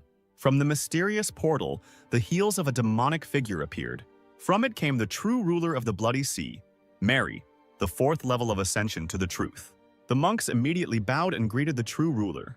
The girl, whose eye was covered by an unknown red material, told the monks that they should not bow. The people we sent to the Sword Clan have already placed everything necessary there to get rid of the interference, the girl said. All that remains is to wait for the opening, and then we will be able to destroy the clan, taking a position far superior to them. Ruler, but are we really capable of capturing their clan? One of the monks asked. After all, their leader Reynolds, for example, has the 6th level of ascent to truth. And besides, elders from other halls are also present there. The charming queen smiled sweetly and told the monks not to worry. It's not that bad because their clan has support. At that moment, a portal appeared, from which Dustin, the head of the clan, the 4th level of ascension to truth, who had previously fought with Uther, appeared. And also a new personality appeared, the head of the Demon Clan Cain, who had the 3rd level of ascension to the truth. I didn't expect to have the chance to see the 3 great clan lords today, said one of the servants. Well, I guess the power of the Demon Lord clan will be very useful to us. Today, the Sword Clan will disappear from the face of the earth and the Demon Lord will return to this world once again. At this time, the Sword Clan competition continued, the final began, the judge announced that the competition was over. The 6 students who reached the final, please come forward. 3 leaders appeared in the arena. They were Hannah, Urui, and Zhao. The other trio were Bill, Alan, and a new character, a friendly guy named Sam from the Fanlin room. Viewers still couldn't believe that this weakling Alan managed to reach the final. Reynolds announced that the final test would determine the ultimate winner of this competition. The final test will be the map of mountains and rivers. It is said that this treasure was left by the ancestor who founded the Sword Clan. This first-class treasure contains the heavens, earth, mountains, rivers, countless treasures of the sky, a secret realm of special significance to the Sword Clan. But I will limit the scale of your battles to an area called Peach Blossoms. Every 2 hours, the battlefield will shrink by 10 miles. If you fail to advance before the area is marked invalid, you will be considered defeated. While you wait for the battle, I will use various techniques to reveal your potential to the other students. Why not have a duck-eating battle? Alan thought. Will there really be a live broadcast? If I flee the battlefield, my reputation will definitely drop below 0. All that remains is to continue fighting. The head of the clan asked the finalists if they had any objections, and the students replied that they had no objections. Then I declare the beginning of the third stage of the competition, said Reynolds. And at that moment, the map increased to enormous proportions. A strange, enchanting energy emanated from her, and then the clan leader grabbed her as she absorbed the disciples into herself. Reynolds extended his hand and huge signs appeared in front of him. These signs served as projectors, and now the audience could watch each participant. They also saw the place where the competition would be held. It was a rose garden full of cherry blossom trees. Watching this spectacle, Uther said that this was to be expected from the leader. The map of mountains and rivers is at his disposal. He can control it as his heart desires. No matter how powerful the spy is, he will definitely be identified. All that remains is to wait for the mole to appear. Meanwhile, several unknown monks walked around the corner of the building. The dark-haired monk asked what they should do now. Without Brother Urui, their plan could not be fully implemented. Another monk replied that, be that as it may, Brother Urui had already foreseen everything long ago. He had already prepared everything. All that was left was to watch. We are transported inside the map, where Alan was wandering around bright pink trees. This place was very beautiful. If it had been in his previous life, it would have become a tourist destination long ago. But we must not forget about the battles. The guy remembered the places he saw on the map and saw one of the familiar mountains. Judging by it, he is somewhere in the northwest. Alan decided that the best solution would be to go to the center and wait for the other students there. And when the time comes, he will simply give in and lose. But suddenly his thoughts were interrupted by a bright yellow flash that appeared behind him. Alan immediately turned around and dodged the enemy's massive attack. When the smoke from the flash cleared, the boy saw a familiar face heading towards him. It was the ever-smiling brother Bill from Luyan Hall, third place on the grand leaderboard. Bill chuckled and told Alan that they hadn't seen each other for a long time. Suddenly, his eternal smile gradually began to disappear from his face. Bill's face was filled with horror, and he said they hadn't seen each other since they went on a mission together a year ago. Alan looked at the student and felt rather awkward. So you still haven't forgotten about him? The hero smiled and tried to smooth over the situation. Lightning enveloped Bill. He said that thanks to his brother, he became stronger. Then he laughed and shouted that he finally realized how huge the gap in power was between them. But he still wants to feel the power of his brother Alan's blade again. However, the hero understood that this world was being broadcast into their real one, so he shouldn't show his true strength. After all, the more abilities, the more work, no work, no work. The hero began to twist his arms as if he was preparing to use his ability, at which point he said that since Bill continued to insist on a fight, he had no choice. The guy was happy. He thought that Alan had finally become serious and would show him his abilities. But suddenly, Alan shouted that there was something behind Bill's back. The student immediately turned around to look, but to his surprise, there was nothing there. Meanwhile, Alan flew into the air. The distraction was successful. At that moment, Bill realized what had happened and was simply speechless. Just like the viewers who witnessed this shameful retreat, the audience knew that Alan was not that strong, but that he would run away. No one could have predicted. But did you hear what Brother Bill said? Maybe Alan is just hiding his true powers? Bill rushed in pursuit of Alan. He was still hungry for a fight and did not want to let his opponent go just like that. The chase began. Alan was fast, but Bill was not inferior to him. However, after a few minutes, Bill began to get tired. It was too difficult to catch up with the student.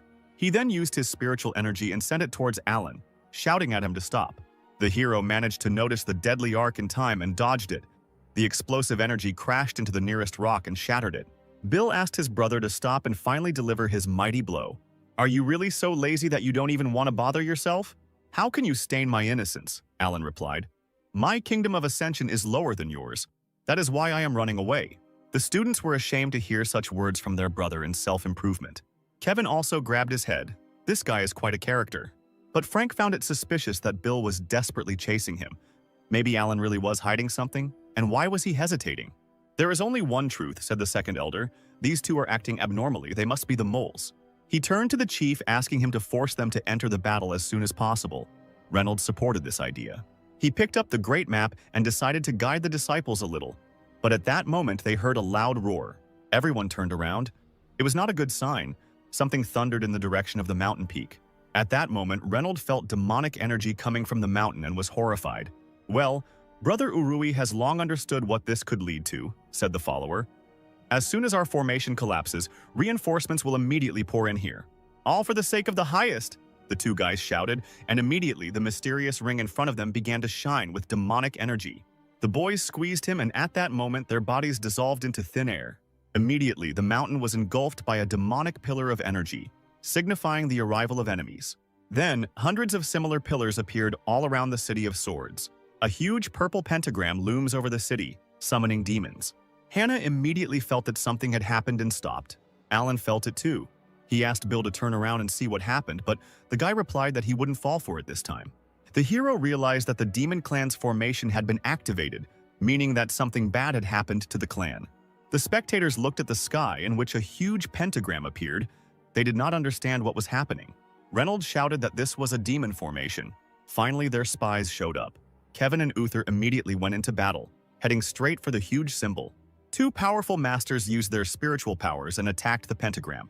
But their powers were dispersed, and the pentagram attacked them in return, and the masters fell to the ground. Rising to his feet, Uther said that spiritual and physical attacks were useless against this formation.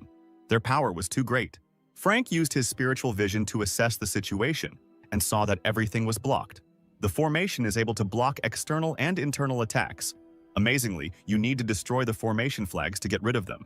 Reynolds ordered all clan members to rush to the peak, find the formation flags, and destroy them. But suddenly a mysterious girl answered him. Queen Mary said that there was no need for this. At that moment, 3 heads of the demon clan appeared from the portal. Reynolds immediately recognized the true ruler of the Bloody Sea. The girl was surprised that the head of the clan remembered her name. Reynolds also recognized other demons, the head of the Cain clan and the head of the Dustin clan. So you decided to resort to the help of the demon clan to strike us. How calculated, shouted Reynolds. The 6th level of ascent to truth. But the only question is whether you have enough strength to destroy the Sword Clan, Reynolds said as he formed energy in his fist. Don't get too cocky. An avalanche of golden energy rushed towards the demons like the claw of a huge tiger. Mary put her finger to her mouth and used the ability of destruction. At that very second, bloody energy appeared in front of her, which held back the enemy's attack. Then Reynolds' energy rushed away without hitting its target. Chief Reynolds, it was all so long ago, Mary laughed. It's even a pity that you will meet your end here and now. The bloody energy crashed into the clan leader, and then he felt a sharp pain. The masters immediately rushed to his aid. Reynolds realized what kind of force was attacking him. It was the power of the demon god. The demon clan had once resorted to the help of the god to invade the Sword Clan. After the fighting died down, the power of the demon god had evaporated. The power of the demon god, but this ability is considered long lost. Where did the true ruler of the Bloody Sea get such power from? The girl gave an order to her subordinates. She ordered them to grab a map of mountains and rivers. Hundreds of monks rushed to the head. Other masters and students rushed to defend Reynolds. But at that moment, one of the monks stopped the masters by attacking them with purple energy. He then raised his hand, and a demonic hand appeared out of thin air and grabbed the map of mountains and rivers. Frank didn't understand how it was possible that this servant also had the power of a demon god. The map dissolved into thin air, and Reynolds felt that his connection with it was completely broken. Things were bad. I have been blessed by the demon god himself, so fighting me is useless, Mary said. Within 2 hours, you will all turn into blood soul pearls. It's time for you to contribute to the demon god. The bloody ruler summoned a formation that blocked access to the sky. At that very moment, the students felt weak. They fell to the ground. No one wanted to die here. They began to ask for help, hoping that someone would save them. Don't worry, no one from the Sword Clan will be able to come to your aid. Very soon you will go to the next world. The ruler summoned two servants and ordered them to go to the map of mountains and rivers and destroy all members of the Sword Clan. Two unknown men in hoods accepted the order of the mistress. At that very second, the servants dissolved inside the map of mountains and rivers. Meanwhile, Alan continued to dodge Bill's attack. He told the guy to stop attacking him and wondered why the world shook. "I think there's some fighting going on that side too, so don't you dare use such a mean diversionary tactic again," Bill replied. He attacked Alan again, at which point the hero thought it was time to stop him by force. But suddenly he felt someone attacking him from behind. "He shouldn't have done that," the hero said, grinning. He jumped into the air and green spiritual energy crashed into Bill's attack. Bill was immediately surprised to see a third opponent. Several more attacks flew at him, and Bill decided that Stan had decided to join in on the fun. The guy appeared from behind the trees and said that he was not interested. He just wanted to ask the guys to stop fighting. "You must have also noticed the trembling of the earth. Thanks to my cultivation, I can sense any change in the wind. Just now, two strange spiritual powers from the 9th level of the Purple Palace entered the Peach Garden. When I saw their aura, I began to be tormented by doubts." Alan realized that their clan was under attack, and the enemy had already penetrated even here. "How so?" Bill was surprised. "The leader has the 6th level of ascent to the truth. Who dared to attack us? I no longer sense the presence of the master in the jade crystal," Stan replied. "Contact with the outside world has been interrupted. If you don't believe me, check it yourself. The jade crystal of teleportation allows the owner to break it in case of danger and move to the starting point." Now it all became clear to Bill. He thought that Stan was trying to trick him into dropping out of the competition. Alan yawned and said that there was no point in shouting over such a trifle. If they didn't try, they wouldn't know. The boy broke the crystal, which surprised the other students because it meant losing the competition. However, nothing happened and the guys realized that their clan had been invaded. At that moment, a huge purple flash appeared behind them. Someone's powerful energy, destroying everything in its path, was approaching the heroes. Bill immediately sensed the 9th level of the Purple Palace, but who could it be? The unknown man laughed because they had only just discovered him, but it was too late. After all, he, Roger, is the very man who will now take their lives. "When did the Demon Clan members become so polite?" Alan asked Roger. Their eyes met. The hero remembered that he had already managed to limit the powers of demons a couple of times with the help of talismans. Hearing Alan's words, Roger laughed loudly and grabbed his cloak. "I didn't think that the true ruler sent me here to deal with some children," Roger shouted, throwing off his cloak. "I only used a third of my strength so that you wouldn't die too early. It's good that you didn't disappoint me, weaklings. The hunt will be really interesting." "What? Only a third of your power?" Sam was surprised. "Who the hell are you? How did you end up on the map of mountains and rivers?" Bill was interested in another question. He wanted to know what happened to their clan. "You mean that clan of weak swordsmen?" Roger asked him, stretching his neck. "This clan has already been destroyed," the villain replied with a smirk on his face. "In less than 2 hours, the entire sword clan would be turned into blood soul pearls and would then disappear from the face of the earth." Hearing these words, the students were shocked. They could not believe that this was even possible. Alan didn't like this information either, because it all started with simple competitions, and now he would have to work more than necessary. Roger assumed a fighting stance and told the fighters that they could now try to turn the situation around. But first, they would need to entertain him. Bill and Sam decided to join forces and stop the demon, then go to help the clan.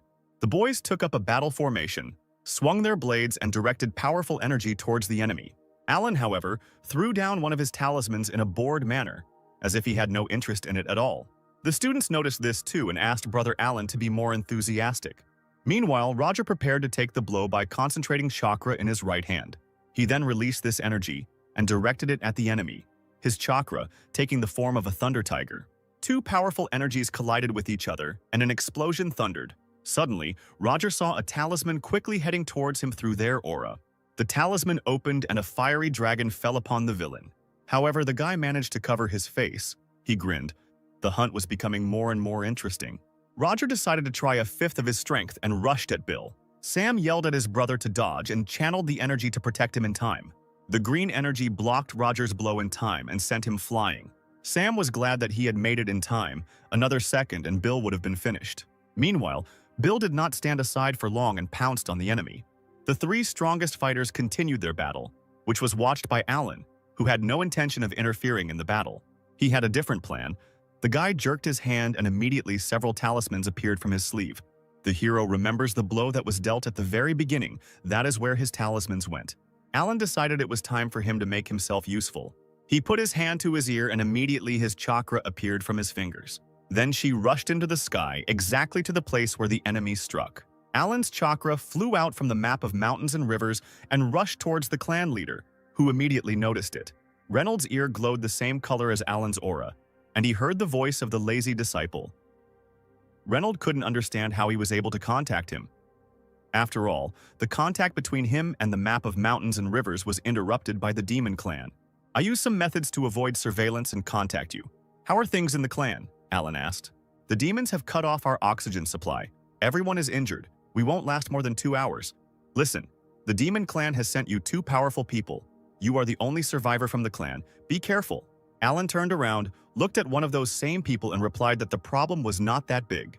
I wanted to contact you for another reason, Alan said. I saw Urui planting the formation flags earlier, so I prepared in advance. Once I activate my skill, their formation will be disrupted.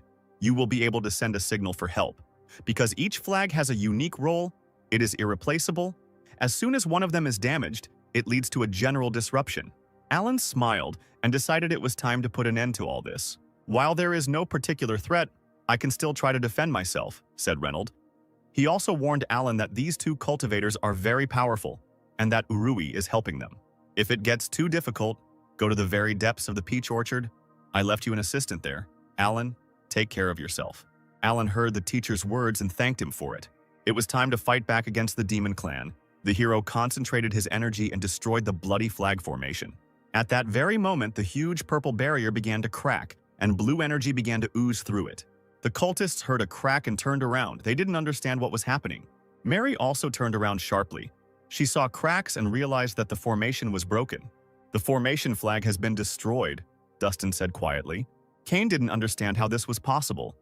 Were there really still people in the Sword Clan who were capable of destroying their formation? The magic formation has been destroyed. Let's fight back against the Demon Clan. Reynolds shouted and shot out energy from his hand. The blue force crashed into the barrier and broke through it. Reynolds promised that the Clan of Demons would pay for attacking their home. Meanwhile, inside the map of mountains and rivers, the battle against Roger continued. Bill once again tried to attack the enemy with his chakra. However, it was all in vain. Roger easily repelled their attacks. It seemed like this battle was unwinnable, and he didn't even use his full strength. Suddenly, Sam appeared from behind the villain. The guy took advantage of the situation and instantly sent his shuriken-like energy at the enemy. The trap worked and Roger was bound by Sam's energy like invisible chains. Sam grabbed his energy and pulled it towards himself, binding Roger. He shouted at Bill to act quickly. There would be no other chance. Bill was already heading towards the enemy. He used one of his techniques, which was called drilling. A powerful yellow paw-shaped energy rushed towards the chained Roger. Suddenly, he started laughing and said that now he understood what the strength of the Swordsman clan was. "They have no powers, they are all weaklings," Roger shouted and began to concentrate his energy. A purple flash surrounded the villain, and he instantly destroyed Sam's shackles. The students couldn't believe their eyes. It seemed impossible to them. Suddenly, both of them were grabbed by the throat by Roger's chakra in the form of hands. The fighter brought them to himself. Now they were trapped, and this hunt was beginning to disappoint him. The demon's gaze turned mad, and he said that if they were incapable of anything, then it was time for the disciples to die. Suddenly, he heard someone calling him. Roger turned around and saw a guy in blue robes. It was Alan. Alan asked Roger if he had forgotten that there was a third student here. When did he come closer? "I didn't feel anything. Was it all because I was attracted to these two?" Roger thought in surprise.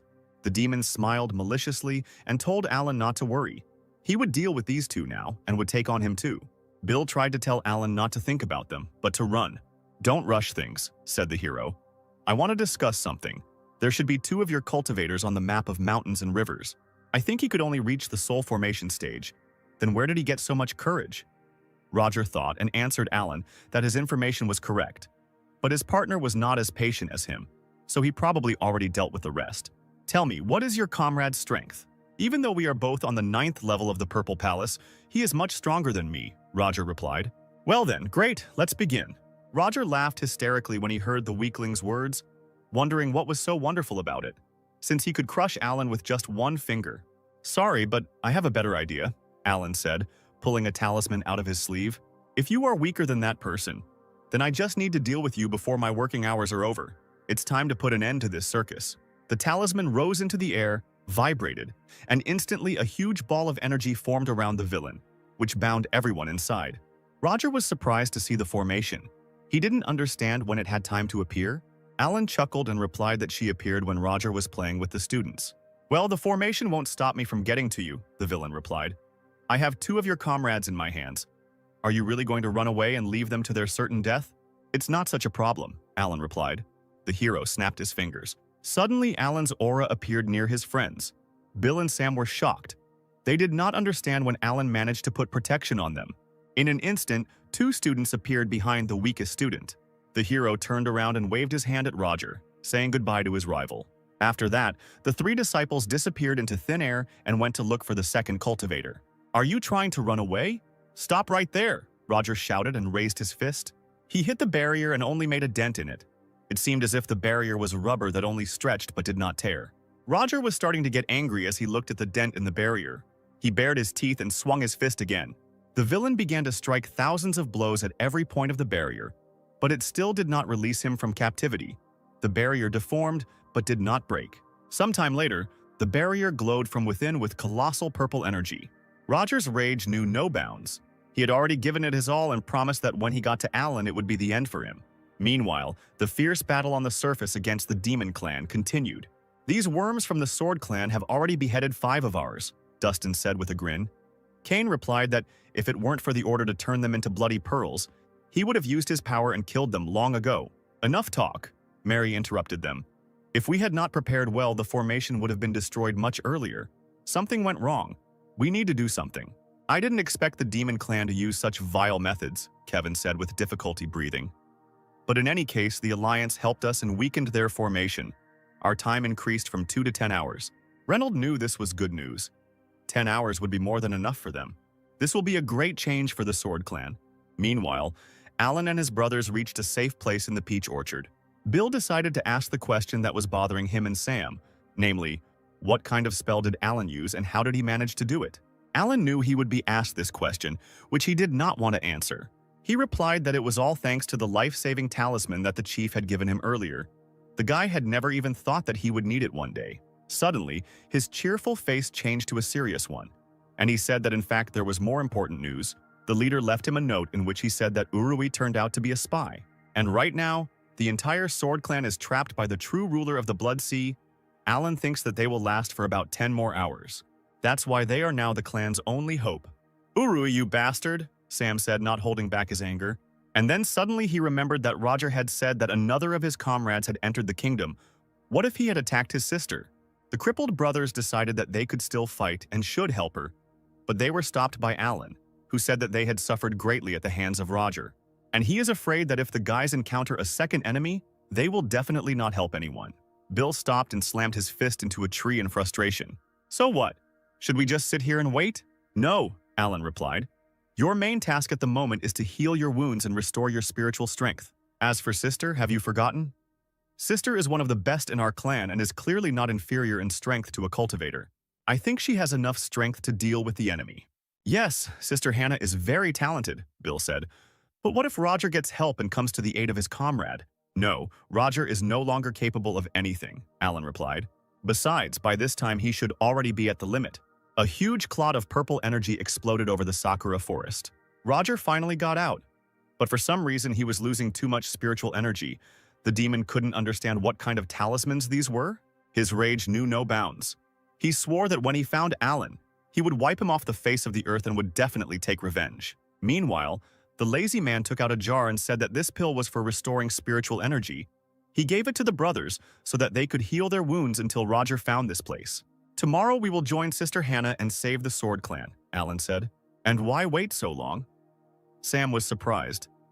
"Indeed, we can recover in 2 hours," Bill said. "I work from 9 to 5, Alan replied. "So my working day is already coming to an end." He sat down by the tree and began to think.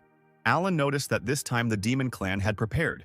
Even if the formation flag was destroyed, they only had 10 hours.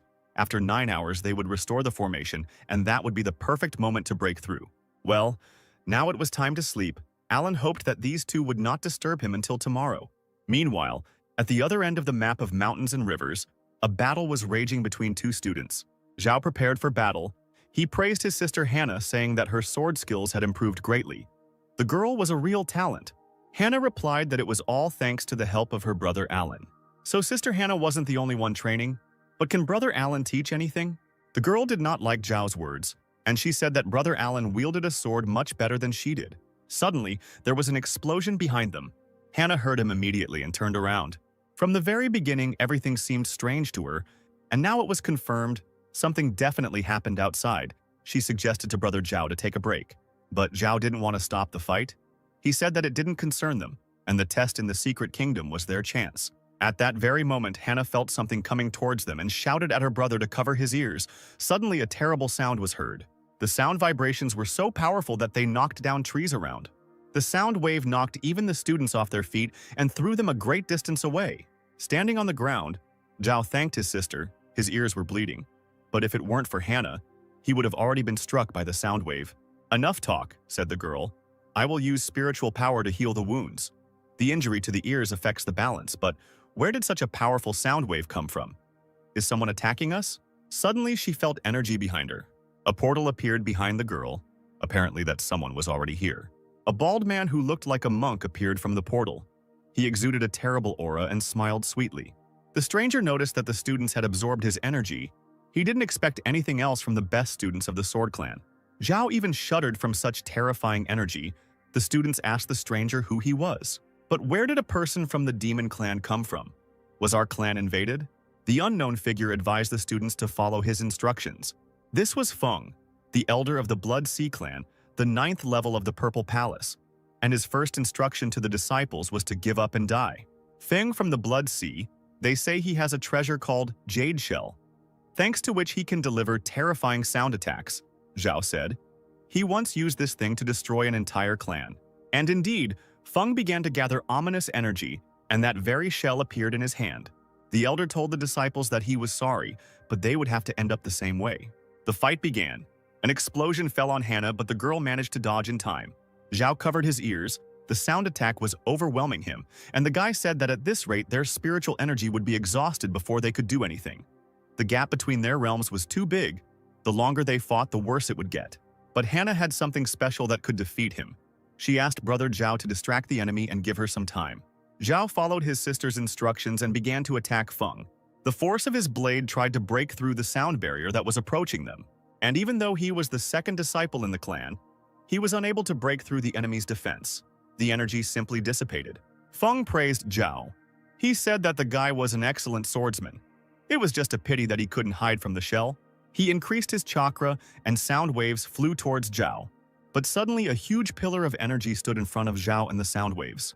Feng was surprised by what he saw, and Zhao only grinned maliciously, saying that the demon was so carried away by the game that he didn't notice that one of them was missing. Hannah, brimming with energy, thanked Brother Zhao for his time. The girl swung her sword and said it was time to try her most powerful technique. After swinging, a huge projection of a blade of energy flew towards the clan elder. The girl's chakra crashed into the demon's sound wave. "Do you think you can stand up to me?" Feng shouted. "Don't dream." After these words, he began to put more energy into his shell and sound waves flew towards Hannah. The spiritual sword couldn't penetrate the defense. The girl concentrated. Deep down, she hoped that she wouldn't let down her brother Alan. Here it is. That very moment, the girl's eyes lit up, and then thousands of swords of energy fell on the sound barrier, shattering it like meteorites. "How is this possible?" Feng shouted. "This technique directly destroyed my attack." The sound waves dissipated, and the blades rushed towards the elder of the demon clan, wiping him off the face of the earth. After her powerful technique, the girl landed and fell on her knee. She was exhausted but happy that she had won. The girl thanked Alan. If it weren't for him, they would have already turned to ashes. Zhao, watching the girl, realized for himself that she contained the absolute intent of the sword. Her realm had grown greatly, and even if he gave it his all, he would not be able to defeat her. Hannah advised Brother Zhao to heal as soon as possible. The demon clan has already infiltrated the sword clan's territory. The peach orchard is also under threat. In ancient times, 4 sacred beasts raged on the eastern continent. The ancestor of the Sword Clan defeated the 4 sacred beasts and sealed them on the map of mountains and rivers. The famous Day Dragon, Moon Tiger, Starbird, and Chinglin, the Moon Tiger were sealed in the peach orchard. And it was there that Urui destroyed the seal of the Moon Tiger and invited him to join their ranks. The tiger was surprised by such impudence and replied that he was not going to obey the demon clan. Then Urui shouted that the demon lord promised that if the tiger helped them, they would tell him the location of Ling Yu. Urui was on his knees, trembling, the tiger's paw raised above his head. He was ready to die, but the tiger hit the ground in front of him. Urui did not raise his head. He was on his knees and trembling before the great beast. This name interested the tiger, and he decided that he would help the demon clan. Alan also saw this pillar of light that was hitting the sky and woke up. Did Urui really release the sacred beast? Alan thought. He remembered the clan leader's words about helping in the peach orchard. But in any case, he will not change his work schedule for anything. So the guy pulled out his trump card from his sleeve, which will help him. In his hand was a sign that called Gwyneth, and immediately the little girl appeared before her master. Alan leaned over to the girl and said that he would not work overtime. And so this time the fate of the Sword Clan depends on Gwyneth. And even if something suddenly goes wrong, Alan will then take care of all the consequences. The little spirit looked at the owner in surprise and did not understand anything. Alan leaned towards her and began to whisper in her ear what she needed to do. He then asked the spirit again if she understood the task, and a happy Gwyneth quickly nodded. The enthusiastic girl flew off to complete the task, and her lazy owner lay back down against the tree. Now there was no need to worry about demons. Alan fell asleep again. At this time, one of them was flying at great speed over the pink forest. He held in his hands a strange compass with runes that simply turned the arrow aimlessly. Roger realized that Alan had covered his tracks with the talisman. He had already used all possible search techniques, but all to no avail. And yet it was all because of him. Because of the pathetic upstart whom Roger had sworn to kill. Suddenly the arrow stopped and pointed in the right direction. Roger was delighted. He had finally found his sworn enemy. Tonight would be his last. However, it was not to be. He crashed into an invisible barrier that did not let him go further. Out of anger, Roger decided to immediately get rid of the obstacle by force. He unleashed his crushing force on the invisible wall. However, his blow bounced off the wall and crashed into the mountain that stood nearby. The demon elder wondered if Alan had really prepared so many talismans in advance. "You guessed it," said a familiar voice behind the villain. Hearing the voice of that same impudent man, Roger turned around. Amid the smoke and debris, he saw the silhouette of Alan, his sworn enemy. "Well, finally you decided to come out," the demon shouted.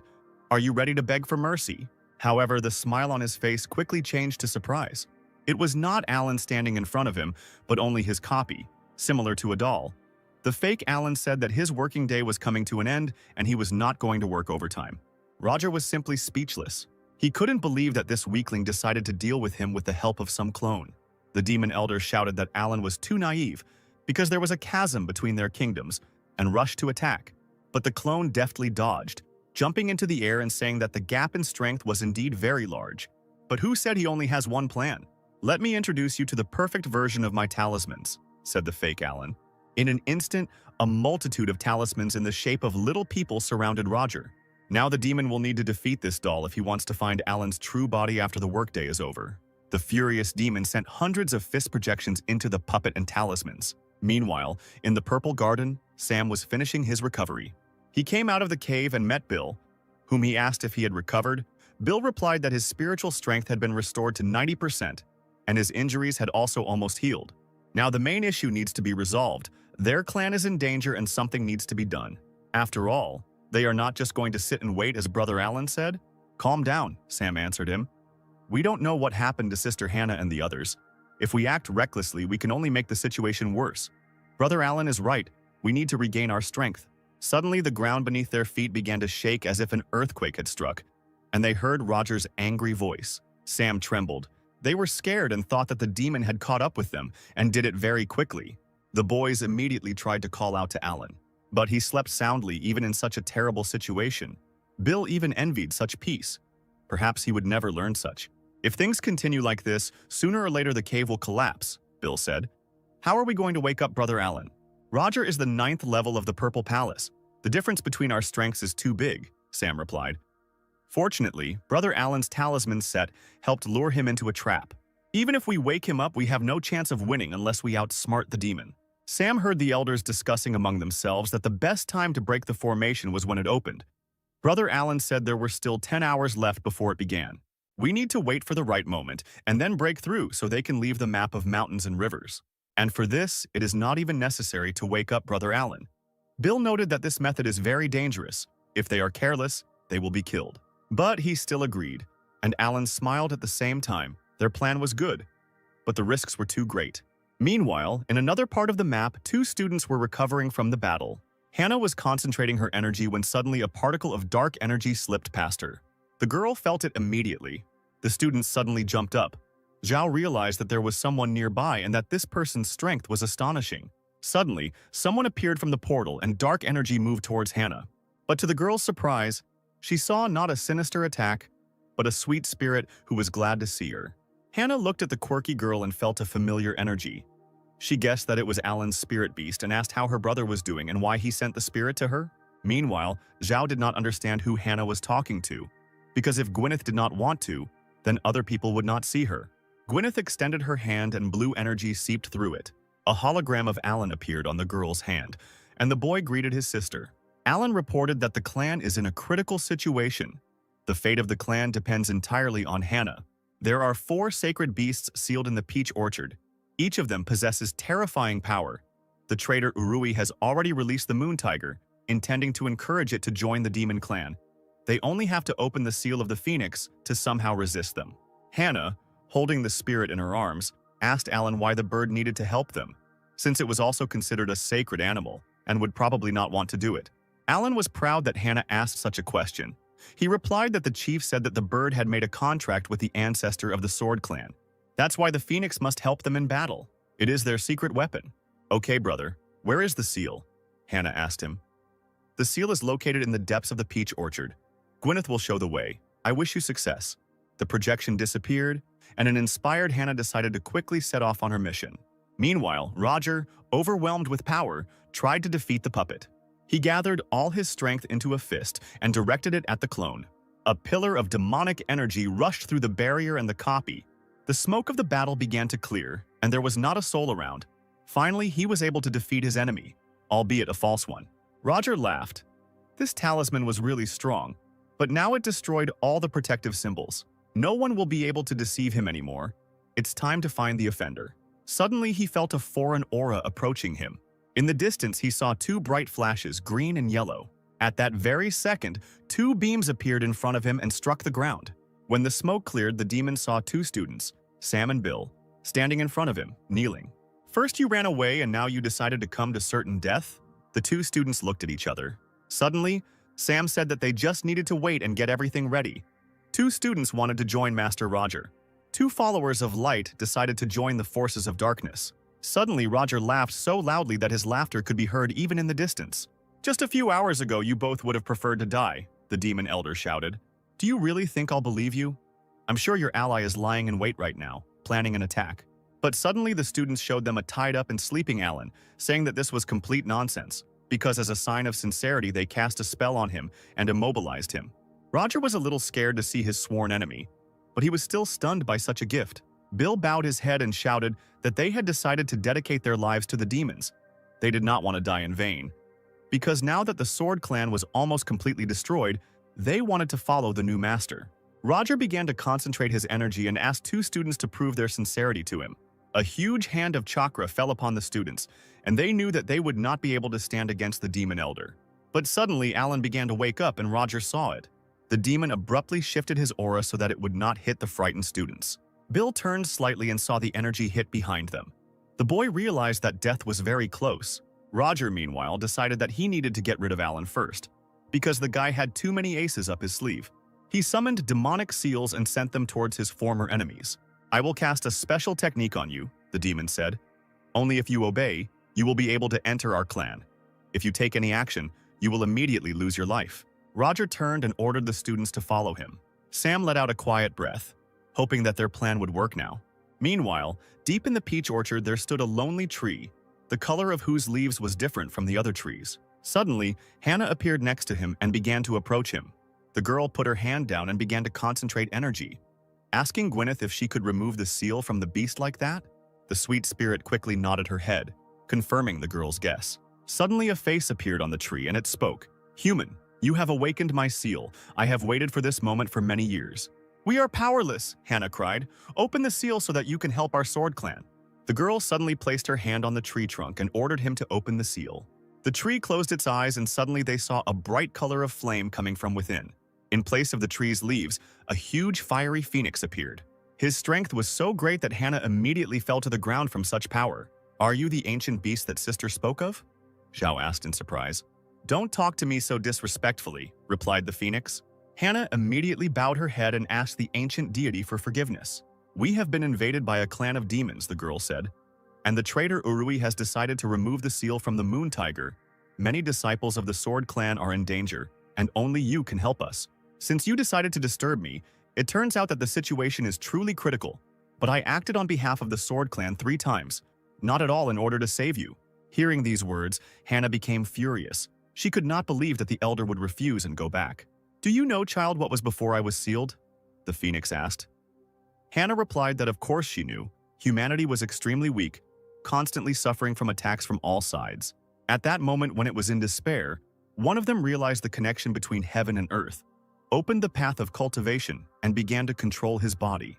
The genius made a breakthrough, and then sealed all 4 sacred beasts.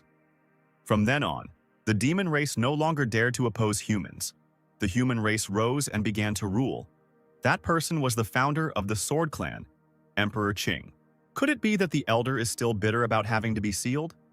Or is it that the elder has been sealed for too long and is afraid to take the first step? The girl could no longer contain her anger and began to bite her lip. She decided that she could no longer sit idly by. Hannah started to move forward. Zhao was surprised to see this and asked where she went. The enraged student shouted that she would stop Uruya and the moon tiger, even if the phoenix did not want to help, and the rest of the clan did not risk it. She still would not stop. Phoenix laughed and replied that he didn't think that even after so many years there would still be people like this in the Sword Clan. So he decided that he would help out one more time. After some time, a team of 2 disciples and a spirit were flying on the back of a phoenix. Suddenly, Hannah saw something ahead. It was Urui and the moon tiger heading straight for them. "Phoenix, are you here to help me or to stop me?" asked the moon tiger. "This time, tiger, we will act as opponents. You decided to help the demon clan, so I need to stop you." "We used to be so strong when we fought side by side," cried the tiger. "But what now? Helping the little people?" "All clear. Let's get straight to the point," replied the phoenix and flapped its wings. The 2 great powers began to fight, and their battle could be seen from several kilometers away. The strength of the beast was colossal, and the students were thrown back by such a flow of energy. Hannah told Gwyneth that it was too dangerous here, so the little spirit should return to her brother. Gwyneth didn't argue and followed Hannah's advice. She turned around and quickly flew away. Meanwhile, the best student saw Uruya in the air and told him that it was time for them to fight. "Don't worry," the villain said mockingly. "I'll do everything so that you die happy with your friends." The traitor's words infuriated Zhao. "Your swordsmanship is far inferior to Sister Hannah's. How dare you even say that? It's time for you to die." "Of course I am inferior in fencing skills," Urui replied. "But in battle, it is not only technique that can help." The villain ate the red pill and awakened the demonic power, saying that Brother Alan was a perfect example of this. With just a slight movement of his fingers, he was able to stop Zhao's attack. Zhao couldn't believe his eyes. He can't recall his energy. Uruya's power has grown too much, and he can easily restrain Zhao's chakra flow. But the villain also changed in appearance. From a young student, he turned into a mad old man. "Since you came here, you will die first," Urui shouted and released Zhao's energy back into him. The force was strong and Zhao was thrown back, but suddenly Hannah came to his aid. The girl grabbed the guy by the back. Landing hard, she created a barrier of her energy to protect herself from the attack. The attack was blocked, the barrier dissipated, and the 2 students remained unharmed. Hannah looked at Uruya. This attack was really strong and he couldn't attack like this before. What did he eat? Where did such power come from? Zhao asked in surprise. Hannah answered him that most likely it was a pill that increased the volume of spiritual energy. "You abandoned your own clan and decided to join the clan of demons," the girl said, looking at the villain. "Even chose to lose your own youth, crippled former comrades. Was it worth it?" "You still ask?" Urui replied. "No matter how hard I tried, no one in the clan had heard of me. In their eyes, I was just another useless student. Can geniuses like you judge me?" After these words, Urui unleashed his energy on his former comrades. Zhao tried to defend himself by summoning sword techniques, but he still missed some of the blows. Hannah was also getting injured. She knew they wouldn't be able to hold him back. The powerful disciple of the demon clan concentrated power in his hand and told Hannah that it was her turn to die. But suddenly he heard something. It was the sound of a beast battle. The moon tiger had shot at the phoenix, and right now, a huge beast was moving towards them. The phoenix fell to the ground with a crash, and Urui did not have time to react and lost his balance. Zhao and Hannah also got hit, but they managed to jump away. The girl became worried when she saw the elder phoenix losing to the moon tiger and asked if everything was okay with him. Breathing heavily, the phoenix said that he was fine and that the girl should think better of herself. Hannah understood that now the gap in strength between them and Urui was too big. If they continued in the same spirit, then the phoenix would not last long. Something had to be done. Meanwhile, Sam was flying after the demon elder and carrying Alan on him. Suddenly, Alan noticed how a familiar energy was concentrating behind him. It was Gwyneth, the frightened spirit, shouting to Alan that his sister was fighting a hard battle. The guy barely moved his finger and wondered if this would be considered over time. He decided to proceed with the secret plan. At that moment, a sign appeared in front of Hannah and fell into her hands. Then Alan emerged from it. But his skin color was not the usual one. The guy suddenly leaned towards the girl and greeted her, which made her embarrassed and asked how he ended up here. "I am not here," Alan replied. "To be more precise, it is not really me. An hour in this space is equivalent to a moment in the outside world for me." It was time to teach his sister the technique that would help deal with Urui, but Alan asked her not to brag about it too much to others. Hannah's eyes sparkled with happiness from this news, and she immediately agreed. Suddenly, the phoenix felt a familiar aura. This feeling could not be confused with anything else. The great bird looked at Hannah and could not believe what she saw. "This is Emperor Qing," said the elder phoenix, seeing an old acquaintance. "Now die," the moon tiger shouted along with Urui. "Water-cutting blade, 9 wave attacks," Hannah said. Urui directed a stream of energy towards the phoenix, but suddenly a wave of energy appeared out of nowhere, stopping the enemy. "How is this possible?" Urui was indignant. Where did such power come from? Sister Hannah, overflowing with energy, told the traitor that it was time for him to try out her most powerful technique on himself. Going back a little, Hannah, while in the secret kingdom, was amazed by the power of Brother Alan. She was once again convinced that she was still far from his skill. The girl swung her sword and shouted that it was the end. She used an ability called 8-Direction Shadow, and energy in the form of needles rushed towards Uruya from different points. The villain tried to stop this force, but it hit more and more powerfully and intensely. Uri didn't understand why he couldn't hold back the onslaught. Looking at his opponent, he wanted to understand how Hannah became so strong in a few seconds. The villain had no choice but to turn to the moon tiger for help. "Man, what a piece of trash you are," the ancient beast answered him. And then he turned around and started walking away. But the phoenix couldn't let the moon tiger just go away and ordered him to stop. Uria's hands were shaking. Here again, everyone had abandoned him. Yes, he knew that he had always been a scumbag, but he had never wanted this. His eyes were filled with madness. Tears flowed from them. He remembered his whole worthless life, but he never wanted this. So Urui decided to kill everyone. Since he cannot by any means become equal to the best, he will destroy the best. Hannah looked at the villain's body and realized that he wanted to explode. The girl used the blade technique to destroy the threat. Her technique increased in size and became like a giant cross, which struck Uruya. Blood gushed from the traitor's mouth. "I hate you geniuses," the former disciple of the Sword Clan croaked. "No matter how hard I try, I will never be able to catch up with you." However, he suddenly felt a familiar aura behind him. As soon as Urui realized who it was, he immediately rejoiced. The villain shouted to the girl that she should not rejoice too much, because as soon as the head Roger comes, they will all come to an end. And indeed, at that very second, a portal appeared, from which Roger, Bill, Sam, and Alan emerged on his shoulder. Hannah couldn't believe it when she saw her brothers next to the demon. And she also didn't understand why her brother Alan was tied up. "Feel the real fear," Urui shouted. "The time has come for you to part with life." At that very second, a purple hand pierced the traitor's body. "With the signal you sent," Roger said, "I will be able to deal with the remaining members of the Sword Clan. However, a wretched thing like you is not worthy of following me, so you must die." "Sam, Bill, didn't you want to join the Demon Clan?" Roger asked them. "Go ahead, kill your comrades, then I'll give you all the recommendations.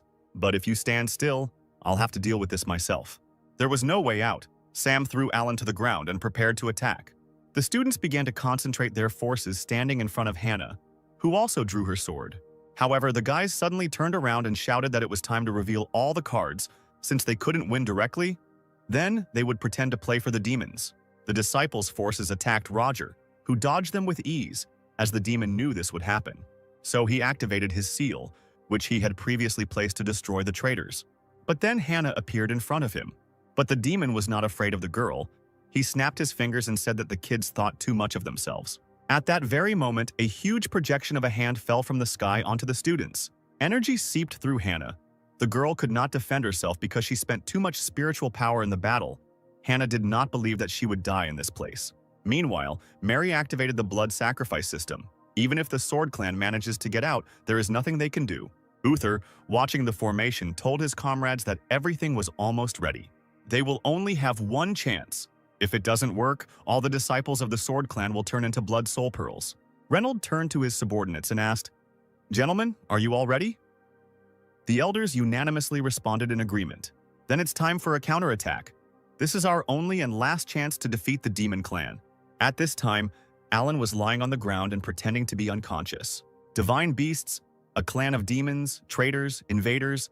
The hero did not understand why all this was necessary at all. He works from 9 to 5 and doesn't want to get involved in all this. At that moment, his appearance changed completely and a red mask appeared in his hand. A huge flash of light appeared in the place where Alan was. Roger was horrified to see her, and Alan grinned and put on his mask, saying that it would take a little effort to sort everything out. Now let's take a look at how Hannah usually spends her day. The girl wakes up at 5 o'clock in the morning and starts doing her hair. The beauty does this very carefully, holding a hair elastic in her mouth. And I will hold this moment longer so that you can enjoy her beauty. She then dresses in her usual clothes with white stockings. And now she has begun a new day of wonderful practices and assignments. The first thing the girl does is run to the Sword Clan's training ground. Here she lunges with her sword 5,000 times to warm up. This is the time for morning exercises, where she carves energy inscriptions on stone. Sometime later, the girl finishes her warm-up and moves on to completing today's tasks. As she descends the stairs of the training ground, she is usually greeted by enthusiastic students. One guy was even shocked to see how beautifully the head student wrote. Of course she can do everything, it's not for nothing that she's #1 in the table of the best students. At dawn, Hannah comes to her mentor Uther for a task. She arrived as soon as it was light. What a hard worker, Uther thought, as he gave her another assignment. In the forest before lunch, Hannah dealt with a demonic boar that had brought a lot of trouble to their clan. Closer to midday, she reached the market, which is located under the mountain. Her next task was from the leader, and it seemed a little strange to deliver 2 packages of spiritual tea seeds. Suddenly, a street vendor selling sweets passes by the girl. He sold candied berries, which Hannah loves. She would very much like to try them, but work also needs to be done, so she ends up denying herself, because people who cultivate must cleanse their hearts of impure thoughts. So you have to be patient. Suddenly, a woman runs past the student and shouts, "Stop the thief!" When Hannah hears that someone is in trouble, she can't stay away. After dinner, Hannah returns the money to the woman, punishing the thief and forcing him to apologize to her. The woman warmly thanks the girl, but she has nothing to repay her kindness with. So the aunt asks if the girl is free. If so, she can introduce her to her son. Hearing such a proposal, Hannah immediately tries to run away as quickly as possible, saying that she is not interested in such a thing. Having obtained the seeds, the girl is happy that she has once again successfully completed the task. After dinner, Hannah returns to Uther and says that she brought a card from the mission. But Uther didn't expect her to return so early, and it seems he's hiding something. It was another magazine with very beautiful girls that Uther held with trembling hands. He watched the running student and was glad that the girl did not reveal his secret. After lunch, the girl flies past students who want her to pay attention to them. She heads to the tea leaf field to give the seeds to the leader. At this time, Alan is standing in the field, saying that if the tea leaves are not picked in time, they will scatter in the wind the next day. "That's it, Alan, I didn't think you understood this kind of thing," said the head of the Reynold clan. Alan proudly said that it was all nonsense. He had done similar things before. You can find much worse on the internet. "What internet?" Alan looked away and said it didn't matter. "Alan, you have made great progress in the art of tea over the past year," Reynolds said, "but your ranking among the students has dropped to 30th. Hannah is coming here soon. Why don't you practice with her?" Hearing the name of the main hard worker of the Allen clan, he immediately tried to run away, saying that she was in 30th place, and there were 50 of them in total. He still had a long way to go. The guy was going about his business and saying out loud that he had recently developed a new type of tea, booble tea, and the boss should definitely try it. Hannah, like Alan, walked and spoke out loud as she gave the tea leaves to the leader.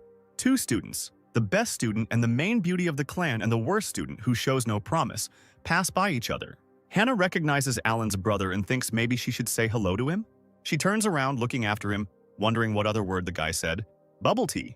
As dusk approaches, Hannah hones her skills standing on the cliff of the Sword Clan. A late working day between 5 p.m. and 7 p.m. While crushing the stones, the girl thought about that word. She wondered what this tea tasted like. But suddenly she realizes that she is thinking about it too much and starts shouting at herself that she shouldn't think about all sorts of nonsense during training. Meanwhile, Alan, who was nearby on a tree, notices a column of energy and crumbling rocks. The guy sincerely doesn't understand what Hannah is doing here, because it's already the end of the working day. Suddenly, the girl notices the cat, and now it is from 5 to 7 p.m. time to play with the cat. Hannah picks up the cat and says that there is nothing more important than this right now. At night, Hannah has time to rest. She usually lies down and looks through a book that describes the potentials of the sword. Sometime later, the girl takes a bath in a hot spring with her new cat friend. At midnight, the girl meditates, but usually during meditation she begins to fall asleep by this time. And already closer to late night, Hannah falls asleep hugging the cat. We are transported to the battlefield. The projection of the demon elder flies at Hannah. The girl will not be able to defend herself from it. But suddenly, a scarlet flash of energy appears behind the demon clan elder. Before he could turn around, Roger was hit with a powerful sword technique and flew a fair distance away, spraying blood. At great speed, he crashes into the ground, shocking everyone. Hannah can't even guess who it could be. The energy of the blow was colossal. Bill recognized the technique of their clan. He assumed that it was one of the elders. Roger asked the stranger who he was to interfere in the affairs of the demon clan. It was an unknown man with long black hair, dressed in a black and red cloak, hidden behind a scarlet mask. "Don't worry, it will all be over soon," said the stranger. Hannah remembered that Brother Alan had said so. This stranger for some reason looked very much like him. Roger stood up and wiped the blood. He was wondering what kind of powerful technique this was. Apparently, the unknown person is at the Purple Palace stage. It's amazing. The hero concentrated his energy and replied that this attack was too weak and was not capable of defeating Roger.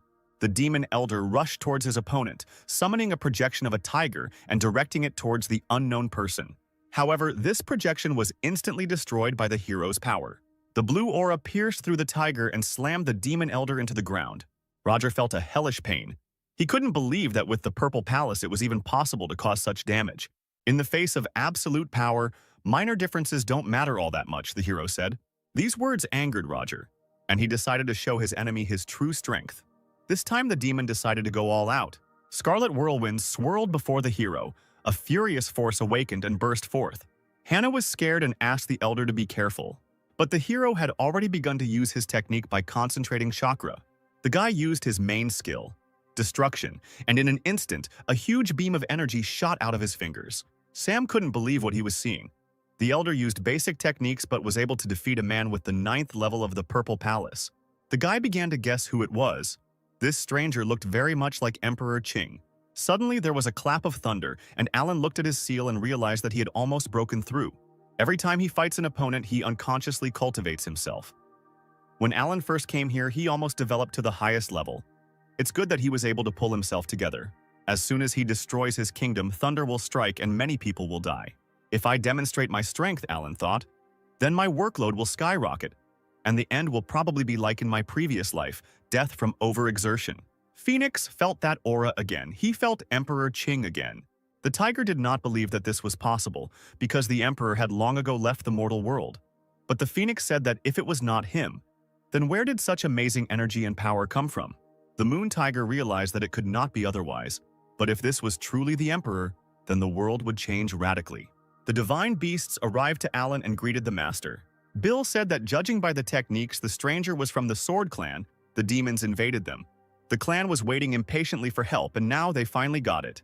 But suddenly, for all 3 students, the stranger answered that this was not so. The hero told them to listen because someone had come. Meanwhile, Reynold led his men into battle. It was time to defeat the clan of demons. They aimed all their attacks straight at the enemy's purple seal formation. However, the attack not only did not pass, but it was reflected and began to attack them themselves. A powerful rain of aura fell on the heads of the Sword Clan elders. Clan leader Reynold was wounded along with his fellow clan members. "No matter my powers, I am nothing more than a simple employee," Alan said. "A small screw cannot save a huge machine from destruction." Mary was happy about the victory. As soon as they got the pearls of the bloody soul, they would immediately summon the demon lord. But suddenly something began to change. A golden aura began to gather around the formation and seep through it. "High in the sky, the leader must do everything himself," Alan said. The demons didn't understand what was happening. Their barrier and formation were destroyed. They were being attacked from the outside. Through the holes in the barrier, one could see many figures appear in the sky. Reynold was delighted to see familiar faces. These were the heads and elders of all the clans who came to the aid of their brothers. The Wen clan came as soon as they received the news. "We are ready to fight the Demon clan," Henry shouted. A fierce battle began. The clan leaders quickly destroyed the demons. Using their powerful techniques, they could easily deal with the enemy's minions.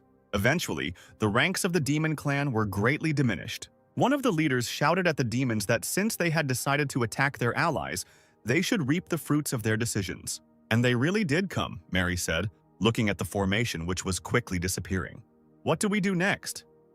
"The formation is destroyed," said Kane. Dustin immediately answered him that they would fight to the end. But all the powerful clan leaders turned against them. They concentrated their energy and fired one powerful shot. But the fight was not over yet. Mary folded her hands into a seal and shouted that the Union would not be able to interfere with their plans. The other two Demon clan leaders also formed seals, Mary inviting the Alliance to experience the full power of their master. At that very second, a huge projection of a demon appeared on the battlefield, in the center of which were three figures of villains. The monster opened its mouth and shot a powerful stream at the clan leaders. His power was colossal. The leaders did not understand what was happening and where such terrifying power came from. Cody, barely opening his eyes, assumed that this was the hidden power of demons. "You forced me to resort to his power," Mary shouted. "Since you yourself took the initiative, then you will be the first to be sacrificed." "This day will be your last," said Mary, laughing loudly. But suddenly she fell silent when she saw the rose petals. The girl felt an aura that was approaching. A blue energy appeared in the sky from which petals fell, and then someone began to come out of it. Mary couldn't believe what she was feeling. She knew this energy, but how was it possible? Alan, together with the divine beasts, told Mary that she had not yet seen what the Sword Clan was capable of. Reynold was delighted to see the Starbird and the Moon Tiger. But who was next to them? The head of the clan assumed that this was some kind of ancestor of theirs, but for some reason his appearance seemed very familiar to him. "Of course, he seems familiar to you," said Reynolds' subordinate, who had previously searched for a spy in the clan. "He is directly related to the Sword Clan. The powerful blade aura emanating from the entire body could only belong to a member of our clan, and only one person could act so calmly in front of a serious enemy. The divine beasts further prove his nobility. I only have one option. It is the ancestor of the Sword Clan, Emperor Qing." The demons shuddered when they heard this name, but they did not understand how this was even possible, since he had died a long time ago. Mary ordered the other leaders to quickly find out whether this was true or not. The demon projection moved and struck at the divine beasts. Emperor Qing ordered his beast to attack as well. At the same moment, the Phoenix and the Moon Tiger released a volley of energy at the Demon Lord's projection. Three powerful forces clashed with each other: the power of the two divine beasts and the Demon Lord. After a couple of seconds, the demon's energy dissipated, and Mary was horrified because these were truly divine beasts. She was filled with anger. She looked at the stranger in the mask and she was tormented by only one question. Who is this guy really? The Emperor began to concentrate his energy, and the air around him began to sparkle. The sparks turned into a sword, and Alan said to Mary, "Do I really need to explain who I am? Could this really be Emperor Qing?" the girl thought, and her body trembled slightly. The guy raised his sword into the sky and the whole air sparkled.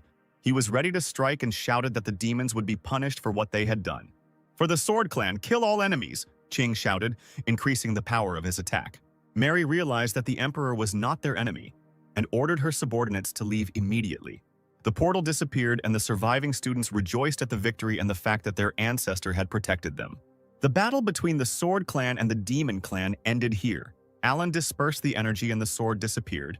He exhaled because it was really dangerous. Fortunately, the very name of Emperor Qing scared them off. Otherwise, I wouldn't have had a chance to win, the guy thought. Meanwhile, deep in the cave, a purple cloud of energy appeared. Kane was simply furious. Emperor Qing had ascended and left the human world long ago. How could he return? Suddenly, an unknown figure behind him said that there was only one explanation for this. The guy in the hood said that the thing is that this emperor is an imposter. The Great Assembly was not just a child's play, Uther told his student, so he must pay close attention. These words horrified Alan.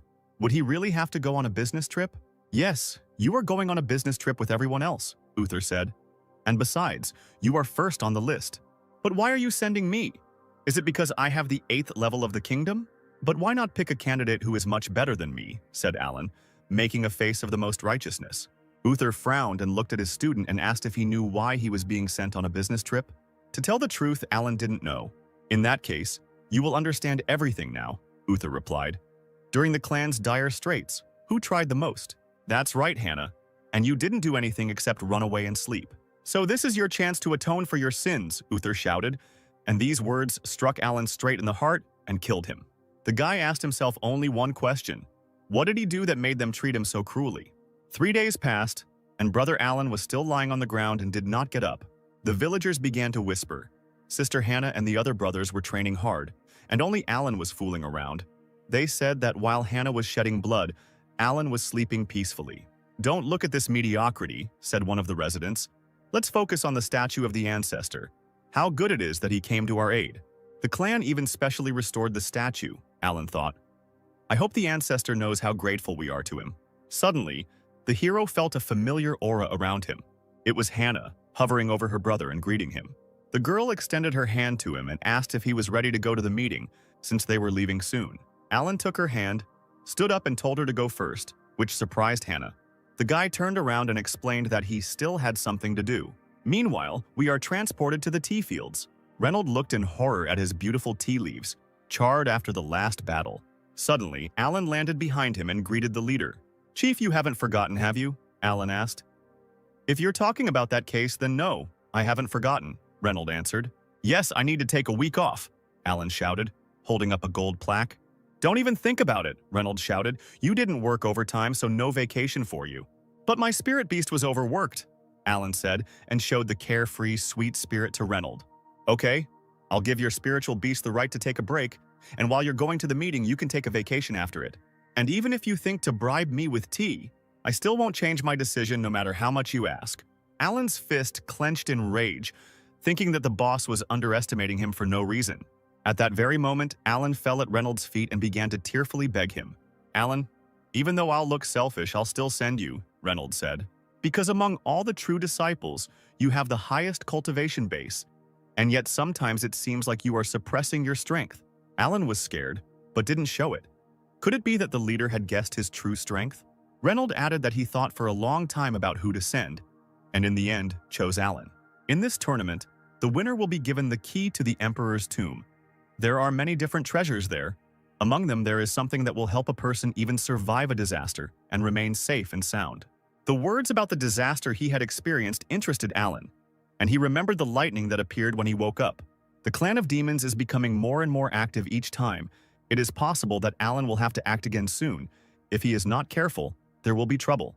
In general, the invasion of the demon clan has seriously undermined us, Reynolds said. We need a short break. If you can take first place, you will greatly help the clan, and of course you will be generously rewarded. You are one of the strongest students of our clan. All hope is on you. Alan smiled slightly and told the chief that he understood. But still, the guy wants the boss not to forget about his week-long vacation. Reynolds flared up a little, saying that everyone had already left, and Alan was just chilling here. The hero heard the words of the head and set off on his way. Meanwhile, everyone had already gathered at the clan square. Bill asked if Alan had arrived yet, and Hannah answered that he had not. Suddenly, the hero of the occasion appeared on stage. Alan smiled sweetly and greeted everyone, and apologized for the wait. Uther began the briefing by saying that this was a great gathering and everyone had to remain safe and sound. The escort was only watching and could not interfere with the game. And during the competition, everyone had to worry only about their own safety. Hannah nodded and said she understood. Suddenly, Uther took Alan and told him that he wanted to show him something before he left, so that the hero would not enter the battle empty-handed. The mentor quietly took out a book and handed it to the student. It was one of those books that had a hot girl on the cover. The book was called Hot Sister Teacher, and it was a limited edition. Alan was amazed. The guy decided that he was wrong to think badly of his mentor. It turns out he is a genius. That sounds rather odd, Uther replied. I'll get you the next issue after you return if all goes well. After all the preparations, the boys set off with Frank on their way to the great meeting. Reynolds watched the students leave. The leader knew that this time the entire clan relied only on them. Meanwhile, in the villain's cave, Cain asked the stranger what he meant, because it was impossible to fake the sacred beasts accompanying the emperor. In any case, the beasts did not follow the emperor, but were sealed by him in the map of mountains and rivers, the guy in the cloak answered.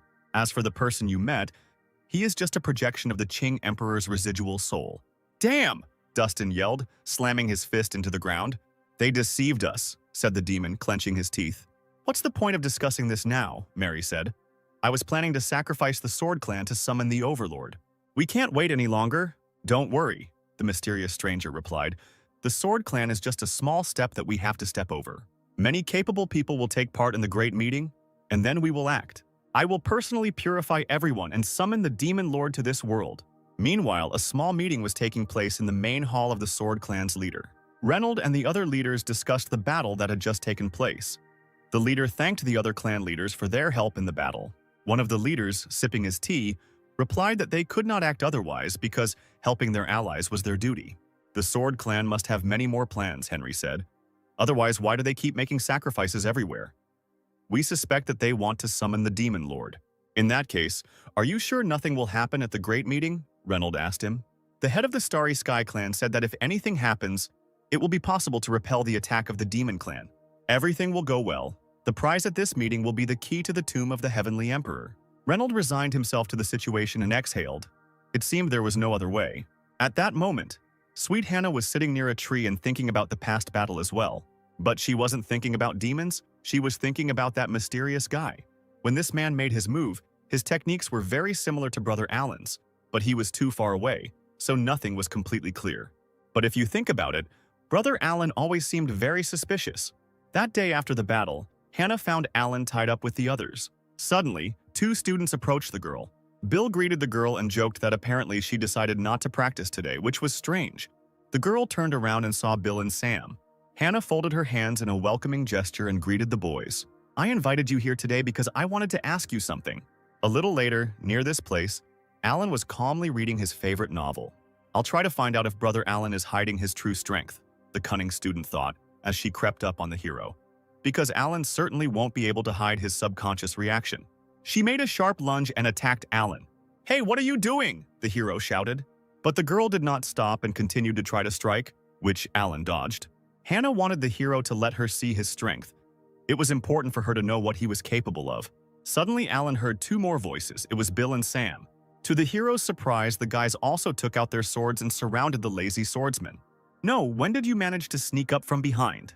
Alan tried to turn around and hide, but as soon as he turned his head, he saw Hannah, who was standing too close to him. Sister, what's wrong with you today? Alan asked her with a sweet smile. Brother Alan, we just wanted to… Before she could finish speaking, Bill pointed to the sky and shouted to his comrades to pay attention to him. To the hero's surprise, they saw a fire phoenix, a moon tiger, and an ancestor in the sky. The residents also noticed Emperor Qin and greeted him.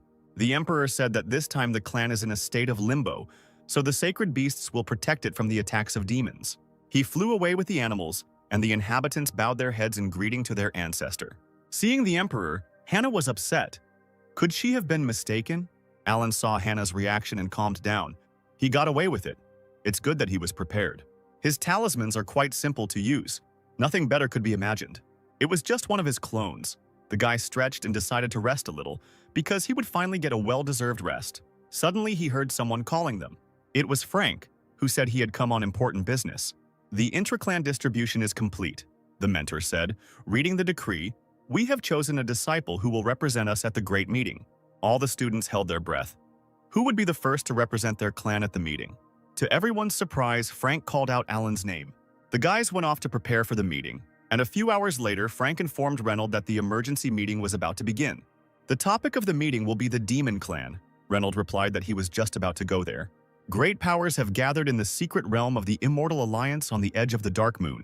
A few minutes later, Reynold's figure formed, and the leader apologized for the wait. A stunning girl named Aileen, who is the head of the Huang clan, told Reynold that the current topic only concerns the Sword Clan, so it's time to get started. The girl stretched her hand into space, saying that on the day of the attack, the Sword Clan sent a request for help to the Alliance, but it was almost intercepted by the Demon Clan. A mirror formed from space showing an image of a rushing guy. He held a green bundle in his hands and said that the Sword Clan was under attack and he needed to hurry urgently.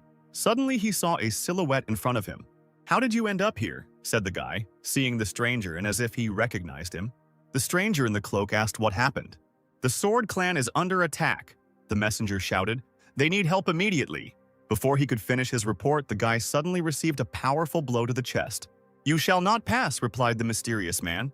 "Daredevil, how dare you harm my disciple?" Suddenly, a voice was heard from behind the man. It was the clan leaders who were nearby. The unknown man was not pleased with the arrival of reinforcements. In a rage, he smashed the report with his foot. Looking at this image, Reynolds said with horror that the power of the demon clan was increasing every time. If it weren't for Elder Mark, this follower would have lost his life long ago and the Sword Clan would have been destroyed. Unfortunately, it would be impossible to determine the location of this person, Eileen added. But judging by the follower's reaction, his power rank was not low. "I understand," Reynolds replied. "I think there's a spy among us. The restoration of the demon clan is going faster than we thought. I think the spy is not weak either." The Ghostgate clan's leader said that they should be careful since the strongest of their disciples had gone to the Grand Meeting, and besides, the meeting was related to the Imperial House. There shouldn't be any information leaked. "Don't worry," Silas said. "The Starry Sky clan will use special means to verify the identity of all participants. Other clans should also make every effort to find the spy as soon as possible. Let's hope for a quick solution to the problem." The meeting ended, and by that time our heroes were heading out on a mission. Bill was very tired, because they had been flying for 2 days, and one night he asked Frank when they would arrive. The Starry Sky clan was originally far from everyone, preferring to lead a detached life. Only after the arrival of the current head, Silas, did the clan flourish and gain power, but they did not change their position. "We're literally 100 miles away," Frank said, looking at the village they were flying over and telling the students they would take a break there and continue on their way tomorrow. Hannah smiled and looked at Alan. The girl thought that this was a great chance. The heroes arrived at the hotel and chose rooms for themselves. Alan was glad that no one would be able to stop him from sleeping at least one day of paid leave. Suddenly he heard a loud knock. The guy asked who was behind the door. It was Hannah, who said that she wanted to buy some things for training and invited her brother Alan to join her. The girl specially changed her clothes, and of course she doesn't force him to do anything. In fact, she came up with a plan in which she invites Alan to a meeting and then asks him about fencing. Alan, however, was not happy with such events, and he told Hannah that he was a little sick. Coughing, the hero replied that he felt very bad and it would be better if they did not cross paths today because he did not want to infect anyone. "Is that so?" Hannah said sadly. "In that case, I'll find someone else. But if you take first place, you can get a quota that will help you get free from work for 3 whole months," the girl said thoughtfully. "I don't know what to do with it then." "However, I feel much better already," Alan shouted, jumping out of bed. Hannah beamed with happiness. Her cunning plan had succeeded. The cunning woman. Alan was determined. He was ready to do anything for the sake of a 3-month vacation, so the hero will help Hannah in everything. 2 students got together and went to the local market. What haven't they sold here? Magic pills, phoenix feathers, a gift from an immortal, and also a newly made blade. But Hannah looked with delight at the fragrant buns she wanted. "But didn't we come for things for practice?" Alan asked her, carrying a bunch of sweets that the girl was buying. "That would help in some way," Hannah said. "But it would be great to find something truly valuable. So this is why you called me," said Alan, putting his hand in his pocket. "Sister, I'll give you this." Suddenly, Alan felt something. He grabbed Hannah abruptly and dragged her along with him. Then the guy, to the girl's surprise, pressed her against the wall. Their eyes met. Hannah didn't understand what was happening and became slightly embarrassed. Alan slowly leaned towards her ear and told her to be quiet because they were being watched. The girl activated the sword technique, search. She turned sharply and looked into the crowd. In the crowd, she found 2 figures that glowed brighter than all the others. Could this really be a clan of demons? "They are completely different colors," Hannah said. She began to concentrate her energy. Because of this, the wind flew towards her, lifting everything around and frightening the inhabitants. The girl took the sword in her hand, but Alan stopped her. "Sister, it's better not to walk here. I suggest we move to a more suitable place." 2 unknown figures behind the heroes said that a very powerful aura had disappeared. Apparently they imagined it. They thought that they had not yet been discovered and it was better to continue surveillance. Overhearing the conversation between the 2, Hannah breathed a sigh of relief. It was good that she listened to Alan. But suddenly the girl noticed something else. She noticed the paper that she had scattered with her energy. The heroes hurried to help the girl collect it and apologize for disturbing her. Once they were done with the help, Hannah decided to focus on shopping further. She turned to Alan, her eyes shining as the girl said there was a lot more she wanted to buy. But suddenly they heard someone threatening a woman, calling her a liar. Alan and Hannah decided to see what was going on. "If you dare to offer such garbage again, you will say goodbye to your life," the young man shouted, pointing at the elderly woman.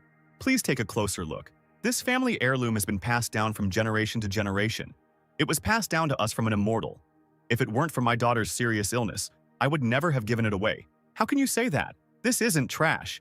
If you don't want it, don't buy it. Why scare people? Said Hannah, who hurried to help her grandmother get up. The great gathering is approaching, the man replied. Recently, many cultivators have been stopping in the city to recuperate. Who knows, maybe this woman is a spy for the demon clan. I don't think there aren't more suspicious characters in this big city, but who would buy such trash?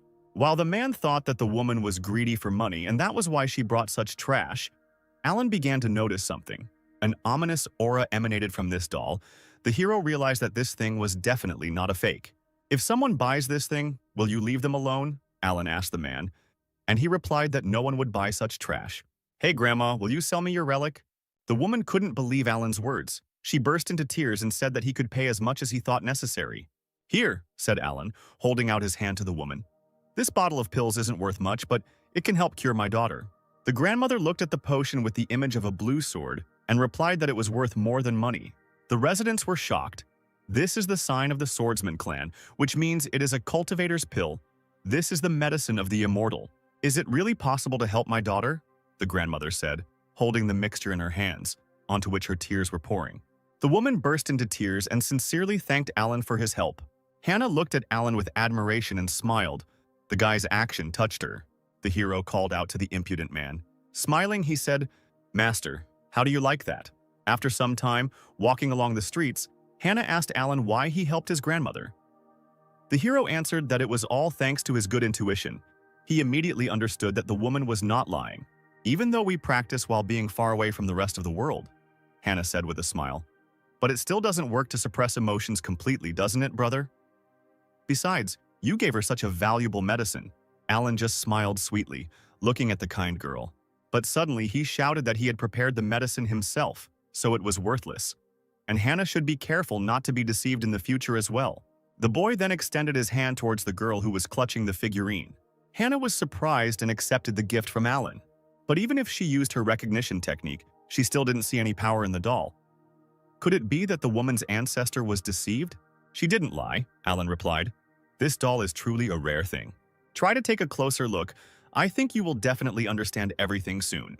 Focusing her energy, Hannah suddenly established a connection with the doll. The wooden figurine lit up and flew out of her hands. Suddenly, the girl was enveloped in a golden space. She seemed to levitate in it, seeing ancient writings. A mysterious technique similar to a sword began to form in her hands. Then this sword grew to gigantic proportions. After studying the technique, Hannah returned to Alan. She was shocked that her brother was able to see such a powerful technique in this doll. Now the girl wanted to try out a new power. The hero supported her decision and said that it would be better for them to go out of town because there was no better place for training. The heroes went out of the city. After walking a short distance, they stopped and told the guys following them to get out. Dude, leave all your valuables and your girlfriend, otherwise. Okay, Alan said, throwing all his things on the ground. He quickly ran behind a tree, saying that he would not regret anything. And the robbers were happy. They did not think that the guy would turn out to be such a coward. Fuck you, Hannah replied menacingly, baring her teeth. The girl began to rise into the air and a terrible aura began to concentrate around her. It was the art of eternal regret, a rupture that the student directed at her enemies. The robbers immediately paid for their insolence. After the attack, there was nothing left of them. Hannah, seeing the aftermath, told Alan that she liked the new technique and thought it would take her time to fully master it. You have mastered them perfectly, but you still lack experience, the hero answered. I think a few training sessions will be enough for you. Brother, you are so strong. Is the gap between us really that big? Luckily, it was worth it that I gave Grandma that medicine. Now my sister will definitely be on my side. The heroes arrived at the hotel and went to their rooms. Alan summoned energy from the doll. According to his memories, this spiritual power hidden in the card. It looks like someone deliberately hid the map in this clipping. Maybe that same immortal? The map pointed to a certain place. Alan asked Gwyneth if she knew anything about it, but then he abruptly dispelled the technique because it had nothing to do with him. He covered himself with a blanket and said that rest was his only and main goal in life. Hey brother, are you there? Suddenly someone knocked on Alan's door. No, I'm already asleep, the hero answered loudly. We asked my sister, she said, you're not sleeping, Bill replied. Besides, we didn't have time to thank you for what happened recently, so we found a suitable moment. Okay, I don't need anything. Good night, Alan shouted. In fact, Sam said. After the Demon Clan's invasion, we realized that our cultivation base was nothing, and so we hope that Brother Alan can guide us. And in the future, if he wants to postpone any tasks, he can transfer them to us. At that very second, Alan instantly got out of bed. He quickly walked up to the door and asked again if he really could hand over the assignments. Bill and Sam both responded with unanimous agreement. The book on techniques will help you a lot. He turned to the boys and held out the book. I accidentally found it in an ancient reliquary when I was on an excursion. In fact, he had a purple demon behind his back who told him that this book was the best among its analogs. The purple demon was already tired of enduring all this humiliation. The brothers began to leaf through the book and were amazed at what they saw. It was written that making talismans does not always require any resources.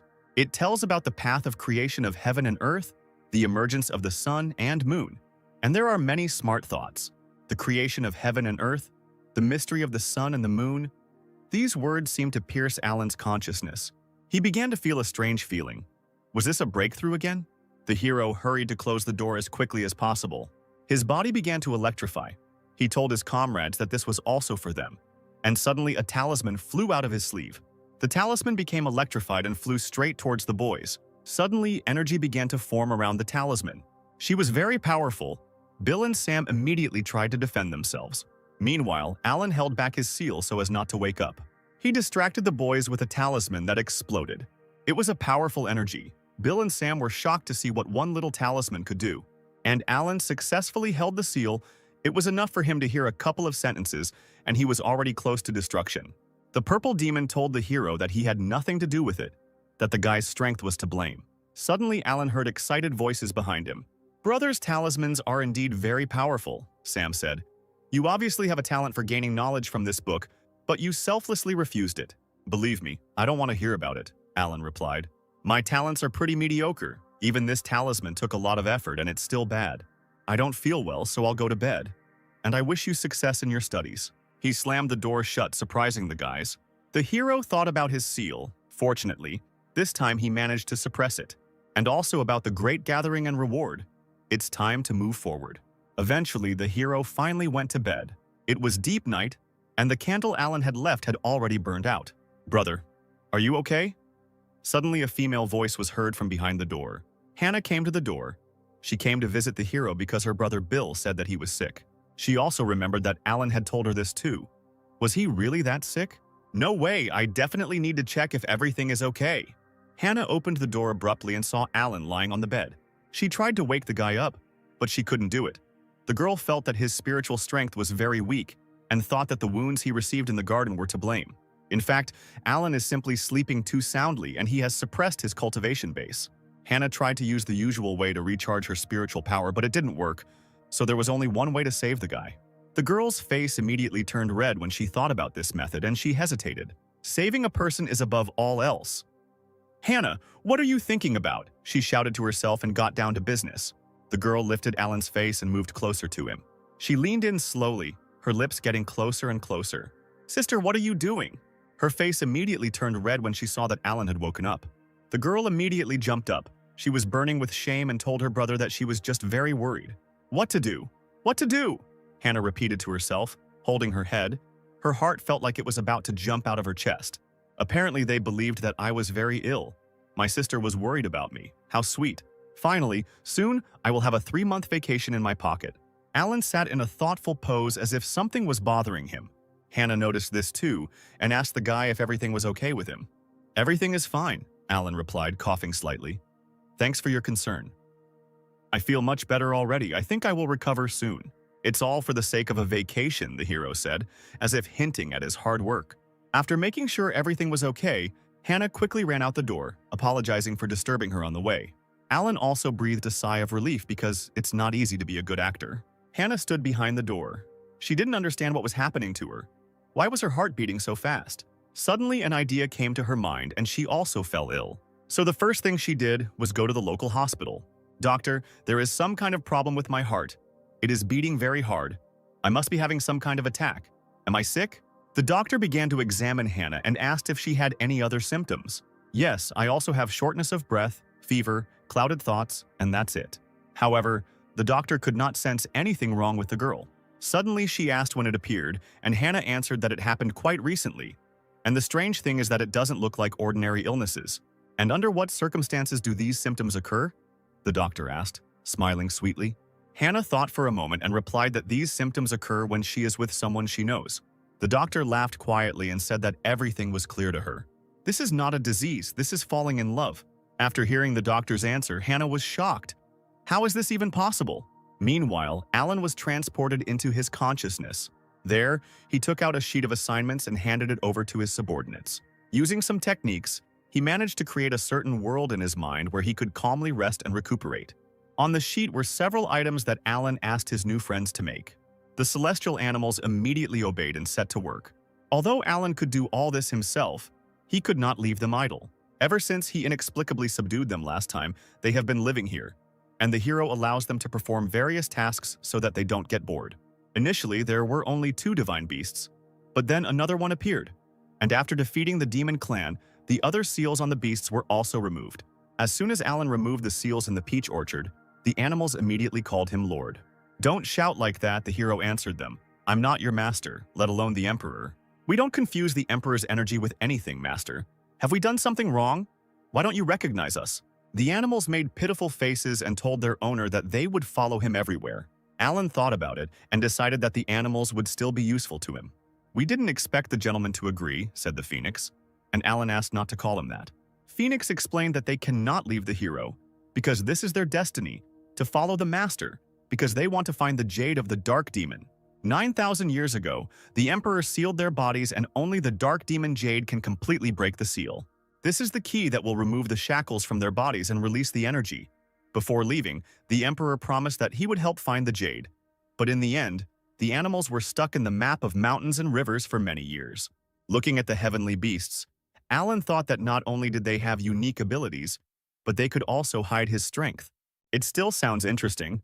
Okay, you can follow me, I won't object, but I warn you in advance. If you follow me, obey me unquestioningly. As for the Dark Demon Jade, I will help you. "Thank you, Master," all 4 creatures responded. "We dedicate our lives to you." In his mind, the hero settled down comfortably and decided to rest until tomorrow, and no one would be able to stop him. And of course, someone knocked on his door. This time it was Zhao. This was already starting to stress Alan out.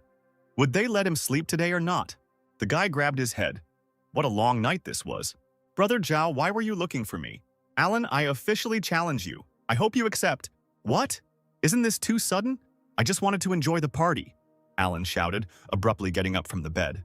"In fact," Zhao said, "I think it's thanks to you that Hannah's techniques are developing so rapidly. Just now, our other brothers came to you for advice. I saw that Brother Alan constantly shows his amazing abilities. It is difficult not to notice them. That's why I'm absolutely sure that you're hiding your true strength. What if I don't accept your challenge? If you don't accept the challenge, I will beg you every day until you agree." It looks like this guy really won't back down, so Alan has no choice but to agree. However, there are 2 sides to the coin. If the hero does not agree, then doubts will continue to grow in Zhao's heart. And if he tells anyone, people might think that Alan is really hiding his power, so they might start giving him additional tasks. So the best solution would be to lose. Alan got out of bed and said that he agreed to the duel. "I didn't think you'd make a decision so quickly," Zhao said in surprise. "Come on, if that's what you want, then let's fight." The participants went out into the yard. Zhao thanked Alan for accepting the duel, and he replied that they needed to hurry because he wanted to rest. Zhao did not keep the hero in suspense and immediately prepared for battle. A scarlet aura surrounded him, and he reached for his sword. Zhu launched the first attack. There were no spectators here, so Alan decided not to show off. He simply used his protective talismans to dodge the attacks. Meanwhile, Hannah still couldn't recover from the doctor's conclusion. The doctor told the girl that if she was asking such questions, then apparently she had never experienced the feeling of being in love. So the woman asked her if she singled out anyone among the others, if she cared and worried about anyone more than others. Hannah replied timidly that she needed to think about it. Suddenly, the girl heard the sounds of battle, and in addition, the energy of Brother Alan was present in the battle. She immediately flew there, thanking the doctor for his help and saying that the money was on the table. The scarlet energy strike was blocked. Alan stood under an impenetrable barrier created by the talismans. "This technique is quite powerful," Zhao said as he tried to break through the defense. "Powerful? But I used the weakest one. Why did he think it was strong? It seems that this is not enough." Zhao tried to hit the barrier again, and this time he managed to break it. The student himself was surprised that the barrier was destroyed. He thought that Alan was probably not very strong. The lazy man meanwhile fell to the ground as if he was defeated. In fact, he wanted Zhao to think that he was weak. Well, the performance is not over yet. Zhao's sword was heating up, filling with energy. The guy wanted to end this fight. The blade rushed towards Alan. This was all the hero had been waiting for. He only had to lose once and then no one would bother him.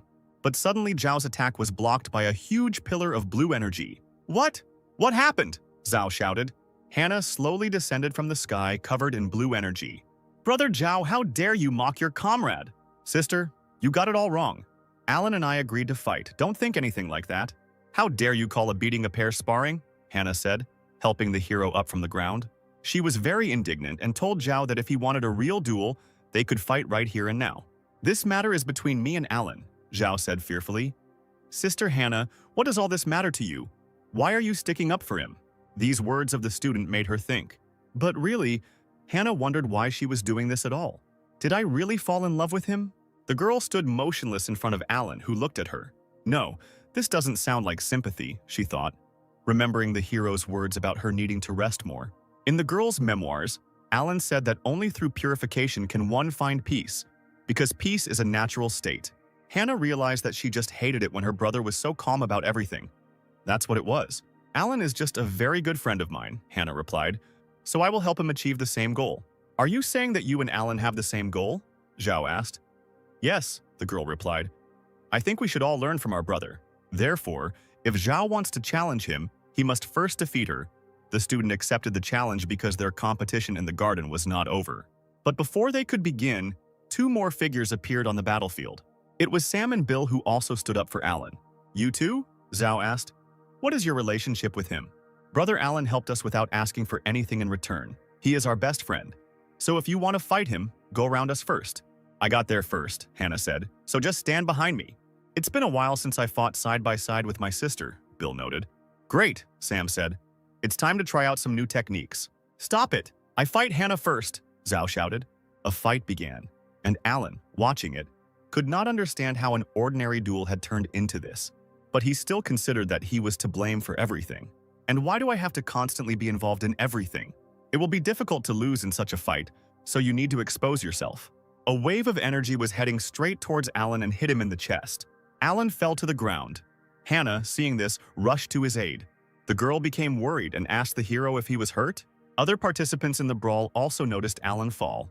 It was you who hurt Brother Alan. No, it was you who hurt him, okay? I admit that I lost my sense of proportion, but you are also to blame. Enough, a rough voice shouted. It was Elder Frank who was approaching the disciples. How dare you behave like this while on a mission? What the hell is going on here? The meeting is about to start, so you should train hard. Stop being childish. Don't let the clan down.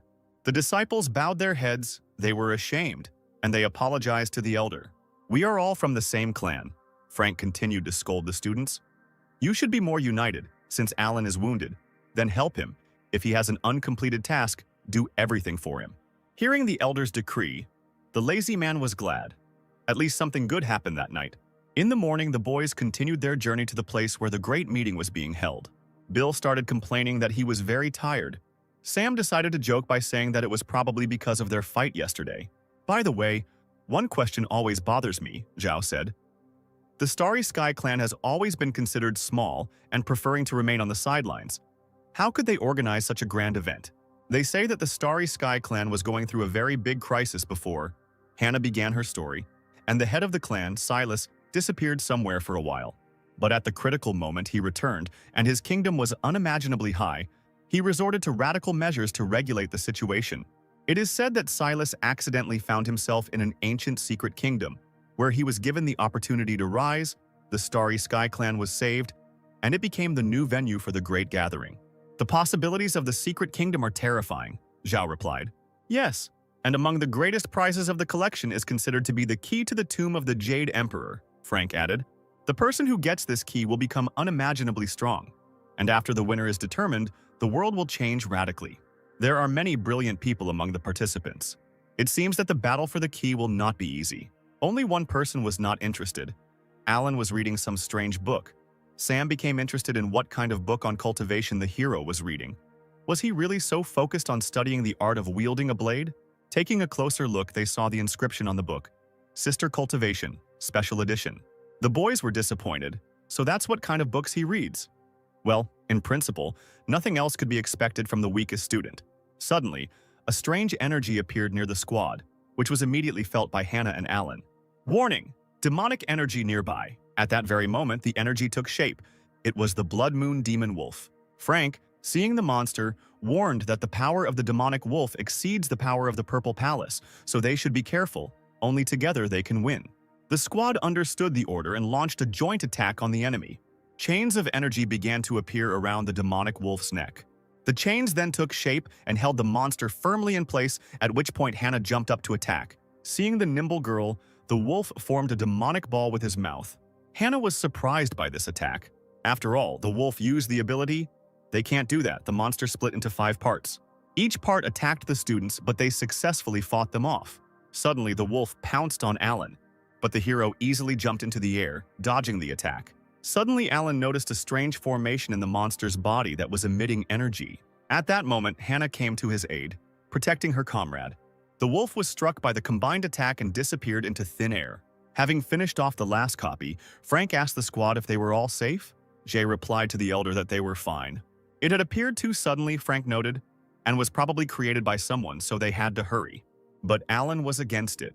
There was something wrong here. He grabbed Hannah's hand abruptly. He pulled her towards him. The girl did not understand what her brother was doing to her. Using his senses, Alan saw a blood moon demon wolf in the girl's chest, but how it got there was unclear. Letting go of Hannah's hand, Alan smiled and said that nothing had happened. He just decided to check her wounds because he was worried about her health. Since no one is injured, let's continue on our way, the elder suggested. Did I really just imagine it all? But then why such strange feelings, the hero thought.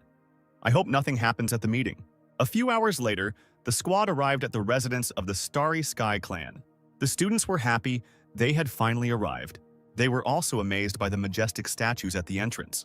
Alan was also slightly amazed. This clan really deserves to be in the top 3. Suddenly, the students heard someone's footsteps approaching. A guy with blue hair ran towards them, asking for forgiveness for being late because he was responsible for the guests. It was a disciple of the Starry Sky clan who was ranked last in the strength table. He extended his hands, which contained blue stones, and said that this spiritual jade was given to all participants in the competition. Each student took 1 stone in their hands, but Alan didn't like something about all this. His thoughts were distracted by Hannah, who handed him a stone. Looking at the stone, Alan suddenly felt a strange, barely perceptible energy. It was a demonic trace, but where did it come from in jade? The escort asked the squad to follow him. He would lead them to the viewing platform in the arena. A few minutes later, our heroes arrived at the arena of the Starry Sky clan. The guy led them to the observation deck intended for the Sword clan. Then he suddenly ran away, saying that he still had unfinished business. Alan found this guy's behavior strange. He overheard a conversation between other students who were rude to a weak student. Apparently, he was not welcomed here. Suddenly, the silhouette of the head of the Starry Sky clan appeared in the air. It was Silas, a handsome, smiling guy with white hair, and quite handsome in appearance. Silas said that from now on, the students represent not only themselves, but the entire clan in these competitions, and he hopes that they will show themselves in all their glory. The clan leader began to announce the participants of the competition to the cheers of the crowd. The Purple Spirit clan, whose representatives were Sarah and Brian. The second clan was the Shen clan, whose representative was Alex, a muscular man with red hair. I wish all participants good luck, Alex shouted. I think our clan will definitely take at least 2nd place. The third clan was the Huan clan, whose representative was the beautiful girl Arya. The 4th clan was the Sword clan, represented by our heroes, Hannah, Zhao, Bill, Sam, and Alan. All the spectators chanted the names of their favorite clans. Alan quietly read his book, thinking that most of the clans were more or less well known, and it seemed that if he was careful, there wouldn't be any problems. And another invited clan, Silas announced. The Palace of Heavenly Illusions will be at the competition. Alan even stood up from the podium after hearing about this clan. After all, it was in that clan that spectacular beauty was located. Lisa was also here, representing her clan of the Palace of Heavenly Illusions. The audience couldn't believe that this clan really existed. They were surprised. Alan and Lisa's eyes met, and the girl smiled and waved at him. Remembering the last meeting, Alan hid his special issue in his pocket just in case. Sam leaned over to Bill and asked why that girl had said hello to him. Did Bill really know her? The guy replied that he had thought the same thing about Sam. Hannah noticed this too and walked sharply towards Alan. Why are you suddenly so tense? Do you know this girl? Alan hesitated and timidly replied that he didn't know who she was. Meanwhile, Silas decided to make another announcement, saying that everyone knew that the reward would be the key to the tomb of the Jade Emperor. And in addition, there will be a prize for third place, a bracelet of the demonic moon, and for second place, a pearl of the fire star. The audience was delighted with such cool awards. The competition will be held in 2 stages, Silas said. The first battle is about to begin. Everyone will be given their own number. Suddenly, Alan felt a vibration in his hand. A certain number will appear in the jade in your hands. People with the same numbers enter the competition. The first stage is open. The heroes looked at their numbers and were glad that they did not find the same ones, which meant that they would not compete against each other in the first round. Suddenly, a subordinate approached Silas and said that all clan members had successfully spread the energy of the Blood Moon Demon Wolf. But something had happened. So what happened to you? This man is from the Sword Clan. His body did not allow the energy to pass through. It just so happened that the energy simply evaporated from his stone. Well then, let someone take care of him, Silas replied. The traitor, watching the arena, was glad that so far everything was going according to his plan. The girl began to announce the first duel, in which men from the Starry Sky clan would compete. Suddenly, she faltered when she saw the second name. It was Tongue of the Starry Sky clan, the same weak guy who greeted the guests. Well, the Starry Sky clan is unlucky, Sam said. They say Min is considered a true disciple, but Tongue is the last among the laggards. Hannah turned to Alan and asked what he thought about the fight. Who would win? But suddenly she saw that her friend had fallen asleep while reading a book and was not even listening to her. Hannah realized that her brother was apparently not interested in this competition. Min entered the battlefield and prepared for battle. Tun also jumped into the arena. Min told the guy that winning would be as easy as killing a mosquito, but he would still have to work hard. The man swore that he would not give any concessions to his clansmen.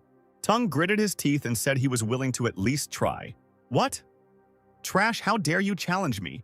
If you're so eager to die, since you desire death so much, I will give it to you. Lightning attacks were directed at the guy, but he dodged them. Suddenly, Min appeared behind Tung, and it seemed like the fight was about to end before it even began. But the boy used Star Flare and dodged the enemy's attack. Min just grinned maliciously. At that moment, the real Min appeared next to the guy. He hit Toon with a powerful blow, causing the boy to lose a lot of blood and fly a long distance. Min appeared like lightning above the flying Tung and kicked him in the stomach with all his might, sending him to the ground. Min laughed and said that the boy had wished for it himself. He used Star Wave and finished off the falling guy with a pillar of energy. At that moment, the weakest student experienced hellish pain. The fight was over. Toon lay on the ground almost unconscious. The referee announced the end of this match. The winner of it is Min of the Starry Sky clan. It was too violent, Zhao said. Hannah was angry. She didn't understand how this Min could treat his comrade so cruelly. It seems that the internal friction of the Starry Sky clan is much more serious than I thought, Alan noted. It's so good that he was reborn in the Sword clan. The judge looked at the schedule and began to announce the next fight. Next on the list were Hannah from the Sword clan and Alex from the Fen clan. Alex, as soon as he heard his name, immediately descended into the arena like a superhero. Finally, it was my turn. My fists were seriously missing the battles. And why wasn't I called earlier? Oh, Dark Dragon, dozing on the fiery bed of the lotus. Please give me strength. Get rid of all my enemies. Sam, watching this character, decided that apparently this guy was not all right in the head. Zhao also understood this, so he told Hannah not to worry. She would definitely defeat such a fool. Suddenly, Alan called out to Hannah. Be careful. Don't look at his behavior. He is much stronger than it may seem at first glance. The girl thanked her brother and said that she would never lose. Hannah appeared on the battlefield. Girl, if you surrender now, your face will remain whole and unharmed. If not, then the Lord of Flame will get rid of you. Before Alex could finish speaking, he saw Hannah's huge cut flying towards him. An explosion thundered in the place where the fiery warrior stood, and the arena shook. Fight, stop talking nonsense, said the stern girl. And it turns out that you are a villain. How dare you interrupt my magnificent speech? If everyone were decent, the world wouldn't be in such chaos, Hannah answered him, directing another attack at the guy. The girl's cuts transformed into waves of energy that headed towards the enemy. Suddenly, Alex screamed and his body was covered in flames. Hannah was surprised to see this.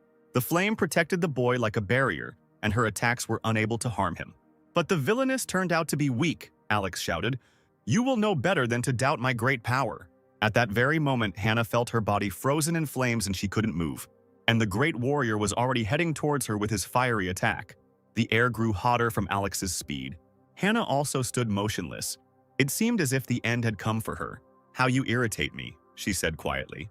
In an instant, a whirlwind engulfed her, and she was freed from her shackles. The whirlwind of energy was so powerful that Alex was sent flying. The warrior girls watching the fight nodded approvingly at Hannah's success. Alex braced himself to avoid falling. He became more and more serious. The guy said that he didn't think that the girl would be so strong. She impressed him. Hannah told him that she thought the guy would be more serious. "In that case, our battle will soon come to an end," Hannah shouted and used her sword technique, 9 swings. A wave of energy struck the guy, but suddenly he began to dissolve into thin air. Was it really a clone? Suddenly, Hannah saw blue petals flying in the air. "The main character is destined to become great, and the villain will die," said Alex, appearing dramatically behind the girl. Hannah tried to catch the enemy again, but her energy simply hit the blue flame, which then dissolved into thin air. "The fire cannot be cut," Alex shouted. Blue flames like blades tried to catch Hannah, but she jumped back, dodging him. It was a trap. The girl stood exactly where Alex wanted and was surrounded by blue flames. In him, she saw a fiery warrior who asked her how she liked this style of play. Alex calls it divine flame. The fire of justice will strike everything around. Despite his obvious mental problems, he definitely has potential, Frank said, and the boys meanwhile began to worry about their sister. Everyone was worried except Alan, who was reading his special issue. He just knew that Hannah would never lose. The girl's energy gradually decreased. She couldn't believe that she would lose. How could her spiritual blade power give in to some flame? But the answer came by itself, Hannah reassured herself, because she couldn't lose while Alan was looking at her. Closing her eyes, Hannah felt completely at peace. And then she saw something, as if great gates were opening before her. Is this a blade breakthrough? The air is getting heavier. Opening the doors a crack, Hannah felt the right energy and understood everything. "Well, the time has finally come," Alan said while reading the book. The vortex sparked. Hannah's blue energy changed to gold and began to absorb Alex's flame. Frank couldn't believe his eyes. He knew what it was. This is the unity of man and blade. The blade of the heart. The audience was shocked because the girl is so young and was able to reach such heights. "You say you stand for justice? But do you know what that is?" Hannah said, looking at her opponent with sparkling eyes. "It seems you are decent too," Alex replied. "Now I am starting to respect our battle. Now it's my turn to make a move." Hannah also did not stand aside and rushed towards the enemy. "Well then, take it." The girl screamed and dealt a lot of blows. Her movements were so fast that it was hard to follow. Alex also used 2 types of flame at once and rushed at the enemy. 2 powerful forces crashed into each other. Dust rose and nothing could be seen. Some of the residents trembled, afraid of danger. "Are these their true powers?" "You have excellent skills," Alex said. "Your fire is not bad either," Hannah replied. "Well, who won? Who won?" Alan just smiled slightly. He already knew everything. In an instant, Alex's body was covered in blood and he screamed, falling to the ground. The competition between the Fen clan and the Sword clan has ended, and Hannah from the Sword clan has won. Silas was surprised. The girl truly had a wonderful talent. What a pity that all their lives will end here. A few minutes later, Alex was carried away on a stretcher to the infirmary, and Hannah also came to receive treatment. The healer said that the girl had minor wounds. She introduced healing spiritual power. Hannah would soon recover. The girl thanked the doctor for his work. At that moment, Alan was watching all this from the stands. He recognized this energy. By healing, they only stimulate the demonic energy in their bodies. That dark core turned out to be demonic. Suddenly, Hannah heard a male voice calling her. It was Brother Alan. The girl was happy to see her friend. While she was asking why he came, Alan quickly approached her. The guy grabbed her hand abruptly. He squeezed her hand tightly and pulled her towards him, which surprised the girl. Lisa watched all this from the stands. She seemed to be jealous of Hannah. The girl thought that the two were dating. Hannah felt the gaze too. The girl did not understand why this man was watching her so intently. At this moment, Alan quietly used his ability. He passed the energy through Hannah's hand and struck straight into the heart of the demonic infection. He destroyed the nascent demon in his sister's soul. Now everything will be fine. "Young man, do you have any problems?" said the doctor, who suddenly approached. "Hey brother, what's wrong?" Hannah said, abruptly removing her hand from Alan. The girl blushed, but it seemed like she didn't mind. The hero answered the doctor that he was simply worried that his sister might be hurt. It was a small test. "Don't worry," the woman replied. We will take good care of every participant in the competition. Okay, I believe that you can handle it, and even better than me. Well, since everything is fine with my sister, we'll leave. Alan and Hannah passed by Alex, who stood up with difficulty and asked them to stop. You're a good opponent, so take care of your injuries, Alex said in his usual manner, looking forward to the continuation of this fateful duel. I think you did a good job during the round too, the heroes answered him without much enthusiasm. Interesting, first monsters and then demons. It seems like the Starry Sky clan didn't care much about safety. We need to be on guard. The guys returned to the stands, and the referee announced the next match. The next battle will be between Zhao of the Sword Clan and Caleb of the Jangi clan. These two were true disciples of their clan, and since they were, Zhao suggested getting straight to the point. Caleb supported this proposal. He instantly charged at his opponent using a huge spear. Zhao also used a whirlwind of blades. The only sound in the air was the clanging of metal. Their speed was high and it was difficult to follow them. The audience was delighted. No one expected anything less from true disciples. Caleb used the heart trace, summoning the ghost of war. A huge projection of energy appeared on the battlefield and immediately dealt a devastating blow to Zhao. The guy didn't dodge and blood poured out of his mouth. But it was a trick. Copies of Zhao appeared on the battlefield. The spirit of war continued to attack Zhao, but he only dodged using clones. Hannah was worried because Zhao's kingdom was lower than Caleb's. Would he really lose? But Alan said that this is not so. He feels that not all is lost. Very soon the guy will prove himself. Caleb tried to persuade Zhao to accept defeat because their forces were unequal. But Zhao is not so easy to take.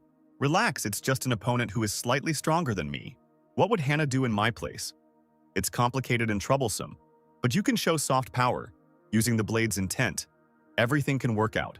So, I need to use the blade's intent. Now I understand everything. Zhao's energy suddenly increased and he was engulfed in a whirlwind of energy. Caleb knew things were bad, but Zhao had already prepared to attack, summoning the blade's intent. A huge wave of energy immediately rushed towards the spirit of war. Caleb commanded the ghost to protect him. There was an explosion that shook the entire arena. The shockwave also affected the spectators. The wind obscured their view, and they couldn't see anything. Once again, it was not clear who won. The brothers panicked. But Alan wasn't worried, because he already knew who the winner was. Caleb was kneeling in a pool of blood, saying that he would not give up easily. But the fight was already over. The spectators were jubilant. The students of the Sword Clan were showing themselves in all their glory. They must be clear contenders for victory. The first round is over. Zhao climbs up to the observation deck and thanks Hannah for the victory. The girl did not understand what he meant. And Zhao explained that the thing was that her skill with the blade impressed him, and he used exactly the same method. Well, if that's the case, then you should thank Alan, not me, because he actually inspired me to use the blade's intent. Meanwhile, the referee announced the next fight. Next up is Alan from the Sword Clan against Ethan of the Huang Clan. The fight begins. The fight was announced, and at that moment, Alan thought about the fact that it was impossible to get injured in the competition. Otherwise, the healers from the Starry Sky Clan will bring in demon energy when healing. But if the victory is too easy, the elders will start giving out more quests in the future. He stood in thought in the arena. His opponent Ethan, seeing this, suggested to start first. But Alan didn't react. This confused Ethan. He thought that the hero was behaving this way because he looked down on him. Meanwhile, the hero was thinking about what he should do. Maybe summon the 4 sacred beasts? No, that would be too powerful. Then maybe use talismans or a purple dragon? But he knew for sure that he shouldn't use fencing. Ethan was annoyed. He couldn't understand what this guy was doing. The competition had already started and he still wasn't moving. Maybe he was building up the blade's power. No, Ethan hadn't heard of Alan doing that. In the end, he decided to start by asking Alan why he wasn't paying attention to him. The energy Ethan created turned into a spear and rushed towards the hero. Finally, Alan had an idea. As he dodged the attack, he realized that he had to be neither too weak nor too strong. Ethan was surprised to see this movement. If it weren't for that half step, my blow would have reached him. The guy thought, this impudent guy didn't even strain himself. My trick looked too careless for him. It's definitely not that simple. At that moment, Alan snapped his fingers, calling his friend. In an instant, Gwyneth appeared in the air. The sweet little spirit was very happy to see its owner and immediately climbed up to hug him. Alan asked her to wait a little. This scene looked very strange to Ethan. He saw Alan standing and saying something. Who is he talking to? Is he casting some kind of secret spell? In fact, if Gwyneth doesn't want it, no one will be able to see her. Alan told the girl that it is possible to win by a small margin, without getting hurt at all. The most important thing is not to show your true strength. The hero turned to Ethan and saw that he was shaking all over. The guy was surprised and did not understand why he was so scared because he had not done anything yet. Hannah wondered why Alan didn't attack.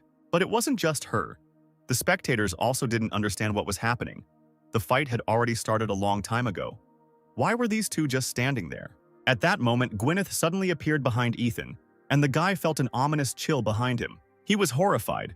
Could this cold really be the energy of Alan's blade? In his mind, Alan was a powerful villain with a demonic aura. While Ethan stood and trembled, Alan turned away. He thought that he would fight lightly at first, using Gwyneth as an assistant, and then use a trick to get closer to victory. The cunning man calculated everything perfectly. Suddenly, Ethan gathered his resolve and declared that despite their difference in strength, he still would not give up. The audience was delighted to finally see some movement, but such furious ardor did not please Gwyneth. She jumped on Ethan and kicked him in the butt. Ethan turned around in shock and didn't understand what hit him. The audience began to whisper, because Alan hadn't done anything to hit Ethan? They were scared. They assumed that Alan's power was so terrible that he could deliver invisible blows. At that moment, Ethan looked at Alan and understood everything. According to legend, a person can achieve great success in fencing, and at a certain level, he can tear an enemy to pieces before he even realizes it. Ethan trembled even more as he realized that someone was attacking him. Does he really want to punish me? I need to do something, otherwise it's the end for me. Ethan threw his weapon sharply to the ground. Then, to the hero's surprise, he shouted that he surrendered. What? I didn't even have time to strike. Why did you decide to give up? Suddenly, Alan heard the audience whispering. They also did not understand why Ethan decided to abruptly give up. Ethan must have realized something, and that's why he gave in. Why do I have such strange feelings? Am I in an illusion? I wonder, Lisa said, watching the fight. He won so quickly? Did he really put him in an illusion? Alan beckoned Gwyneth to him with a slight movement of his hand. The girl flew up to him, and Alan scolded her a little because he hadn't given any sign yet, and she was already rushing to attack. Okay? Next time be more careful? Ethan only heard these words. So I need to be careful. Now I will definitely be like that. How good it is that I decided to give up. Arya smiled. She found Alan quite interesting. The girl said that she remembered him and would look forward to their battle. So his name is Alan. Looking at the hero, said Min. I didn't think that the Sword Clan would have such outstanding personnel. I would like to know more about him. Oh God of Fire on the Lotus, this battle shook the spirit world. Alex shouted. Alan seems to be not bad either. I never noticed it before, Frank said. Is he really that strong? It seems he needs to be given more difficult tasks now. Sam asked Hannah what kind of powerful technique Alan used. Brother Alan's actions are unpredictable, the girl answered timidly. I couldn't see anything either. In fact, Gwyneth allows her to see herself, and Hannah saw the girl's attack. The referee declared the end of the fight, and Alan won. No way! It looks like this is the dark horse of the Sword Clan. It looks like he is their trump card. This cultivator is terrifying. Looks like I'll have to be careful with it in the future. Alan heard all these cries, and at that moment he realized that his reputation was over. The battles continued all day long, and the judge announced the 15th battle between Lee of the Ghostgate clan and Bill of the Sword Clan. In this battle, Bill emerged victorious, putting his sword to his opponent's face. In the 20th round, Sam from the Sword Clan played, and he also defeated his opponent. By the evening, the first stage of the competition began to come to an end. The spectators were amazed that Sam, who specializes in fencing, mastered the combined art. He could use both talismans and a sword. No one thought that Sam and Bill would also show themselves brilliantly. It seems that the Sword Clan is really prepared. Meanwhile, on the Sword Clan stand, Bill and Sam were approaching Alan. We only won thanks to the talismans you gave us, said the enthusiastic students. Brother Alan, if you have any tasks, you can safely rely on us. Alan told his friends to remember their promise. The judge announced the final battle. It will be between Lisa from the Heavenly Illusion Clan versus Sarah from the Purple Spirit Clan. The hero was glad that this was the last battle. Meanwhile, Hannah wanted to watch the illusionists fight. Lisa gracefully appeared on the battlefield. Sister Sarah, I have heard a lot about you. I have long wanted to enter into battle with you. Mistress Lisa, I also wanted to fight you. It's time to start. Your palace has always been abstracted from the world, so let's see what you're worth. After these words, Sarah rushed towards the enemy. Lisa just smiled slightly and petals flew from her sleeves. Two powerful energies collided with each other. Suddenly, Sarah saw those very abilities. The image cracked before her eyes, as if Lisa was standing in many mirrors. Sarah waved her weapon and didn't understand why she couldn't see where Lisa was. The girl did not believe that she would not be able to break through the illusions. Having broken another mirror, she suddenly saw her opponent. She was there. Sarah slammed her staff into the ground, and her energy blew apart the illusory glass like a whirlwind. The girl, taking advantage of the moment, immediately tried to grab Lisa, but this was another trap of the insidious illusionist who only mocked the enemy. She activated her technique, and then Sarah felt her consciousness become clouded. Looking at her hands, she realized that she hadn't even moved. Suddenly, Lisa appeared behind her, telling the girl not to underestimate her enemy. Lisa pointed to the sky and told the girl to look at the lovely moon. Sarah slowly looked up and saw something. There were many moons in the sky, and Sarah herself seemed to be floating in space. She was trapped, and here all her powers became meaningless. In the real world, viewers saw Sarah standing and shaking, and Lisa radiating energy with her technique. They were amazed that Sarah didn't even have time to attack, but had already fallen into the illusionist's trap. Brian was upset. He was worried about his sister, and he was also saddened by the fact that he too could not see the illusion. Zhao turned to Alan and asked what he thought of the fight, but Alan only briefly replied that it was difficult for him to say. Is it difficult? Maybe there was no illusion at all? Even you find it difficult to predict the outcome? No, it's just time to end the workday, so I won't know what will happen next. According to Western time, Alan should already be returning from work, so he hurried away. Lisa decided to end the fight. She slowly walked towards her opponent and said that she had lost. The girl put her fingers to her lips and blew Sarah a kiss. At that moment, the purple fighter fell to the ground. I admit, Lisa, you are very strong, Sarah answered, swallowing air with difficulty. Watching the fight, Hannah smiled, because she saw another worthy opponent. A person does not even have time to realize when he falls into her illusions. Suddenly, Lisa turned to her and said that she would be looking forward to their fight. These words surprised Hannah, and she felt a little embarrassed. The judge declared Lisa the winner. The first round was finally over. She asked the students to return to the residences for rest. A little later, Alan was in his space and asked the Phoenix what he thought about today's events. Sir, are you talking about the demons of the Starry Sky clan? Yes, these techniques are quite difficult to see. It was impressive, wasn't it? This energy was very similar to the energy of the Demon Lord, if I remember correctly. About 90% of the participants were injured in today's battle. Therefore, the Starry Sky clan can safely take advantage of this situation, said the Phoenix. To plant the seeds of demonic energy, the master should be more careful. In fact, Alan felt an unimaginable demonic energy in the entire clan. Was he really captured? What were they planning to do? Meanwhile, Silas asked Min what he thought about today's battles. Chief, I've been watching every battle closely except for Hannah. No one else deserves your attention. I think the head's plan will be implemented without problems. Everything is ready. Tomorrow they will all die, the judge also reported. Great. Everything is going according to plan. After we finish everything, there will be no need to be ashamed of the ancestors of the Starry Sky clan. Our sacred sacrifice begins. Well, you need to be careful with the Starry Sky clan, Alan thought after hearing the Phoenix's opinion. Listen, Phoenix, I have some task for you. Alan explained the mission to the bird, and the Phoenix turned around, said that he understood everything and flew away. The hero began to form energy. He decided that it was time for him to get down to business too. After all, he still hasn't caught anything from the river. So, will he really be left without a catch today? At this time, there was a sacred turtle in the water who decided to help his master. She stopped a passing fish and pushed it towards the hook. Alan, feeling the bite, jerked the rod sharply and saw the long-awaited reward. The turtle surfaced and was glad that she had finally managed to help the master. The other sacred beasts were furious because the turtle used a dirty trick, and they also wanted to help the master. The second stage of the competition began the next day. This is a secret treasure that our leader obtained in his youth. It is called the Mirror of the Stars and the Moon, the judge said. Once it absorbs your energy, a double will immediately be created. And even if he dies in battle, you will only lose part of the memories he received, nothing more. So you can fight at full power, so no one will die. Hannah was happy about this competition, because this way everyone could use all their strength and no one would get hurt. To keep other students from losing heart, it was decided to allow all those who dropped out to participate in this competition. Of course, yesterday's winners will be awarded about 10 points by default, but the losers will not receive such bonuses. The eliminated participants were happy that they would be able to take part again, because they would be able to try once again to show what they are capable of. The Mirror of the Stars and the Moon is divided into 4 areas, the judge continued. The participants are distributed randomly, and the performance can be watched in front of the clan building. And now all students are invited to come closer to the mirror. We will continue our competition in the secret world. Looking forward to your brilliant performances. Only in a real fight can one see the true strength of a person, said one of the participants and hurried to the mirror. Gentlemen, I do not intend to lose. The other students followed him, and Hannah called for Alan to follow them as well. Alan agreed, but first he decided to do a little preparation.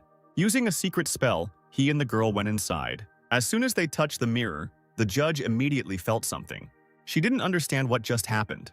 The spiritual power failed. Could it be that someone truly powerful entered there? Well, my strength has been fully restored, Alan thought as he arrived at the place. Fortunately, at the moment when I almost entered, I managed to suppress my energy. The current strength is estimated to be the 4th level of the Immortal Palace limit. You need to be more careful. At the same time, outside the Secret Kingdom, Silas watched the battle begin. He was looking forward to the quick implementation of the plan. There wasn't much time left. Suddenly, the audience saw a familiar figure. It was the same guy who defeated Ethan. What was he doing? Why is he climbing the tree? Does he want to get into the hollow? If I understand correctly, he wants to hide. But he defeated his opponent before the competition began. Is he really preparing an ambush? Yes, Alan was indeed a very cunning guy. So he simply fell into the hollow and covered his face with leaves. Now nothing would distract him from sleep. What? So he just went to bed? What is he doing? Well, Alan, what a shame, Frank said, clutching his head. You'll pay for it after the competition. However, the head of the Starry Sky clan was on guard because he noticed something strange. Why didn't this guy fall under the influence of the secret realm? Meanwhile, inside the Secret Kingdom, Alan was already ready to fall asleep. Suddenly, he heard a woman scream, calling someone a pervert. The girl was arguing with some guy. They couldn't decide who their rival was. Apparently, Alan won't be allowed to rest in peace. If you want to fight a disciple of the Sword Clan, then find someone else, Alex shouted to the girl. But she tried to attack the guy, but her power hit the tree where Alan was sleeping, destroying his overnight stay. What the hell? The hero shouted, and the 3 fighters turned around, hearing the guy's voice. Let her take care of the God of Flame, Alex said. Come on, Alan, engage her in battle. Arya was fine with this arrangement. She wanted to fight Hannah, but she was also interested in the second member of the Sword Clan. The girl did not wait, and immediately attacked the hero with an ability called Sea Breeze. Alan ducked and said he wouldn't run away in front of his sister. Since it's time to work, it's time to have some fun. The hero prepared his sword and jumped towards the enemy. Arya immediately blocked the lightning attack. The air was filled with the sounds of battle and the clash of swords. Well, now we can focus on our fight, Alex said. May the light of the flame god shine and illuminate us. He jumped into the air and sent 3 fireballs at Hannah, but the girl did not want to lose in front of her brother. She used the breakthrough and repelled the attack. Then she approached the enemy with lightning speed. The second group of fighters also exchanged abilities. The battle in the mirror began. Hannah concentrated her energy, calling upon the power of the blade. In an instant, the girl's wave rushed towards Alex, engulfed in blue flame. The boy deftly controlled his power. The flames swirled and began to take shape. It took the form of a dome, which blocked the girl's attack. Hannah's energy dissipated, but Alex remained unharmed. As soon as the dome disappeared, she saw Alex's smug face. Well, finally he started acting seriously. Hannah, I recognize you as a strong opponent, Alex said, so I will release all my power. After these words, the boy's flame took the form of snakes and rushed towards the girl. Hannah deftly repelled the enemy's attacks, but this time it was more difficult to fight them off. Had he really become stronger? Feeling that the blows were becoming more and more difficult to parry, Hannah decided to jump into the air and dodge. Hearing a crash behind him, Alan realized that his sister was in danger. Therefore, he telepathically told the girl to direct the blade's energy with her mind. It will help her cope with her troubles. Focus on me during the battle, Arya shouted, sending a wave of energy at Alan. The wave crashed into the hero, cutting him in half. But instead of blood, Arya saw many talismans. Illusion? You deceived me. The rules don't say I can't do that, Alan replied, appearing behind the girl. This trick angered the warrior. She rushed at the hero with fury, but Alan repelled the attack by asking why Arya was angry. Meanwhile, Hannah thought about her brother's words. She had not been able to fully comprehend that technique before, but this time she understood what needed to be done. Hannah used Blade Intent, and in an instant, golden energy was released and pierced the head of the flame snake. Are you trying to stop me from dancing? Alex asked. Your power makes my blood boil. At that moment, the air became colder and red snowflakes appeared in the sky. Unexpectedly, the fiery guy began to be covered in ice. He used a new ability, Ice Lotus. But Hannah had an answer to his abilities. Her powerful ability, Blade Intent. Ice Dance and Divine Seal collided with each other. A monstrous explosion thundered, and the treetops flew in all directions. While dodging Arya's attack, Alan suddenly felt something. Well, it won't be easy for her, the guy thought. After all, right now his sister is very tense. Alan began to suspect something, looking at the fury with which the three fighters fought. At the same time, spectators behind the barrier watched a fierce battle. Why are they more aggressive than usual? They are usually completely different. What happened? The elder of the Heavenly Illusion Palace clan became worried. This reminded her very much of their clan's illusion. Is there something wrong with this secret kingdom? Suddenly, someone banged their fist on the podium. The disciples are so angry, this is not normal. Elder Shen shouted. What happened there? We demand an explanation. There is no way to get any real injuries there, the judge replied, so they fight with all their might. Besides, everyone wants to show off their clan's strength, so please don't worry so much. Some of the spectators thought that this made sense, but the Illusion Clan elder was still worried. The ominous feeling kept leaving her. She hoped that she was just imagining it. Suddenly, one of the spectators noticed something. He pointed to the mirror and asked other viewers to pay attention to it. Look, among the fighters there is one who is not at all passionate about the battle. Alan levitated in the air, and Arya seemed to boil at his impudence. How long are you going to keep dodging? Arya screamed. Alan, looking into the girl's eyes, realized that the secret kingdom was gradually destroying their minds. Something needed to be done urgently. The judge became worried. She didn't understand why this guy was still conscious. Here he goes again, Silas said, looking at the mysterious hero. Is this guy really our exception? He called the maid and gave her an order. The girl should inform Min to start the task as soon as possible. Today, all these students will become victims of the Demon Lord. Meanwhile, inside the secret kingdom, a fierce battle continued. Alex used ice shackles. Flames mixed with ice rushed towards Hannah. Like a huge hand, Alex's power grabbed the girl. It's such an amazing energy, you just want to soak it up, Hannah said ominously. Suddenly, the ice began to crack. Alex was surprised to see this. His power burst and shattered into tiny pieces. It's so joyful to be back home, Hannah cried, her soul as if it had crossed heaven and earth. Now taste my true power, said the girl, and called upon a flow of energy. A golden beam shot towards Alex as if the sun was falling on him. This attack was called Blade Burial. The guy tried to defend himself, but such an attack could not be contained. The bloodied student fell to the ground. Hannah's eyes became more sinister. And now I want to kill you, the girl screamed and prepared for the decisive attack. At this time, Alan defended himself from Arya's attacks. Suddenly, he felt this aura. Sister, pull yourself together, the hero shouted. These words distracted Hannah and she turned around. Her eye color began to return. She couldn't understand where this bloodthirstiness came from. Suddenly, she felt pain in her hand. Things were bad. The blade's energy was too strong and beyond her control. She won't be able to contain it and stop the attack. The girl shouted at Alex to leave, but the guy realized that he wouldn't have time to dodge. Alan also realized that things were bad, but Hannah was too far away. At that moment, Arya tried to attack him, but the hero grabbed her weapon with his bare hands. Arya was surprised to see this. How is this possible? How did he suddenly become so much stronger? At that moment, Alan threw the girl away from himself. He touched his seal. Apparently, the time had come. Hannah can't take it. We need to save her. I'll have to show my true strength, Alan said and rushed towards the girl. At the same time, two figures met on the other side of the mirror. Silas's servant conveyed the message to Min from his master. The guy laughed.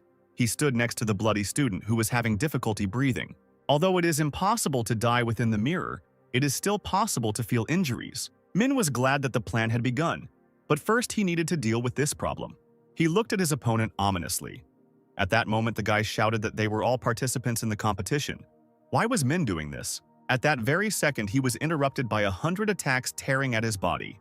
The bloody student could not understand where his energy had gone. Why he could not leave the confines of the mirror. Do you think you can escape? Min said, raising his blade above his head.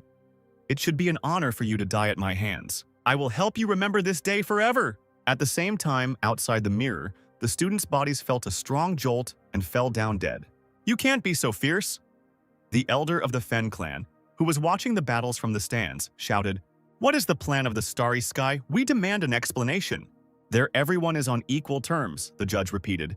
After the competition, the clan of the starry sky will explain everything to you. And if the students lose their lives while in the mirror, their deaths will not be counted in the real world, so there is nothing to worry about. At this time, in the mirror, the student was lying in a pool of blood and showed no signs of life. Two figures watched all this brutality. What's going on? Sam asked. Bill noticed that after the death of this student, his soul is in no hurry to leave his body. His soul is destroyed. It turns out that in this secret kingdom, one can still die. Suddenly, Sam heard the two talking, Min asking how things were outside. "Don't worry, brother," the maid replied. "The elders have placed a ban on the mirror. The clan representatives won't even understand that their students are dying for real. They won't even have time to say goodbye to their souls." "Excellent," Min replied. "We need to notify all members of the Starry Sky clan. Let them continue to wander inside the mirror and kill the participants.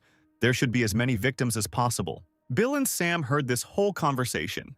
In the end, they heard Ming say that the Demon Lord did not have long to wait. Hearing this phrase, they were overcome with horror. At this moment, they realized that the Starry Sky clan was in collusion with the Demon clan. Min went to look for the next victims, saying that no one would leave here alive. "The Great Meeting was another trap," Bill said, "and the other participants needed to be warned." Meanwhile, Alan was flying towards Hannah. This time he could show his strength. But suddenly he felt something. Alan stopped abruptly, glad that he wouldn't have to fight. But Arya was already flying towards him. She didn't want to let her enemy escape. Hannah's attack hit Alex, but suddenly the glass cracked. Alex flew into the air as if he were a clone made of pink energy. The girl did not understand what was happening. She jumped back sharply from her opponent, who was engulfed in strange energy. Arya suddenly froze in midair as if she had been captured. All three fighters were motionless, and Alan decided to play along a little. "Oh, I can't move, I'm caught, how can I get out of this captivity?" Seeing this lousy acting, Lisa smiled. The illusion was dispelled. The fighters did not understand what had just happened. For a moment, it was as if they had lost their sight. Their conversation was interrupted by Lisa, who greeted everyone. "Did you use an illusion to stop us from attacking each other?" Hannah asked. Arya thanked the girl for her help. If it weren't for Lisa, all this could have led to irreversible consequences. But the loudest scream was from Alex, who told Lisa that she had saved his body and heart. He threw himself at her feet, saying that as a decent man he must now give his life to the girl. But Lisa was against it. But in his eyes, the girl was selfless and beautiful. A real modest goddess. The epitome of a well-mannered girl. Suddenly, Lisa asked the boys if they felt anything unusual before they lost control of themselves. Hannah thought. It seemed that suddenly her mental state had been undermined, and she became cruel and abnormal. Alan finished her thought by saying that it felt like someone was manipulating her, and the girl confirmed his words. "It seems that in this secret kingdom there is some kind of power that gives birth to a passion for murder in the hearts of people," said Lisa. "I suppose this matter has passed me by, because I have been trained in the management of illusions since childhood. But why did the Starry Sky clan send us to such a dangerous secret kingdom? In fact, ever since I entered the secret realm, I have sensed a faint demonic energy," Alan said. "I suspect that the Starry Sky clan holding the grand meeting has colluded with the Demon clan." The heroes were shocked. Could the Great Gathering really be a trap? But most of all, Alex didn't understand Lisa's words. He didn't understand why he didn't feel anything. Did he really have some kind of power like the illusionist, which also protects his body? "Yeah, that's probably the power of a moron," Arya told him. "Well, we are not the only ones who suffered. Other students also fell under the influence of this kingdom. We need to warn them about the impending danger as quickly as possible. Then it will still be possible to change the course of the game." Hannah took out her sword and began to draw a circle in the sand. "There are 4 regions in the mirror, north, south, west, and east. Let's divide." Arya liked this plan and decided to rush to help the other students. So, without thinking twice, she headed north. "Since I am the messenger of justice, I must try," Alex said. "The south and the sacred flame are an ideal combination, so I will go there." Finally, he asked Lisa not to worry about him. Lisa didn't seem to be planning on doing this. In the end, there were 3 people and 2 areas left. So 2 people must unite. Lisa asked Alan who he would choose. A difficult choice fell on the guy's shoulders, so he turned around and ran east, saying he had a couple more things to do. Hannah felt a little sad, because this was not the outcome she expected. In fact, Alan understood that if his sister was not around, it would be much easier for him to go about his business.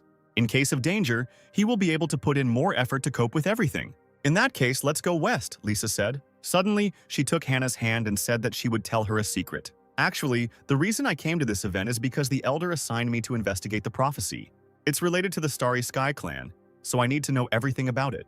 This prophecy consists of only 8 words. The stars will fall, and the sword will rush into the blue clouds." "Sword?" Hannah exclaimed. "Does the prophecy point to the rise of our clan?" "I don't know anything else, but the Elder told me something," Lisa answered. Hannah was eager to know what the Elder had told her. "She said that I would find out everything when the time came," the girl replied. Lisa grabbed Hannah's cheek, telling her that she was still very cute. The girls set off on their journey, They need to have time to notify everyone. After some time, they arrived to the west and saw bloody footprints. It looks like there was a battle here recently. The blood is fresh. They couldn't have gotten far. Suddenly, Hannah sensed an enemy. "Who's there?" The girl turned around and shouted, directing her energy at the enemy. Hannah's attack was aimed at the nearby rocks. The rock collapsed, and behind it appeared a figure engulfed in demonic energy. The unknown man said that he was very lucky to meet such beauties. So they really did conspire with the demons. "What are you planning?" Hannah said. But Lisa warned her partner to be careful because this stranger was stronger than them. "What are we planning?" "To sacrifice you, of course. It should be an honor for you to become victims for our master." The demon attacked the girls, but Hannah did not stand aside and use the art of eternal regret, the punishment of heaven. The man was surprised to see such power. An explosion thundered, destroying everything in the area. When the dust cleared, the girls saw a demon lying on the ground.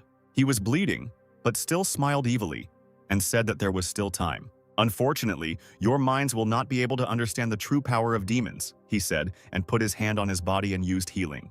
"You're a monster!" Hannah screamed as she saw all the wounds on his body disappear. He began to ascend into the sky covered in purple energy. Had he completely become a demon? The power overwhelmed him. His eyes turned white, and he screamed that mortals would never understand the power of demons. There was too much energy, and it suddenly grew and rushed towards the girls. "Watch out!" Lisa shouted and used her abilities. At that moment, the demon's energy overtook the girls, wounding them. The villain only laughed maliciously when he saw his opponents lying on the ground. But suddenly he noticed how the girls dissolved into thin air. He immediately realized that these were tricks of the Palace of Heavenly Illusions. Meanwhile, not far from the battle, two figures stood in the shadows. It was dangerous, Lisa said. She managed to use the illusion in time and protect them from death. Hannah also understood that a few more seconds and they would be dead. The demon, noticing the girls, told them not to waste their energy in vain. After all, they have nowhere to run. After these words, huge chains of demonic energy flew out of his hands. Hannah barely managed to dodge one of them, but the next chains were able to grab them. The girls were shackled, and in addition, this force absorbed their energy. Lisa realized that the gap in power was too great. "What's the matter? Not so brave anymore? It should be an honor for you to become victims for the demon sea otter. Is it really going to end here today?" But suddenly Hannah heard a familiar voice in her head. She remembered Alan's words, who asked her if the girl had forgotten her promise to protect everyone. In this vision, Hannah answered him that she would definitely keep her promise. Vowing that she would stop the demon clan, Hannah began to concentrate her power. Her sword, lying on the ground, began to tremble and fill with energy. The demon did not understand what was happening, because the girl was shackled. How could she use her power? "Blade's intent!" Hannah screamed and freed herself from the ill-fated bonds. The demon was still stunned, as another attack from Hannah was directed at him. This time he was unable to dodge, and a golden mass attack pierced his body. At the same time, in another part of the mirror in the east, Alan turned around and told the stranger to come out and not hide. The figure of the student came out from behind the tree and told the hero that he was funny. "How did you manage to notice me? Your demonic energy stinks terribly." "Too arrogant for a representative of the immortal palace," the demon replied. "Do you really think you can escape?" "And who said that I was going to?" Alan replied. "Let's chat instead. It's just working time now, and I'm not going to work overtime. And since I'm not going to work overtime, I'll give you a wonderful time now." Such pathetic words made the demon laugh. But at that very second, he saw a huge column of energy that was heading in his direction. The demon was no longer in the mood for laughter. The energy immediately pierced all of his organs and threw him back, destroying everything around him. Alan walked up to the cliff where the demon lay and said that he hated people who tried to throw extra work at him. Haven't the demons figured it out yet?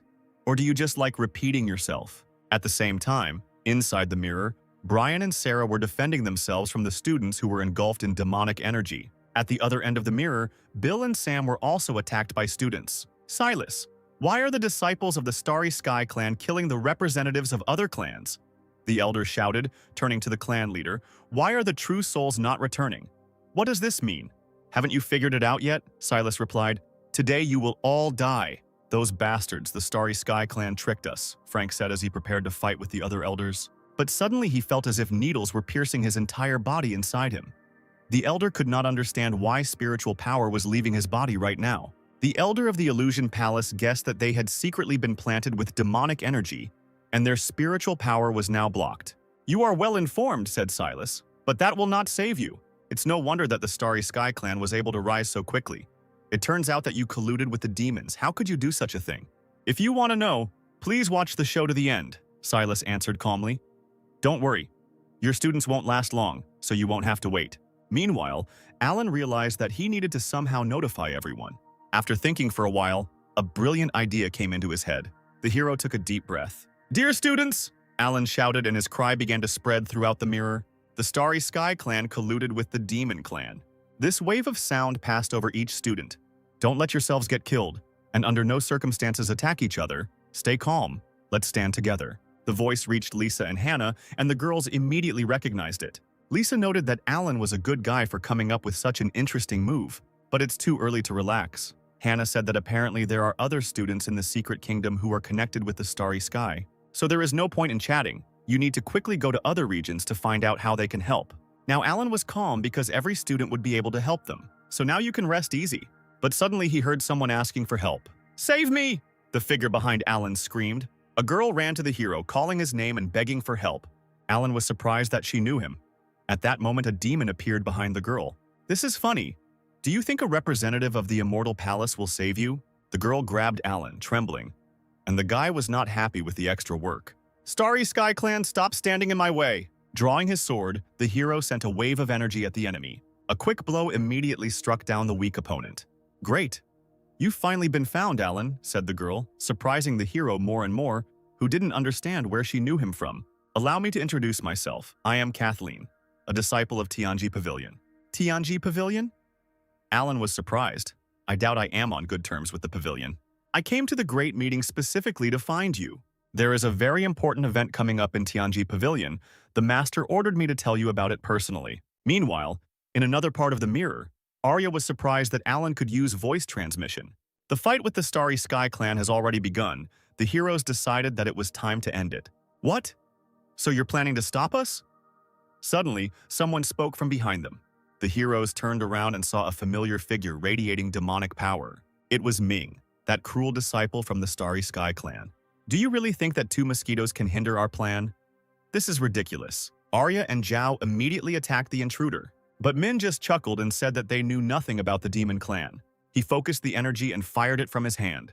There was a pop, and the energy of the 2 heroes dissolved into thin air. The shockwave from the dispersal was so strong that it knocked Arya and Zhao off their feet. Coughing, they rose from their knees. Arya said that this force was quite powerful. Min laughed even more ominously and shouted that now the weak students would see everything with their own eyes. Demonic energy was floating in the air and gathering in the guy's body, and a large seal appeared underneath him, drawn on the ground.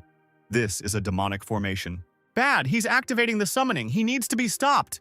You will be sacrificed very soon. So are you eager to die? In that case, I will give you such an opportunity. The main character is already here.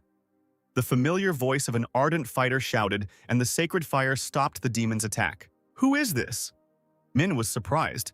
Alex appeared before Arya and Zhao, like true heroes, at the very last and most important moment. Looks like I'm just in time, Starry Sky Clan boy. How dare you go wild? Today you'll feel the full force of my flames. He's going to summon the Demon Lord, Arya told her partner. Don't let him activate the formation. Alex told the girl that she could rely on him, and calling on the power of the Red Lotus, rushed towards the demon. Min laughed again and wanted to say something, but then he received a powerful blow to the face. The demon did not expect such an attack. At the very last moment, the power of the sun's heat intensified Alex's attack. The villain fell to the ground at great speed. I didn't expect you to have such a strong hand, Min said, rising to his feet. I didn't want to show my trump cards, but you forced me. His eyes turned red and his body became covered in black tattoos. At the same moment, a huge pillar of demonic energy came out of the guy. Energy overwhelmed him, and the villain shouted that it was time for them all to die. Meanwhile, Kathleen told the hero that according to the prophecy of the Tianji Pavilion, what happened in the Starry Sky Clan would affect the entire realm of immortals, and only a man from the Sword Clan can save them all. And that man is Alan. The hero was surprised to hear such words. After all, he was a mere mortal. There are so many great masters, why not find them? Isn't your prophecy too strange? Actually, I think so too, Kathleen replied. In any case, it's not all that important, you think too mediocrely. At this time, Alan tried to understand why the pavilion chose him. Did they really notice the removal of the seal then? You put yourself down too much, Kathleen said. Although I don't know why the prophecy chose you, it has never been wrong. If they say it's you, then it is so, it is inevitable anyway. So I advise you to cooperate with me. So what do you want from me? I need a blade. A blade? Alan asked, surprised. Yes, one blade. They say the previous Qing emperor was very skilled with his blade. Even though he only showed one movement, it was unsurpassed.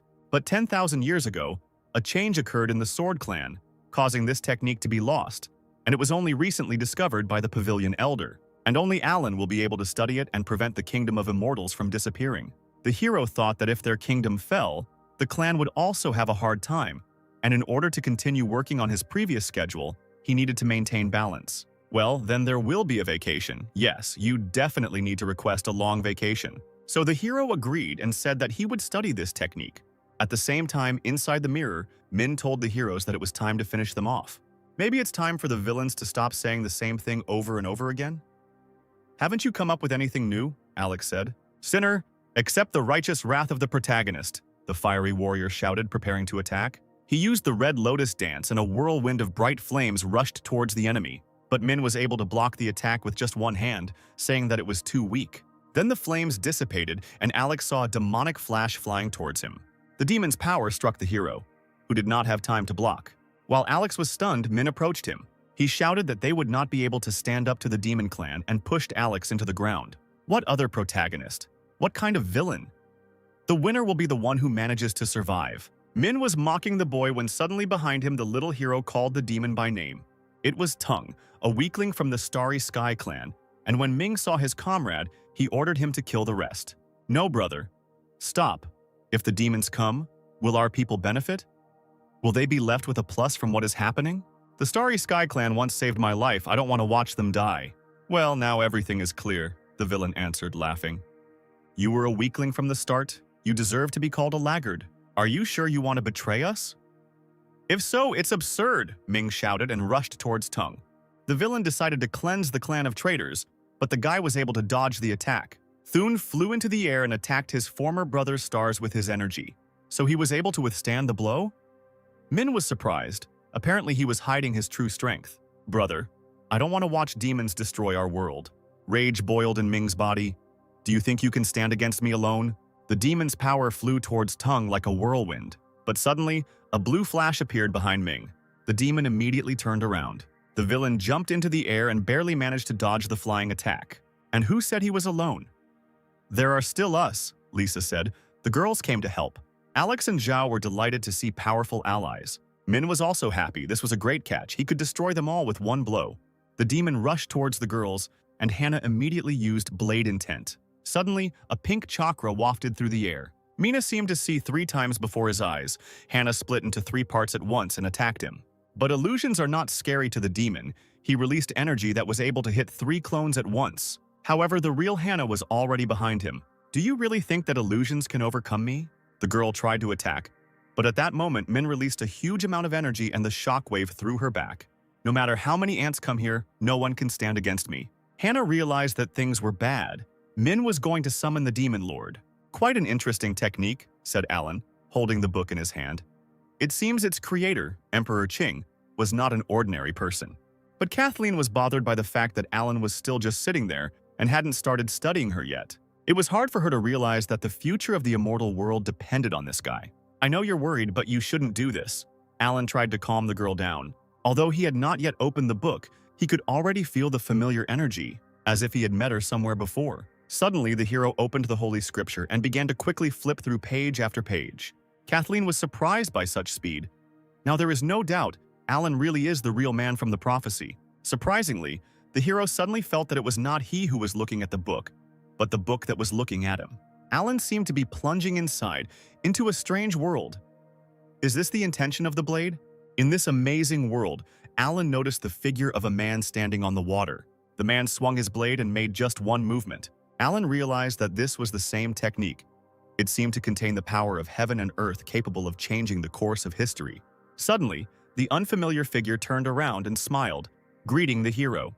Meanwhile, the demonic formation seal was gaining more and more power. Hannah knew she couldn't delay, so she asked the guys for help. She had one way, but she needed time. Suddenly, the girl heard someone calling her. It was Sam and Bill, who were already rushing to help their sister. The girl was happy to see the brothers. The guys said that they noticed how the energy was fluctuating here and immediately arrived. Zhao and Arya also stood up and swore that they would protect the girl. Lisa and Tung also did not stand aside. Hannah blushed slightly as she realized she had so many friends, but there was no time to waste. A whirlwind of golden energy began to gather around the girl. She was preparing to use her most powerful technique. Alex was the first to attack the enemy using the Fire Lotus. The flames danced as if they were dancing towards the powerful demon. But all this was useless. He had already absorbed a lot of strength and could easily repel attacks. But Alex is not the only one. Lisa and Tung have also concentrated their energy. Other fighters did not stand aside either. The heroes used a combined attack. Their powers intertwined and looked like a huge rainbow net. The net instantly bound Mina, but the demon was already too strong. "What a bunch of ants!" the villain shouted, tearing the net and releasing energy. With just one blow, he was able to push back all the heroes. "The demon lord will destroy you with one finger, you trash," Min shouted. But at that moment, Hannah's eyes began to open. The girl had enough time that her friends had bought her. It was time for the intent of the blade. A pillar of golden energy rose into the air, and Ming immediately felt this terrifying energy. Hannah screamed at the villain that his arrogance was over. She directed her attack at the enemy, which rushed towards him like a thunderous lightning spear. "Too bad, if she strikes, I'm finished." The demon tried to block this powerful chakra, but the lightning beam was too strong. His defense could not withstand such an onslaught. His strength was leaving him, and the demonic energy weakened. Hannah was stronger. The energy dissipated, and a hail of attacks from the best student fell upon the villain. After completing the ability, Hannah landed next to her friends, who were rejoicing in their victory. But suddenly Hannah heard a crack. She turned around and saw demonic energy breaking through the seal. The space cracked and a gap appeared from the seal. "Even though you have defeated me, it is still too late," Min said mockingly. A huge ball, engulfed in demonic energy, flew out of the gap. The ball split in two. Min was glad that they finally succeeded. Finally, the demon clan was able to complete their plan. Now the demon lord is free. An ominous figure towered in the sky. The demon king couldn't believe how he, the lord, was summoned to such a place with weak energy. Min immediately fell to his knees before the ruler. "Demon lord," he said, "we could only summon you to the Starry Sky clan's mirror so that you could pass into the world without hindrance. We just need to kill all these people, then you will fully restore your strength and be able to find your true body." The demon king laughed. "So you're saying that you can solve the problem that has arisen?" At that moment, Min realized that these were his last moments of life. The demon king clenched his fist, and the body of the traitor from the Starry Sky clan twisted and exploded, spraying blood all over the area. "You can't do anything, you're a miserable piece of scum," said the king, looking at the dead slave. Hannah was horrified when she saw the power of the demon king. But suddenly she saw Tung boldly step forward and call out to the demon. "Tun, don't do this!" Hannah shouted. But the guy couldn't be stopped. He couldn't watch everyone die. The guy's power rushed towards the demon, and the king himself, observing this power, considered the guy very interesting. At that moment, purple spheres filled with power appeared around Isaac, the demon king. Then they suddenly rushed towards the guy, piercing through his golden energy. But Arya and Alex came to the aid of Tuna, using the Sea Disaster and Fire Lotus. They tried to hold back the enemy's attack, but his energy was too powerful. Arya said that they needed to run and regain their strength. The team's auras were able to create a powerful shield, causing the demon's energy to change its trajectory. The demonic ball crashed into the thicket and exploded, destroying everything around it. Arya and Alex immediately fell to the ground. They had not yet recovered from the previous battle, and their strength was running out. Hannah ran up to her friends to ask how they were. Alex replied that they were still alive, but their strength was already at its limit. "It's my fault," said Toon, looking at his comrades. "It's my fault. If it weren't for our clan, no one would have suffered in this and previous battles." So the guy clenched his fist, gathering his strength. He wanted to solve everything himself and restore the honor of the clan. "All for the Starry Sky clan," he shouted, and his body was covered with a powerful force. "Since you are not weaklings, try to prove it," said Isaac. "But your struggle will be just a pathetic attempt." The demon's attack rushed towards Tuna, but the boy decided that he would not be so impulsive anymore and used his strongest technique. Suddenly, the guy's power shot up into the sky and repelled the demon's attack. More and more golden stars were coming out of the guy's body. The energy was like a huge fountain of gold. At this moment, the demon lord was surrounded by a golden glow. This attack was called Starburst. Tun clenched his fist sharply, snapping the trap shut. At that very second, thousands of stars rushed towards the demon, attacking with incredible force. Lisa knew this technique of the Starry Sky clan, but because of its high complexity, no one uses it anymore. Hannah didn't expect that such a seemingly weak guy knew this technique. The smoke from the stunning attack began to clear, and the figure of the ruler appeared in the demonic egg. He slowly raised his hand, which was completely covered in cracks. Suddenly, the demonic egg exploded and shattered into small pieces, and the demon began to crack. The star explosion destroyed him, not only from the outside, but also from the inside. The demon's body was scattered into many pieces. But this attack also did not pass without a trace for Tongue. He fell to the ground and began to cough up blood. The boy's vision became clouded and he had difficulty breathing. Then the hero fell to the ground. Bill was already rushing to his aid. Bloodied and exhausted, Tongue said that he had done everything he could and now relied only on his comrades.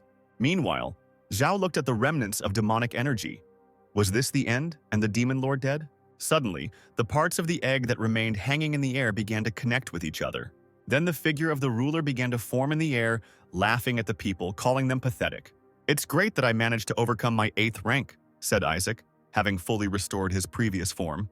"So the attack didn't hurt him?" Sam shouted in surprise. "He's rank 8?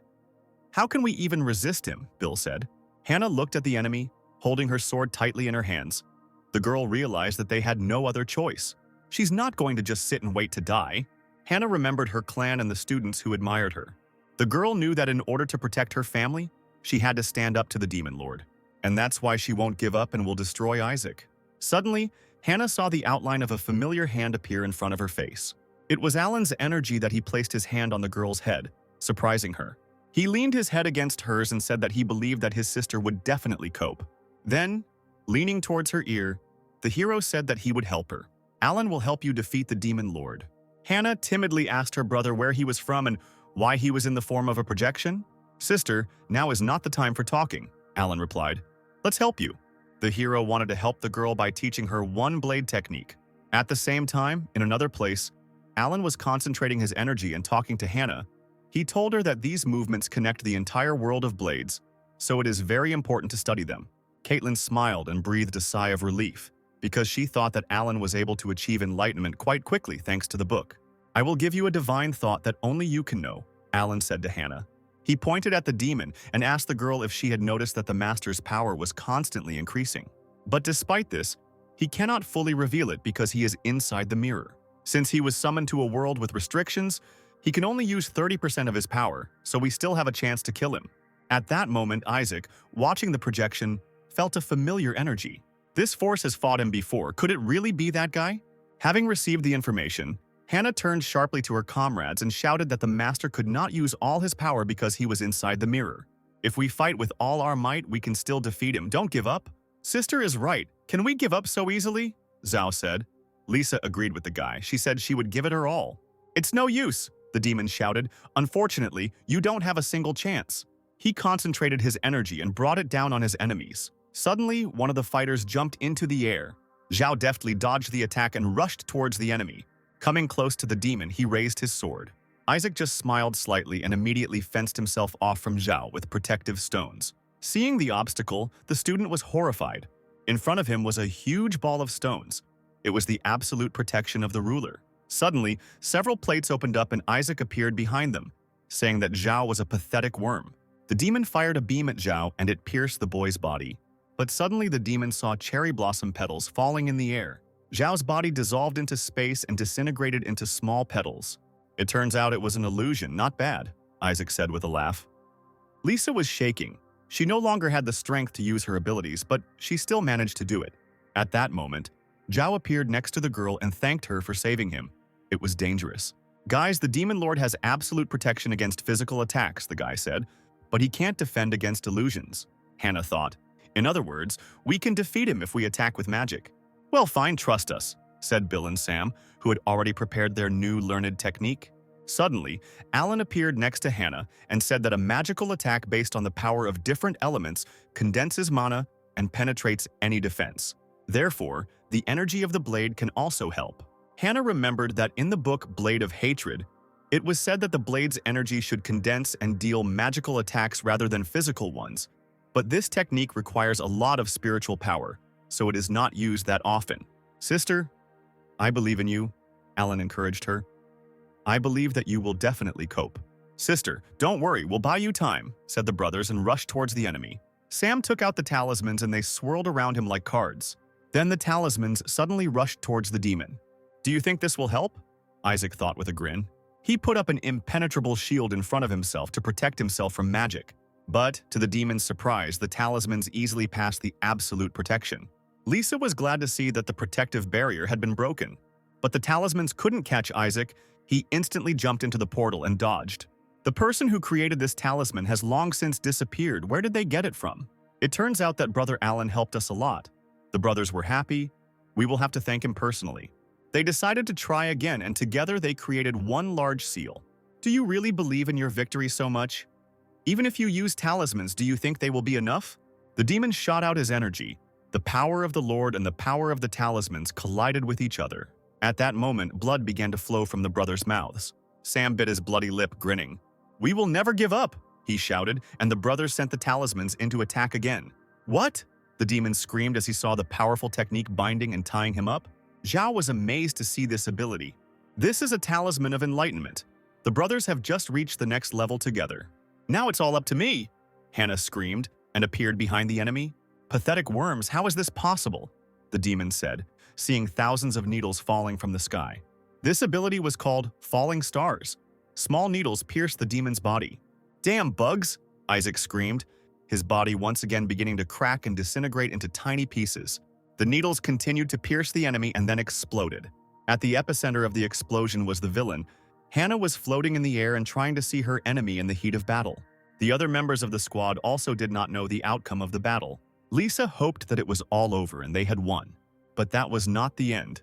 Hannah saw those outlines again. Demonic energy was collecting Isaac's body piece by piece. Then the figure came to life and smiled, and another pair of horns appeared on the demon's head. So he had transformed, Zhao said in horror. This was the new form of the Demon Lord. Bill and Sam were also horrified. The brothers were no longer believing that the demon could be killed. Before them appeared the sixth form of the Demon Lord, Isaac. His appearance had changed and he was more frightening. Why does the Demon Lord change appearance every time he is attacked? Hannah wondered. Could this be a special technique of the Demon Clan? Said Alan, who suddenly appeared next to the girl. Demon Clan technique? Right, I know what it is. Brother, thank you very much, Hannah shouted. Do you remember how we helped Uncle clean out the library? It happened when he allowed us to take any book after cleaning. Alan understood what she was talking about and remembered that day in the library. Oh, Uncle put the demon books too high, Hannah said, trying to reach the top shelf. Suddenly, she saw a man's hand behind her. Alan easily reached the book he needed, lightly touching the girl's hand. He handed her the book and the girl, embarrassed, timidly thanked him for his help. Alan just turned around and went on reading his novel while Hannah watched him, embarrassed. That day, she read that the Demon Clan had a secret technique that allowed a clan member to take on a new form after death. But there is still a limit to reincarnation. Apparently, the limit is considered to be 8 forms of the Demon Lord. He is not able to create more. Hannah was happy because it turns out that the demon is not so omnipotent. They only need to destroy 2 forms and then he will disappear. Let's try, said the girl. Brother, I'm going to draw my blade. Stay behind. Hannah used the blade of hatred, and a wave of her power rushed towards the demon. Isaac only raised his hand slightly. And at that very moment, Hannah's entire wave evaporated from the energy he was directing. How pathetic you are, Isaac said, mocking the people. I am immortal. No matter how you resist, you cannot stand against me. At that moment, Isaac released his energy and Hannah felt a sharp pain. The girl fell to the ground. Rising, she saw Alan, who asked her how she was. Hannah replied that everything was fine, but she had lost her spiritual strength. But this blow helped her understand that her guess was correct. If the Demon Lord was truly immortal, then why was he defending himself? She turned to her comrades and shouted that the Demon Lord was confusing them. Once we destroy all of his forms, he will disappear. Meanwhile, the hero watched Hannah and smiled. He didn't expect anything else from his sister. So that's it. The brothers were happy, but we've already used all the talismans. We won't be able to fight anymore, but it's still worth a try. Zhao stepped forward abruptly. You guys are wounded, the guy said. Let me fight him. Isaac watched pathetic people believe in themselves.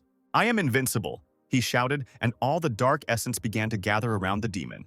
Meanwhile, inside the Tianji pavilion, the mustachioed elder saw a huge purple spot on the map. He immediately realized that the Demon Lord had been summoned to this world.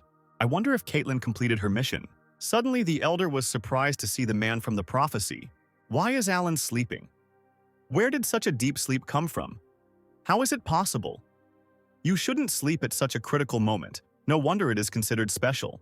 Suddenly, a piece came off the magic map. An image of Caitlin appeared on it, saying that Alan was not sleeping, but was comprehending the unity of the blade, his consciousness immersed in another world. So that's it, the elder replied. But the demon lord is already here. Will Alan have enough time to comprehend? According to our information, his level of mastery of the technique is still very low, Caitlin replied. But he radiates a terrifying power capable of knocking everyone down at once. In general, I believe in him, said the girl. Alan is our only hope for victory and a prosperous future. Meanwhile, Alan's consciousness realized that things were not going well with his sister. Therefore, he decided to help his comrades by sending them assistance. Caitlin saw 4 energies of different colors and did not understand what it was that just flew out of Alan. The hero mentally asked the divine beast for help, and they answered him that they would not let their master down. At this time, on the battlefield, Zhao was preparing to use his blade technique. Running his finger along the blade, he released a column of energy at the demon. "Is that all you can do?" the demon said, looking at the boy. "Weakling! This is too weak!" Isaac shouted, shooting his energy back. Zhao's sword technique shattered like glass, and he saw the demon's lightning heading towards him. But Zhao did not give up. He summoned clones and dodged the demon's attacks. One of the lightning bolts miraculously missed the guy and flew into the thicket of the forest. Seeing the trees being blown to pieces, Zhao knew that he absolutely had to avoid getting caught in that attack. So the guy continued to deftly jump through the air and dodge all the lightning. "Still resisting?" Isaac said with a smile. And at that moment, Zhao tried to calm himself down. He just needed to find the enemy's weak spot. The characteristics of the Demon Lord are long range and high damage. If I attack from afar, I will hardly be able to win. "You're still not dead? Don't you realize that that girl was much stronger than you? But even she couldn't do anything. How can such a pathetic weakling like you defeat me?" Meanwhile, Hannah watched the fight and couldn't understand what the Demon Lord was doing. But Alan guessed what Isaac was doing. "You are the owners of the land, so live in it. I have played with you enough," said the demon, and patterns in the form of ripples on water appeared in his eyes. He opened his eyes wide and Zhao felt as if he was in an illusion. Alan realized that this was a demon voice technique that could control people's minds. "Brother Zhao, don't listen to him," Hannah suddenly shouted. "Kill them," the Demon Lord ordered. "Listen, Isaac, do you really think I'm going to lose to my sister?" Zhao suddenly said. "What's the matter? Why doesn't he obey? Can you, a demon without feelings, understand our friendship? 3 years ago, Sister Hannah overcame me and became the new true disciple. Then I was amazed by her strength, began to be jealous, constantly tried to defeat her and win the favor of the head. But no matter how hard I tried, she always outshone me. And then her brother Alan appeared, with whom she began to spend more time. But I am still grateful to them. If it weren't for their support and mentorship, I wouldn't be here. I realized long ago that my talents are not as good as my brother and sister, but I will never stand behind them, using my weakness as an excuse. I will still try to kill you no matter what it costs me." Seeing Zhao's strength, Alan said that he would be able to make a breakthrough. He put aside his feelings. All that was left was to fight. The guy was already halfway there. "What impudence!" the demon screamed, his eyes glowing and his horns becoming electrified. The demon then shot his energy at the hero. The two forces collided. Alan felt Zhao almost rise to a higher level. The forces fought among themselves, but suddenly the demon's energy began to lose. In the end, she finally lost and an explosion thundered in the sky. Lisa was delighted to see a chance to win. The smoke from the explosion began to clear. Zhao was floating in the air, filled with power. But behind the clouds of smoke, he again saw the silhouette of the demon. The guy couldn't believe his eyes. Isaac's body was cracked, but he was still alive and told the guy that things weren't that simple. How could he withstand such a powerful attack? Lisa was surprised. "His forms are getting stronger," Hannah shouted, but Brother Zhao was able to deliver a very powerful blow, which is also quite good. The demon laughed quietly, looking at the guy. "Unfortunately, you are all going to die here," Isaac said, and shot Zhao's body. The exhausted hero fell to the ground. Hannah rushed to his aid, asking her brother if he was okay. Lisa breathed a sigh of relief and said that everything would be fine with Zhao. "Is this really all you can do?" The demon continued to mock, preparing a new attack. "Pathetic bugs, who else will dare to stand against me?" Suddenly, the footsteps of 2 students were heard near the battlefield. Alan turned around when he heard this and was happy to see the familiar guys. The demon attacked again. "We need to finish off the impudent weakling." But suddenly a fan appeared in front of Zhao's body, stopping the attack. "What? Who dared to do this?" The demon's energy dissipated and he saw 2 disciples in purple robes. It was Brian and Sarah who came to the rescue in time. The girl immediately rushed towards the enemy, concentrating her power. Brian also stood aside and told his sister that he would help. Two purple forces attacked the demon like a whirlwind, but he only laughed. Isaac clapped his hands together sharply. At that moment, an impenetrable dome formed around the demon lord, blocking the attack. Brian and Sarah felt the impact of the attack and lost their balance. In addition to the recoil, there was also exhaustion from the long battles, which Brian told his sister about. "I'll use one technique to delay the demon lord and provide you with cover. And you attack," Sister Brian commanded. But the sister was worried about her brother's health because she understood the consequences of this technique. "We have to hurry! Just don't die!" Brian shouted, and at that moment his eyes glowed golden. "Take better care of yourself," Sarah answered her brother with a smile. "What kind of technique is this?" The demon was surprised. "Is this a student's technique?" He was watching Brian when suddenly he felt the guy's gaze on him and froze. The power of Brian's eyes held the demon back, and he was now unable to move. "This is already a little interesting," said the demon, trying to move. "Let's see how long you can last against my body." Brian was having a hard time holding Isaac back, but he wasn't going to give in. The guy increased his energy and blood started pouring out of his mouth. He shouted at his sister to attack, and Sarah immediately appeared next to the demon. "Demon Lord, this is the end!" the girl screamed, swinging the staff above her head. Isaac turned around with difficulty. Behind him, he saw a fierce warrior. The girl shot a column of energy straight at the demon lord. The blow was from close range. This time, he wouldn't be able to withstand it. Meanwhile, Hannah sat and concentrated her energy. The girl had difficulty recovering and was breathing heavily. She still had to master heavy equipment, and this required strength. The other fighters also did not waste precious time. Lysa tried to heal Arya, and Bill and Sam restored their strength by meditating. Brian won't last long, Alan thought. Arya and the others are badly wounded. They can't fight. The boy glanced at his sister out of the corner of his eye. Hannah had a hard time recovering, and the hero realized that he needed to help her restore her energy. At this time, Alan's real body was inside the book, in which he was thinking about how to help his comrades. Suddenly, someone lightly hit him on the head. Alan immediately woke up and looked at the one who had disturbed him. "I taught you one blade, and what did you do?" the man said. Alan grabbed his head and replied that he simply had other things to do. The young stranger seemed surprised to hear this answer. "Damn!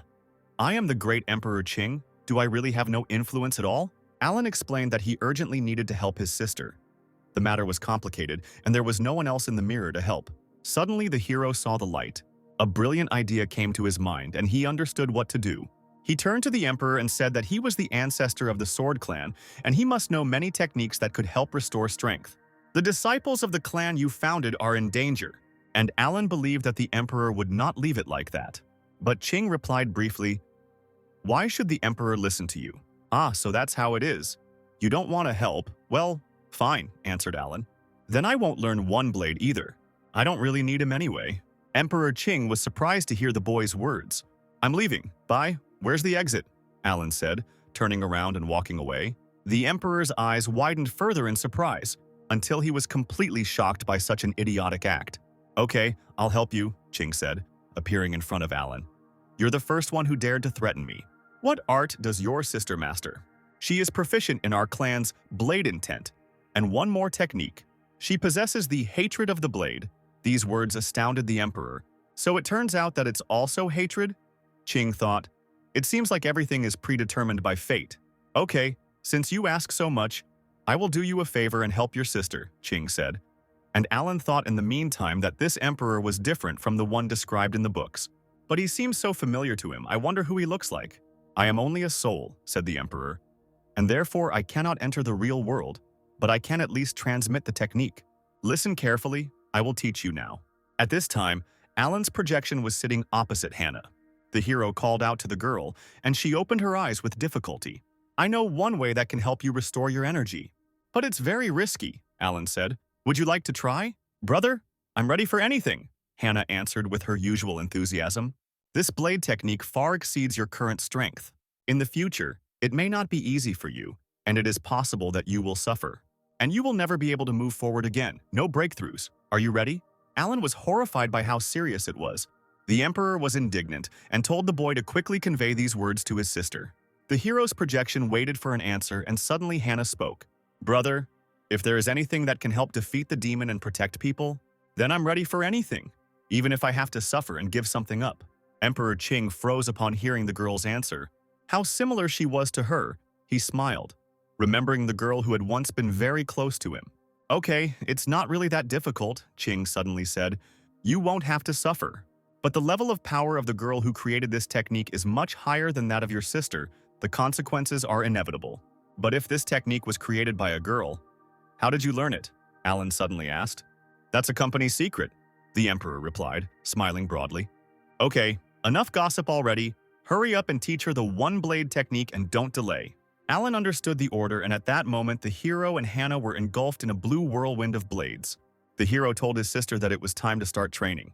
Hannah enthusiastically agreed. Meanwhile, the battle continued in the sky. A wave of demon energy attacked Sarah, but she managed to defend herself with her staff. The demon's power was colossal, and the recoil was so high that she immediately fell to the ground. Sarah struggled to her feet, leaning on her brother, who was also out of breath. The demon laughed, but praised the team for their well-coordinated work. But, unfortunately, it still won't save you, Isaac said, raising his hand. Brian tried to use his eye technique, but then he fell to the ground, with no strength left at all. Sarah ran to her brother Brian, trembling, asked his sister for forgiveness for not being able to help her. No, Brian, it's not your fault, Sarah screamed, worried about her brother. At this moment, Isaac was preparing a new attack. Since you are so close, then go to the next world together. A beam of energy shot at the boys, but Sarah managed to grab her brother in time and dodge. The demonic forces passed by and struck the surrounding area. Brian, who was being held by his sister, knew that she would not last long. So the guy pulled himself together and stood on the ground, stopping his sister. He told her that he could use one more technique to somehow delay the demon lord. But the girl was against it, because then Brian's soul would not be able to withstand it. But the guy answered her that this is why they only have one chance. Sister, I believe in you. You can definitely do it. Sarah agreed with her brother, and then Brian used his eye ability again. The Demon King once again felt his movements being restricted, and he could not move. So, it turns out you decided to die? Demon Lord, you won't just leave today, Brian said, and blood started flowing from his eyes. Sarah promised to kill the villain if he even touched her brother with a finger. In a rage, the girl jumped from her place towards Isaac. Her power was so great that the ground beneath her feet immediately flew into the air. The girl approached the demon from behind with lightning speed. She gathered all her energy into this one blow to put an end to this once and for all. Seeing such a colossal approaching force, the demon realized that he would not survive it. An explosion of purple energy thundered, and she managed to catch up with the villain. The sixth form of the demon was destroyed. Exhausted, Brian saw only part of the blow. He could not understand whether they had managed to win. But suddenly they heard an annoying laugh. The demon once again began to gather himself piece by piece. I told you that the bugs can't just kill me, said Isaac in his fifth demon form. Now it's my turn to kill you. Suddenly the air became electrified and yellow lightning appeared. What? This energy? Hannah appeared next to Sarah and thanked them for their help. And now it's her turn to save her friends. The girl was engulfed in lightning. She extended her sword, pointing the blade at the enemy, and turned to him. Demon Lord, behold my power, Hannah screamed and sent a wave towards Isaac. These pathetic attempts to attack began to bore the ruler. He sent his energy wave towards Hannah, and the two powerful forces collided. The girl's lightning, intertwined with the demon's purple energy, rushed down into the ground. After the forces disappeared, cracks remained on the ground. Suddenly, the demon lord felt that something was wrong with him. Isaac was surprised that the recoil from this blow injured him. It turns out this girl is not so simple. This power could wipe everything off the face of the earth, not bad, the demon thought, looking at Hannah. But you are still far from my power, Isaac shouted, summoning new spheres. The demonic spheres rushed towards Hannah, but the girl deftly repelled them with a blow. She felt the power hurt her, and Isaac grinned, enjoying watching her slowly die. However, the girl thought completely differently. She realized that the Demon King's power had just been weakened by this sword, which meant that she needed to continue striking. But Isaac decided not to let her draw her blade anymore, continuing to massively attack Hannah. The student fought off all attacks as best she could, but suddenly she turned around and saw another attack. There was a purple sphere right next to her. It was too close for her to dodge.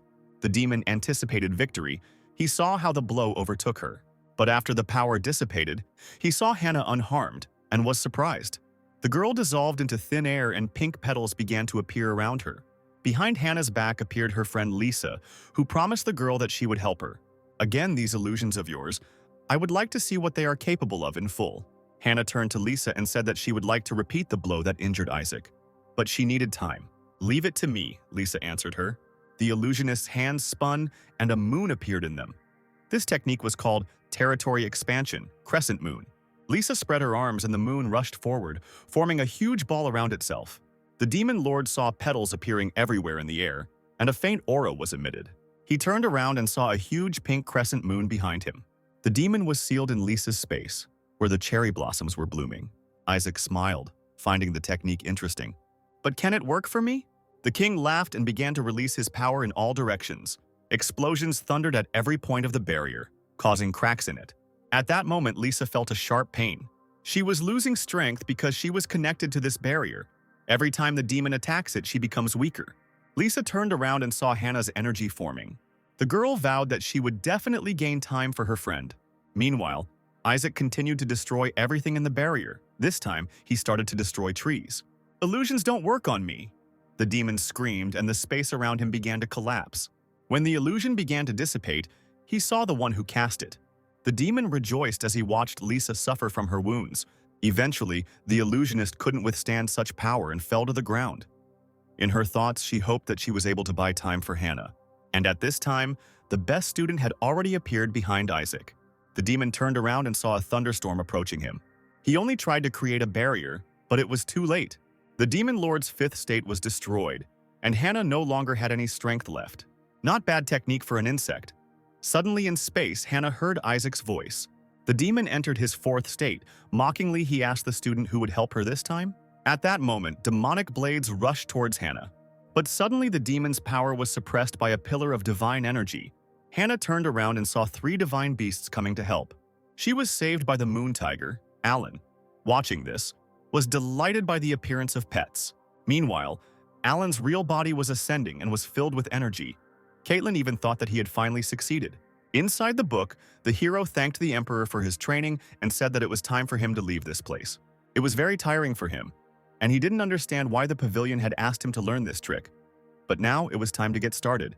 As for the villain who prevented him from leaving work, Alan decided to show him what the wrath of an ordinary worker can be like in action. At the same time, on the battlefield, Isaac saw divine beasts. He didn't think that they would be here too. Hannah was glad to see help, because no one had any strength left. But who sent them? Was it really the ancestors doing? "Demon Lord, we are here to stop you," said the moon tiger. Isaac felt this powerful energy coming from the animals. The jade dragon was the first to attack, firing fire from its mouth. "Sacred beasts can only talk," Isaac said, and fired a counterattack.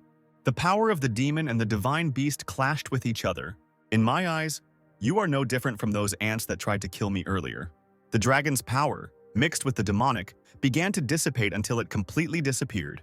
The beast frowned and said that since one beast was not enough for the demon, what about the 3 beasts?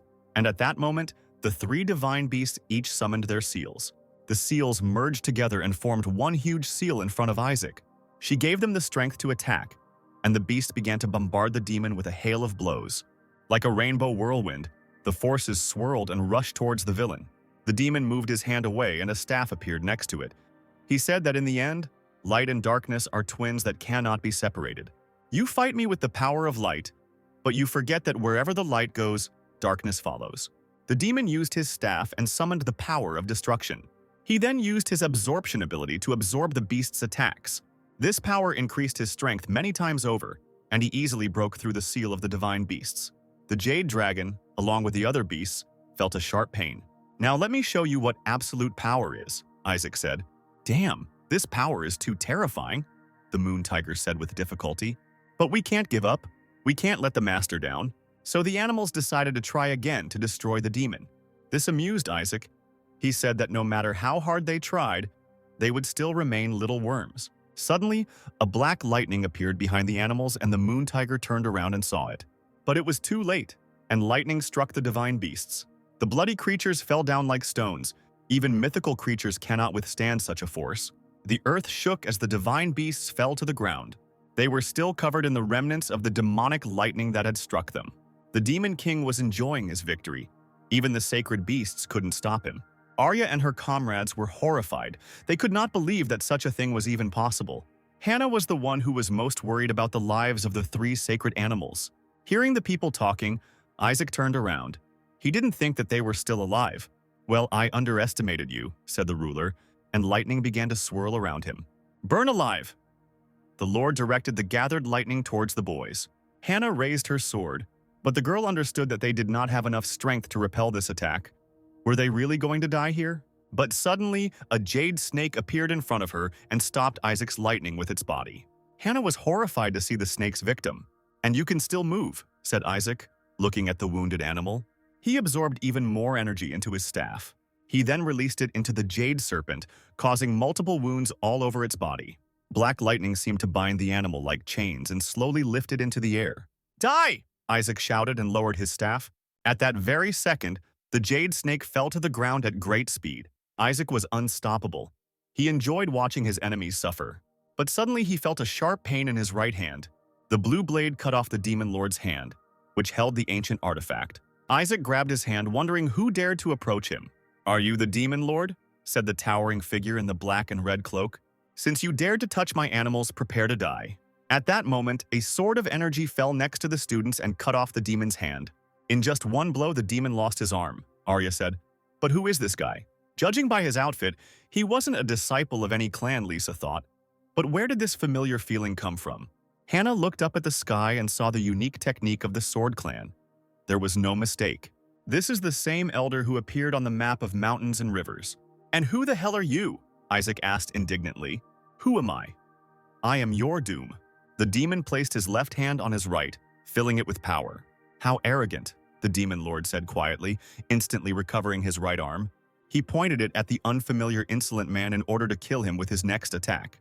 Instantly, a huge demonic hand appeared in front of Alan, ready to grab him. The hero only moved his finger slightly to answer. In an instant, a second hand appeared in the air, but it was Alana's and stopped the demonic projection. The two forces collided and dispersed. "Is this Emperor Qing's energy?" "It can't be. He's been in heaven for a long time." "You just used your killing technique, didn't you?" Alan said, and a blade began to form in his hand. "Let me show you mine too." He called upon that very one-sword technique. "Take that!" the hero shouted and sent a crushing wave at the enemy. The demon immediately put up a defense, trying to hold back the onslaught. A battle broke out in the sky. The heroes were so fast that it was hard to keep track of them. Arya and Alex were amazed by the power of the very elder who saved the Sword Clan during the demon invasion. Suddenly, Alan stopped, seeing his comrades. He summoned the blue pills and ordered the fighters to heal themselves. The small balls rushed towards the boys and each of them crashed into the fighters' chests. "The channels are being restored," Sam said. "Amazing. This energy looks very familiar. It's definitely the ancestor of the Sword Clan." Rumor has it that the Dynasty Emperor had a last wish in which he hoped that the remaining soul could guard the cultivation realm. It turns out that this is true. The restored Jade Snake told the Master that they had failed to complete the task and therefore demanded punishment. "You've done a good job," Alan replied. "So you don't have to blame yourself, but now hurry up. We have to go." The sacred beasts understood the order. They put other fighters on their backs and began to leave.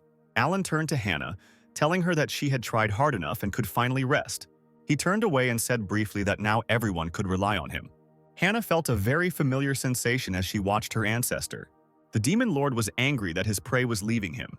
He tried to attack those leaving, but Alan quickly stopped all his attacks. This made the demon even more angry, and he released even more demonic energy at the enemy. "I've seen enough," Alan said in response, sending out sickles from the sword's energy. Once again, numerous explosions thundered in different places. The battle was almost equal. "I can't do anything against him," Isaac said, grinning. "He suppressed me." "Well," said Alan, "it looks like I'll have to deal with you completely." The guy's confidence made the Demon King nervous. But what he didn't like most was that he didn't understand where this stranger got so much strength from. "Think about it, man. If you destroy this form, the next ones will only be stronger." The demon's words only amused Alan, and he replied, "Since you have so many forms, why don't you show them all? But something tells me that this is your final form. Today, I will eradicate the demon and the cultivation realm will be purified." Energy began to gather around Alan, which took the form of a huge dragon. The hero decided to show true mastery of the blade. The dragon suddenly rushed at the enemy. The demon tried to hold him back. But the power was too great and broke through the demonic energy. The dragon completely destroyed the demon lord and destroyed his final form. Isaac didn't disappear anywhere. Demonic lightning appeared in the air again, and the stones began to gather together. "I didn't think you'd get to my true flesh," said the demon. "Well, I feel sorry for you." the demon lord appeared in his true form, in which he was terrifying. "This world will be mine!" Isaac shouted, raising his hands to the sky, and a scarlet sphere appeared above him. Red energy emanated from the sphere, rising far into the sky. Isaac had the power to suck all the energy from the earth and heavens. No matter how strong Alan was, he couldn't stand against the ruler, Isaac believed. But Alan did not listen to the demon's pompous speech, and only replied that he was too much trouble. "Haha, aren't you afraid? Surrender. Then maybe I'll let you live. Actually, the sun will soon set in the west," Alan replied. "And I don't like working overtime. I need to finish my business on time, so I'll kill you with one blow." The hero touched his seal and commanded it to open. At that moment, blue energy began to appear around Alan, and it became more and more intense. The hero's words made Isaac laugh, and he attacked him, saying that the power of death was already here. Demonic power like bloody blades rushed towards the hero, but they stopped before they touched Alan, as if they had crashed into an invisible barrier. The demon lord was surprised by what he saw. Did he become stronger? How so? He must be bluffing, he can't be that strong. The overlord summoned a skull projection, one of his most powerful abilities, and directed it at Alan.